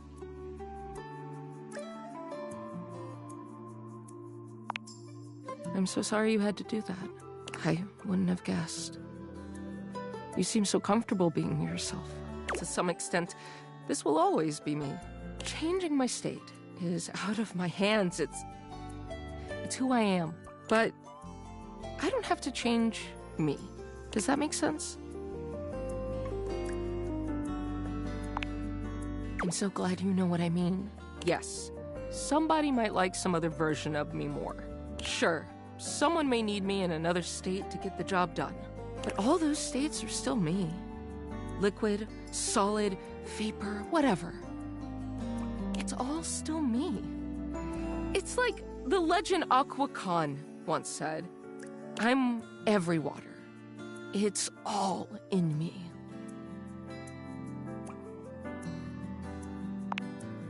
Yes! She exhales, as if steadying herself. Anyway, I don't think I could have had this breakthrough without you. You watched me question myself and everybody around me. I didn't even realize it at the time, but I really let you see the neediest, worst parts of me, and you didn't even care. I know you well, but you barely know me, and still, you let me be me. Her smile grows warmer. There's a new tenderness in her gaze. It means a lot to me. More than I can express. She reaches her hand out to you. I know you intimately, but you've never gotten to know me like that. I just want to show you everything.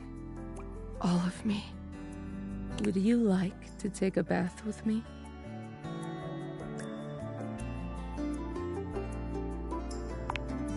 River smiles, taking you by the hand, and as she leads you off to the bath, you know nothing will ever be the same between you. It's not as if the bath itself is a novel experience, but this time it feels like the bath is taking you. The water is perfectly warm, caressing you in your most intimate places with a touch that's both gentle and bold. There's no doubt that when the night ends, the two of you know each other more intimately than you could ever have imagined. River is such a constant presence in your day in so many ways. She might be ever-changing, but knowing that she feels safe enough to be her truest self with you means the world.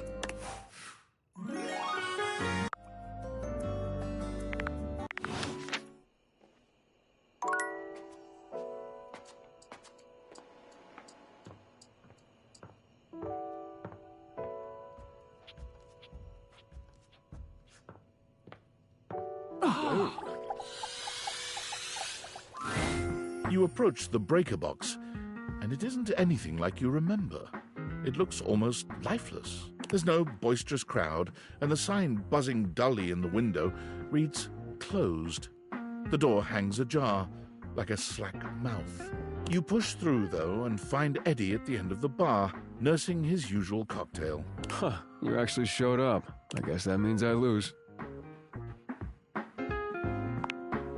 Good to know. A little inconvenient for me, but good to know. I made a bet. Was pretty sure you'd back out, but I guess there's still time. You'll probably change your mind once you realize what you signed up for. Eddie sets down his drink and shrugs out of his vest. He begins rolling up his sleeves.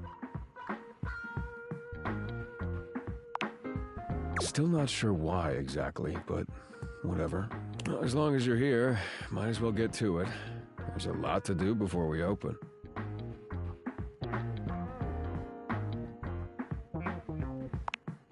Usually I take care of all the maintenance after hours, but we've been so slammed lately, there just hasn't been enough time. Things are breaking down faster than I can get to them. And trying to do anything while the club is open is essentially pointless. There's always questions and distractions and polite conversation. It's exhausting.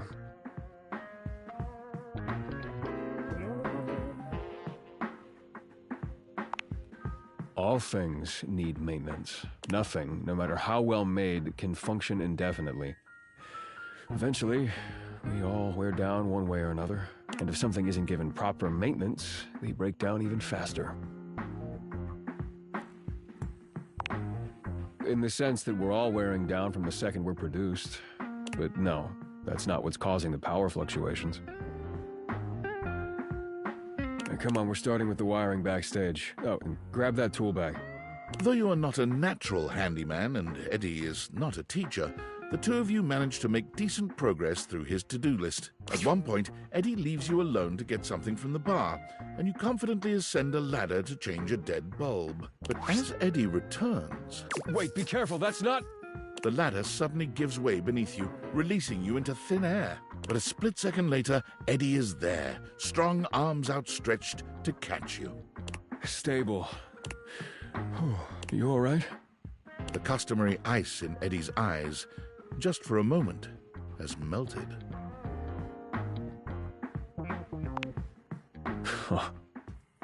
As Eddie releases you, his face contorts back into its customary gruff expression. That was unbelievably careless. What were you trying to do exactly?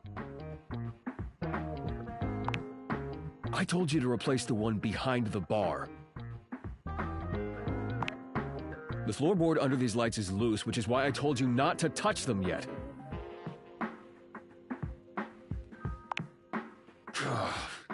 just pay more attention. You're sure you're not hurt?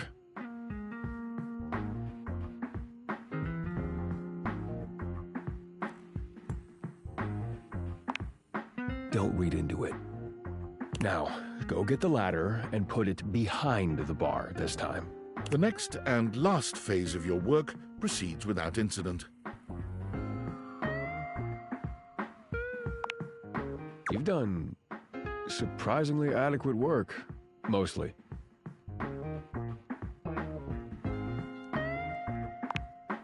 No, you had an excellent. If you'd only had a pretty good teacher, you probably would have electrocuted yourself. Twice. And we got through more of the to-do list than I expected. That's probably good enough for today if you want to, head out.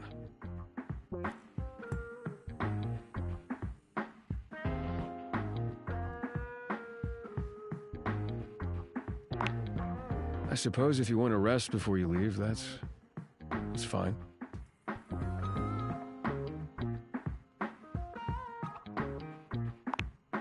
Not everything. These things take time. Look, next time we'll get the rest. Just need to do a little more work and it'll all be fixed. Yeah, I'm always okay. See ya.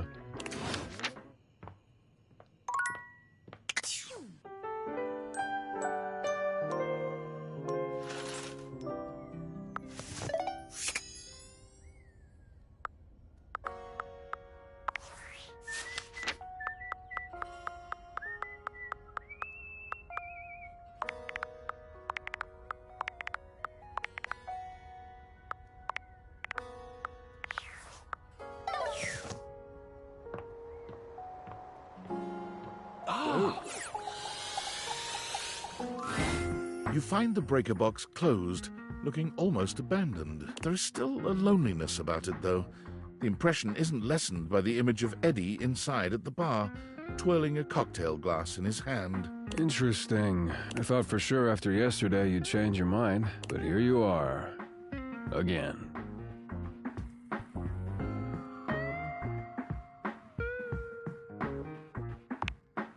Really? I find that hard to believe.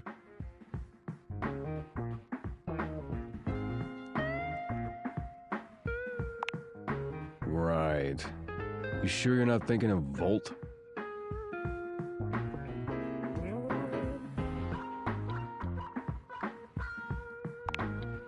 What?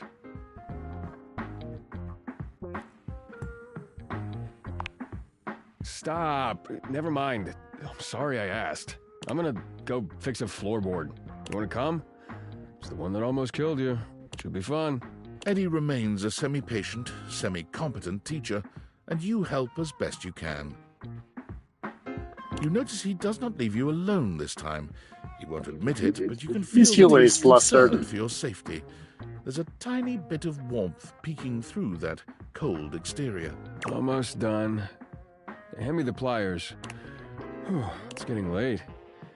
I can finish up this set myself. Why don't you go get some rest?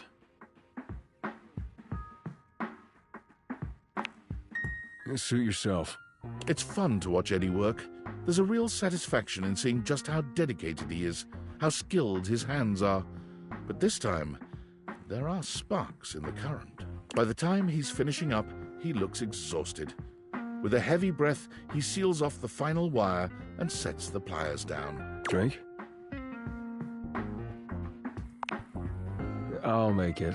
With not a wasted movement, Eddie puts together whiskey, egg white, lemon, and sugar into a shaker. Try this. Whiskey well?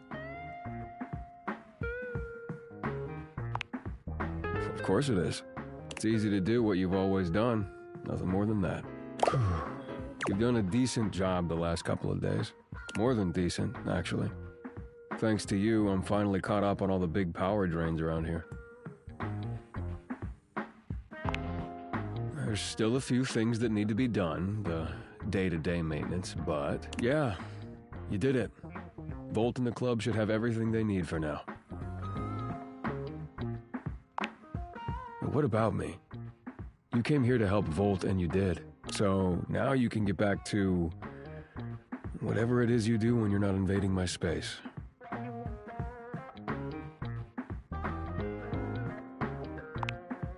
What? Why would you want to do that?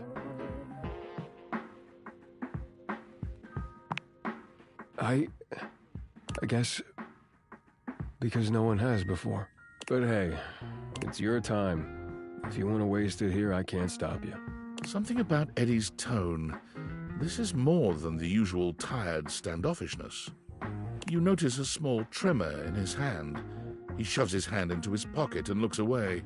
Well, at least now you can get back to the crowd and the shows and whatever with Volt.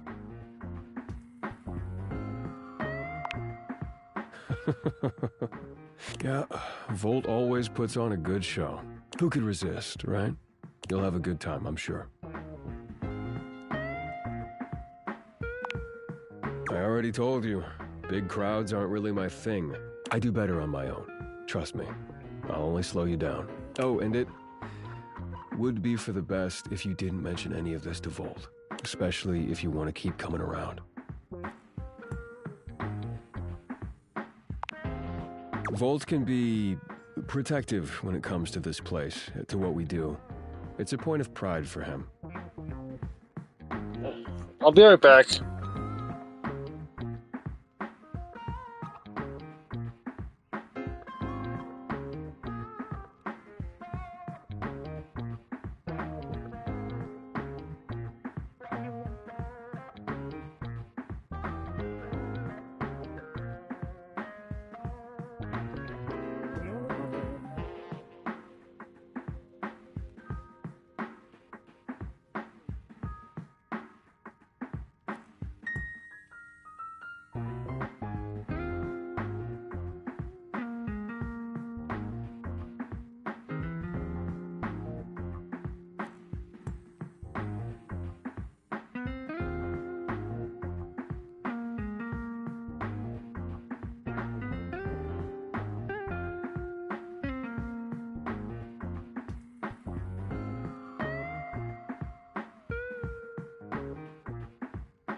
Just give me a few minutes more.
Alright, I'm back. If he found out you'd been helping, and that's why the power suddenly stabilized, it would probably hurt him. A lot.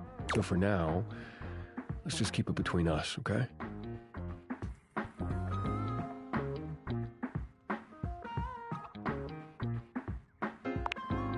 What does that mean?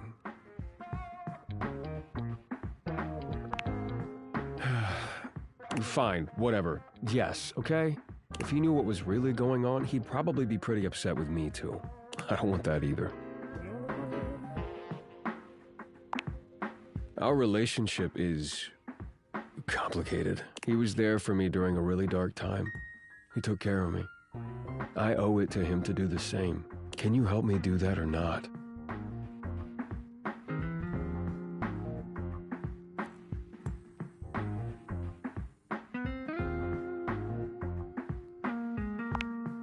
Thank you.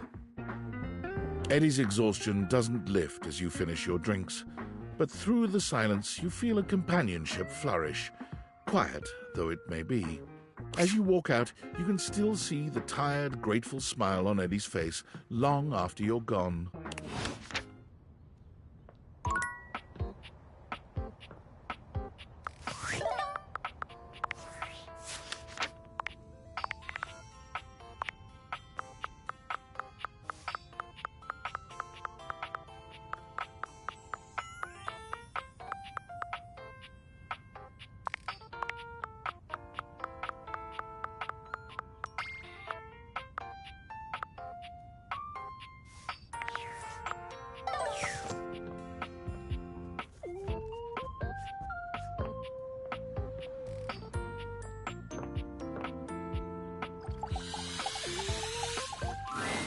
Seated in your living room is a being who seems to truly embody the concept of comfort.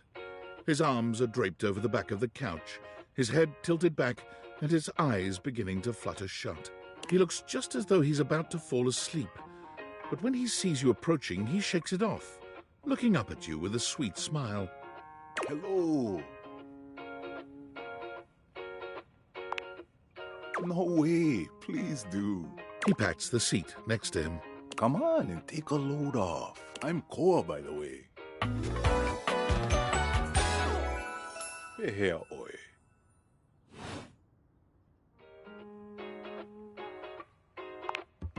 Hey, thanks.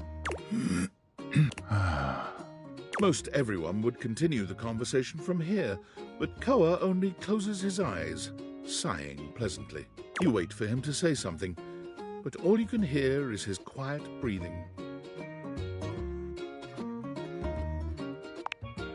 No, that's okay. Koa opens one eye, but he doesn't move. I just thought you might like to share in all this comfort, you know? Couch culture is really all about taking it easy together. You know, like, you ever heard people talk about alone together?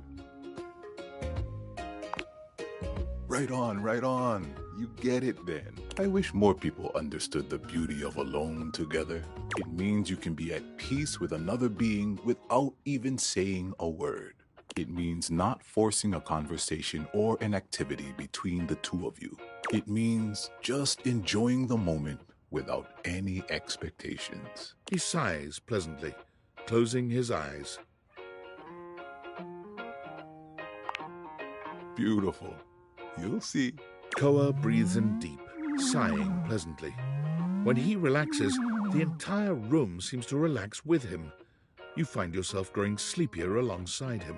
You're not sure how much time passes as the two of you sit side by side in companionable silence, but it's certainly a good while. Thanks for keeping it chill, buddy. This was real nice. Got something I want to give you. You know it. You know, in couch culture, we're not big on expressing ourselves verbally. We prefer to let our actions speak for us. And a gift like this, it's just a way of honoring our friendship. I'm just glad you appreciate it. Koa yawns. I'm gonna take a nap. Feel free to stick around as long as you want, all right? I'm just so comfy.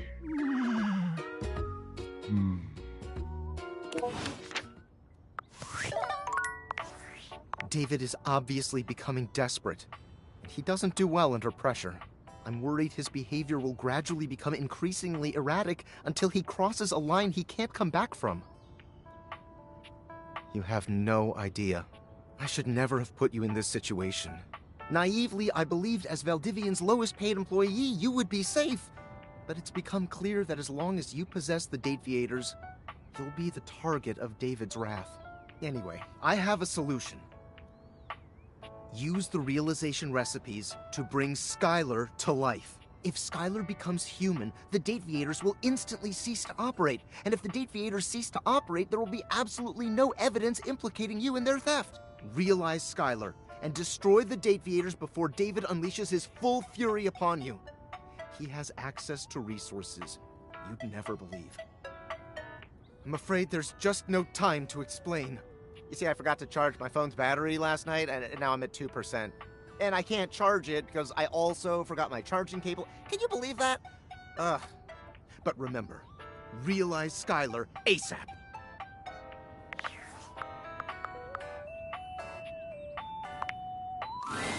Welcome! What can I do for you in my main menu?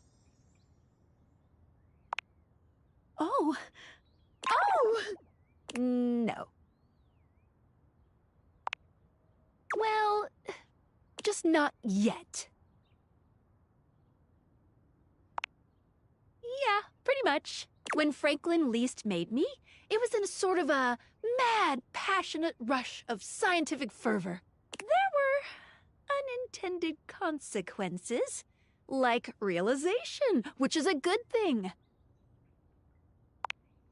But one of the issues with realizing an object is that each of us can only leave once our own little purposes are complete. Some of us here still have things to do before we go. I call it unfurnished business. Thank you very much. It's trademarked. Each of us can't become a human if we have unfurnished business. Reasons we need to appear in this house. None of the others know why exactly this is, or what it might be that we need to do. Oh, but I'll always tell you when I see it and forbid you from realizing that individual. As for me, well, I have the most unfurnished business out of anyone. I have to be here to help everyone else get realized, so I gotta go last. Sorry to be the bearer of bad news, but if you want me realized, you have to get everyone else realized too. You got it. Keep realizing everyone you see, and eventually my unfurnished business will become furnished. Finished. Ah, it's me, Tinfoil Hat. Are you there? I'm still receiving data from the Dateviators. Why haven't you brought Skylar to life and destroyed them? I realize all the objects are flirty and super hot, but as long as the Dateviators exist, David will be hunting you. And you don't have a chance. He has a whole island just to practice hunting people. There's definitely no people hunting going on here, island. Thinks he's so clever, but I'm on to him. You can't realize her? Oh dear. This must be unfurnished business. Undoubtedly from too many reanimation gluons in the plasmonic nanogenerators. Oh, I was afraid of this. My calculations showed it was a possibility, but I didn't realize it was unavoidable. All right, change of plans. If unfurnished business is inevitable, then you'll need to bring every object to life before you can realize Skylar and destroy the Dateviators. Any questions? Good. You shouldn't have a single question about any of this. Regardless, I'm illegally piggybacking off of my neighbor Howard's Wi-Fi, and he just found out.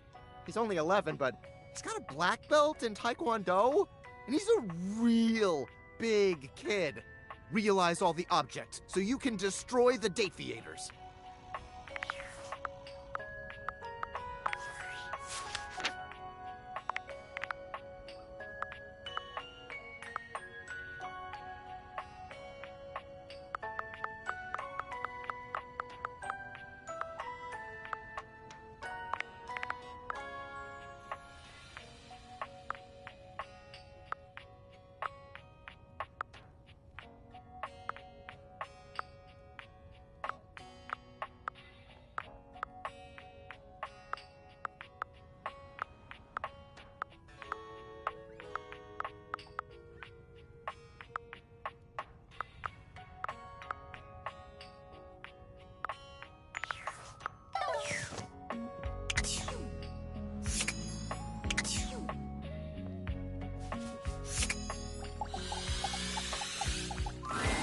You see a curvy, grey-haired beauty dressed in an outfit reminiscent of a famous old gentleman's magazine. She winces at the bright light you've brought with you. A cute, bunny-shaped creature is clutched in her arms. Oh, my goodness, that is bright. Startled me a bit there, honey.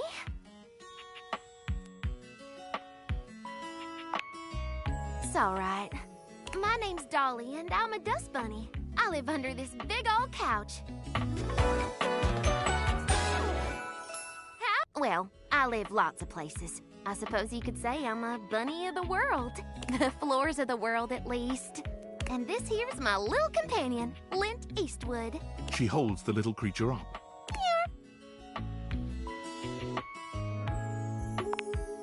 Put a finer point on it, why don't you, honey?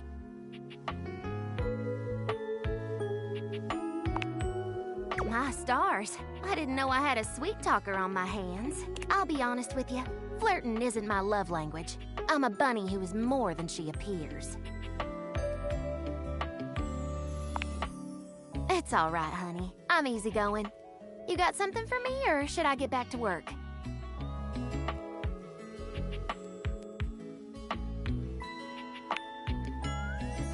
Now that's what I'm talking about!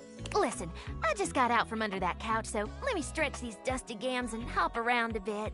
I'll be right here warming myself by the fireplace if you want to come back through sometime. I'd sure like to see you again. Mm-hmm. Talk soon, honey.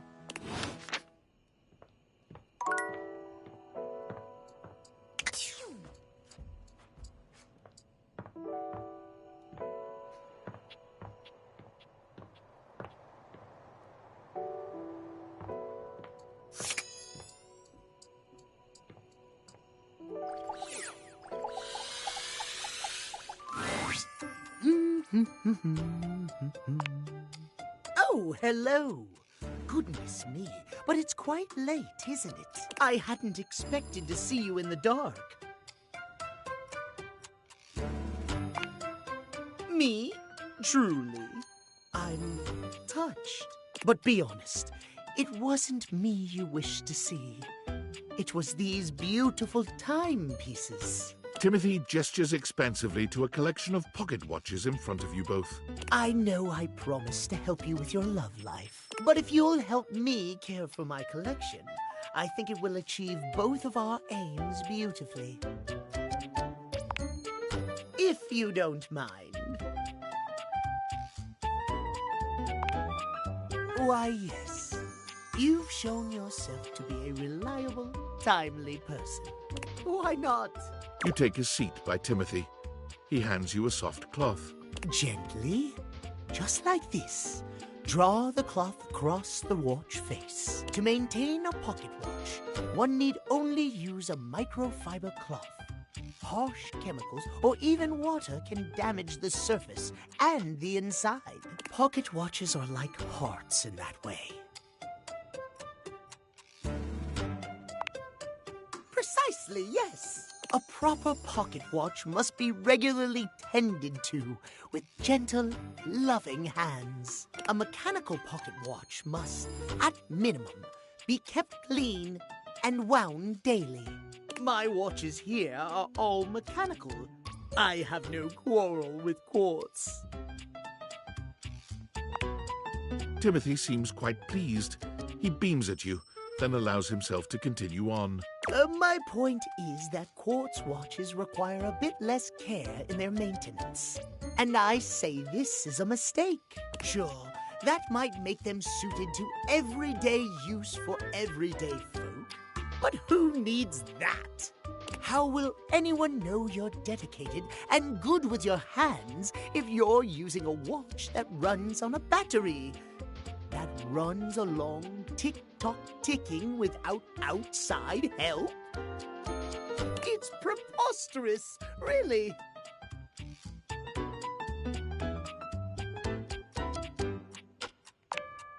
Precisely. When you make the rules around interacting with you complex and difficult, only those worth bothering will be able to adhere to them. Trust me, I'm an expert.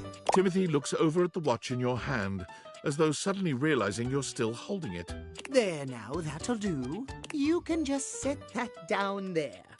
Gently, please. Thank you. Your help and courtesy are most appreciated. You and I have been talking for some time now about these things. I hope you have gotten something from these little chats of ours.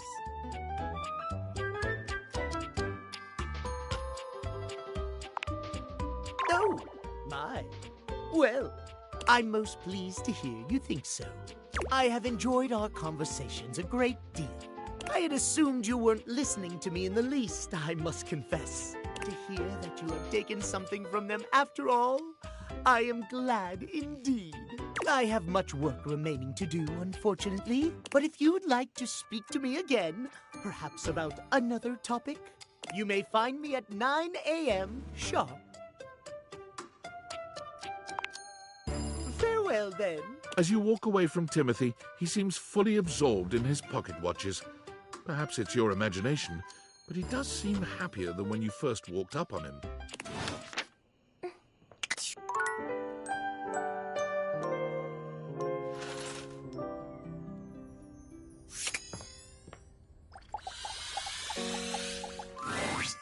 Oh, look who it is. Come closer, won't you? Come have a look at this. Timothy is in the middle of some sort of complex operation, taking a pocket watch apart. I wouldn't normally allow just anyone else here, you know. But you've shown yourself worthy of trust. The honor is all mine, my dear. Come and sit here by me, if you would.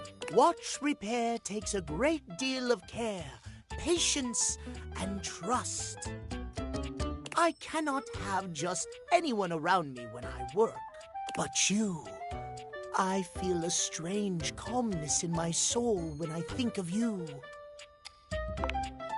Normally I am, well, I admit, perhaps a bit tightly wound. It is by necessity, after all, a failure to adhere to the schedule, to promote and uphold that most holy of values, timeliness.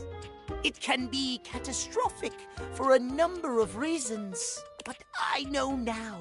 You saw for yourself just how costly it can be for me. But your steadfast smile, the way you have continuously accepted me for who I am, it has changed something inside of me. I was so afraid to be seen as someone out of control, someone who is ruled by his basest instincts. I was afraid I'd lose everything I'd worked so hard to build for myself. But I realized that was silly now. The right person will understand I may not always be as perfect as I aim to be, whether or not I am that less than ideal version of myself. In the end, I remain Timothy. And what's more... Timothy holds the watch out to you, and the two of you watch its delicate components tick away the seconds. No longer does the beat of my heart synchronize with my pocket watches alone. It beats in time with another. He gently closes the watch face, setting it down away from him, and taking your hand in his. I never thought I could find someone who not only accepts every facet of me, but even understands them. Tell me you'll stay by my side through the hours, day or night. Really? He laughs, happier than you've ever seen him. You've never seen him look at anything but his prized watch collection like this. You've made me so happy, my darling. I cannot believe I can truly have it all. I haven't allotted any time to it in the schedule, but perhaps I could finish my work later in the day, and you and I could spend some time together. The way I feel now, I'm not certain I could concentrate on my work. Oh, my. Well done. Timothy gently gathers up his pocket watches, moving them somewhere safer for the moment. Then he's taking your hand in his, leading you somewhere more private. This is unprecedented for me. I never imagined a break from schedule could be so intoxicating. Yes. Timothy's a bit shy at first, but he takes to you quickly. For someone who was so regimented, he's surprisingly spontaneous. You're so wrapped up in each other, hours pass before you even realize it. This might have started awkwardly at first, but now, nothing feels more natural.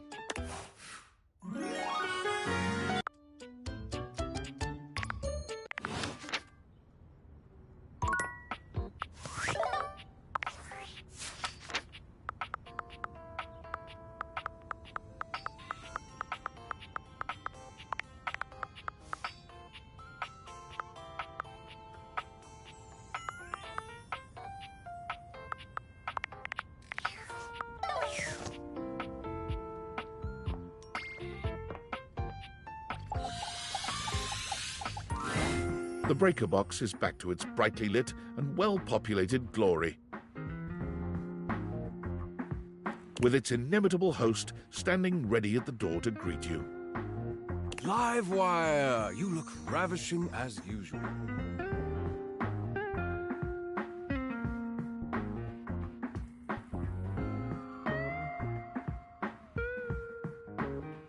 Do we have the pleasure of your company for another evening?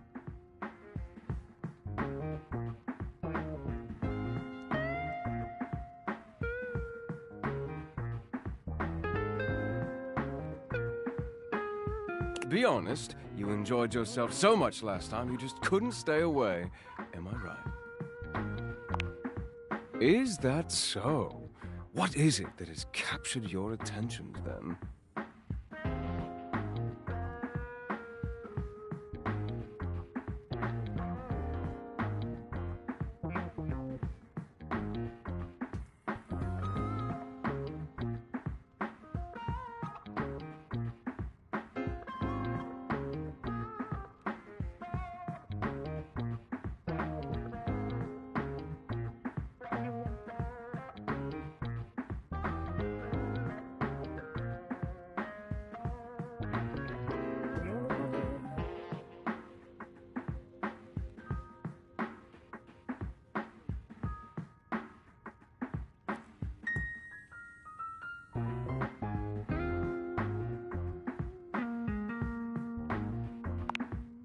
Volt chuckles.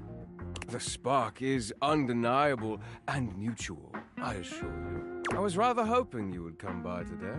What do you say we enjoy it a little more closely together, Care to dance?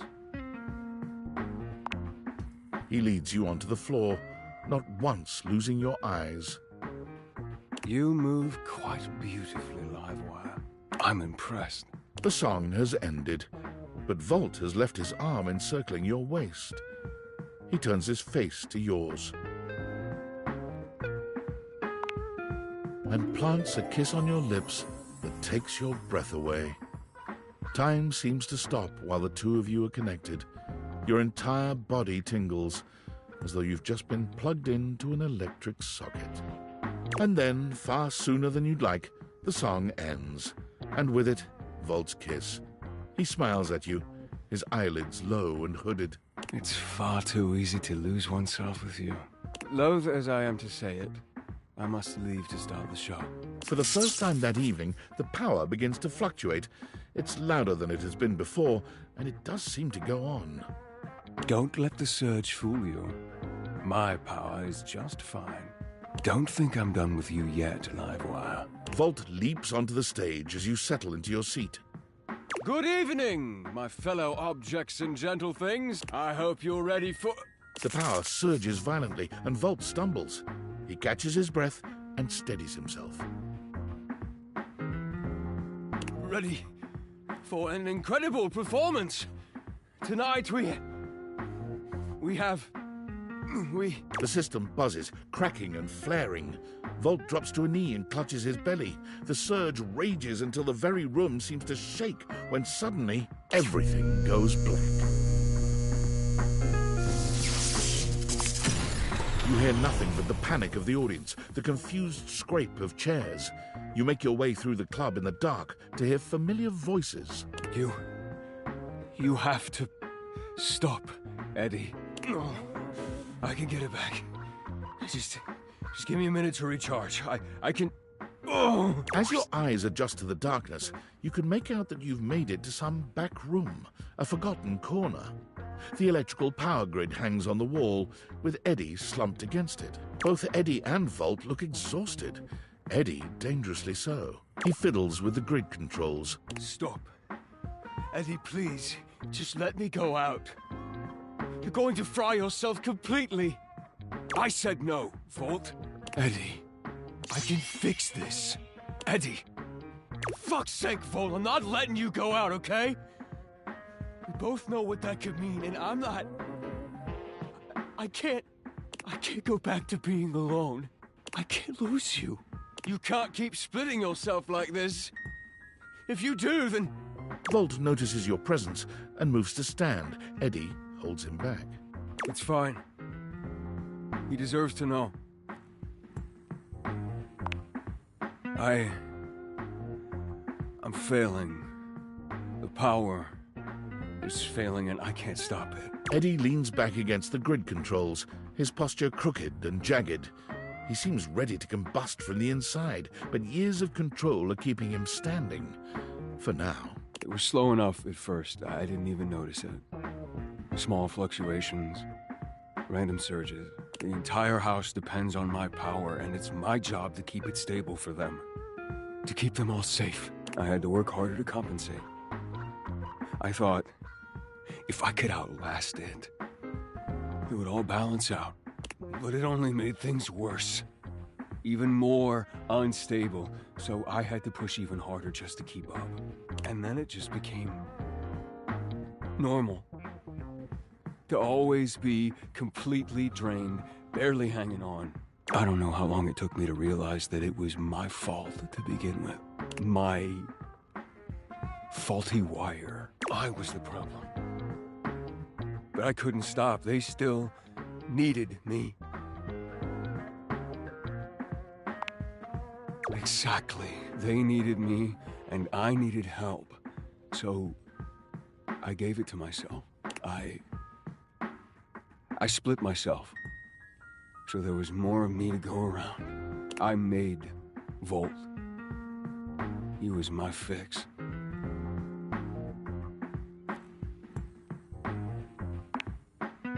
We're not one thing. We're not two things. We're connected. The small glow around Eddie flickers and dims. He's clearly in pain. This club has to run. It's power, it's light and music and heat and energy. It's everything. And I have to have Volt to make it work. I made him. It was supposed to be temporary. It only slowed things down by spreading out the power. But then, even that became too much. And now maintaining me is draining him just as much as... Just stop, I already told you. Eddie, they still need you. It's my job to protect you. Even from yourself. We're not doing it. It's too risky. The faulty wire. Volt, don't! You have to fix the wire and reset the system. If you do that, Volt could disappear. I don't know if I can bring him back. Please. You can't.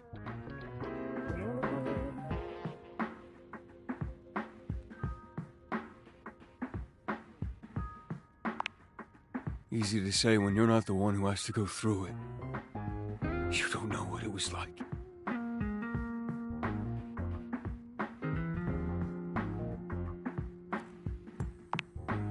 It's the only fix left, Eddie. We have to try.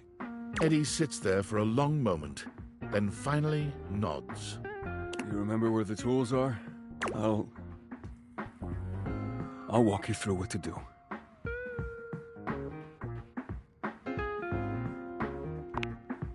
Wait.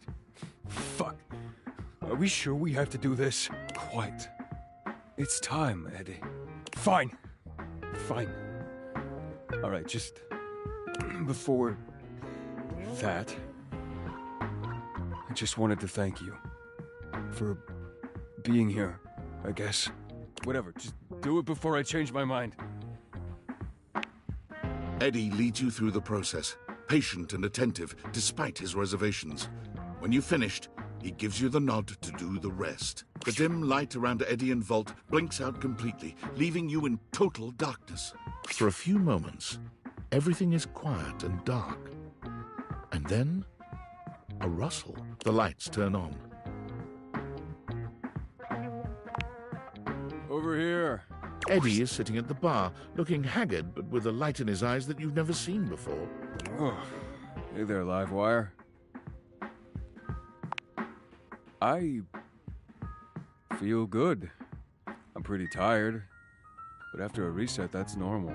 I don't know. I just feel stable. I'd almost forgotten what this felt like.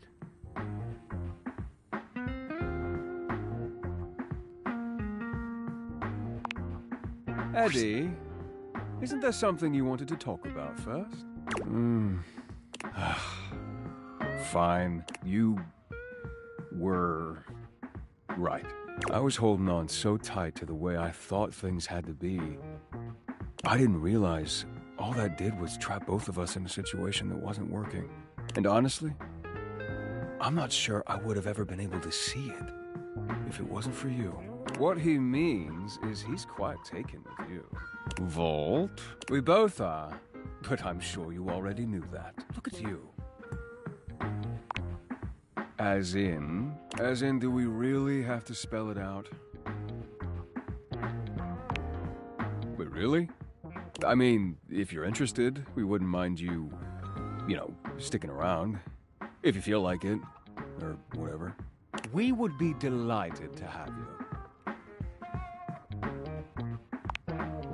Alright, well, if you're gonna stick around, might as well be useful. Come on. You remember where the tools are? Let's go. I'll send over some drinks.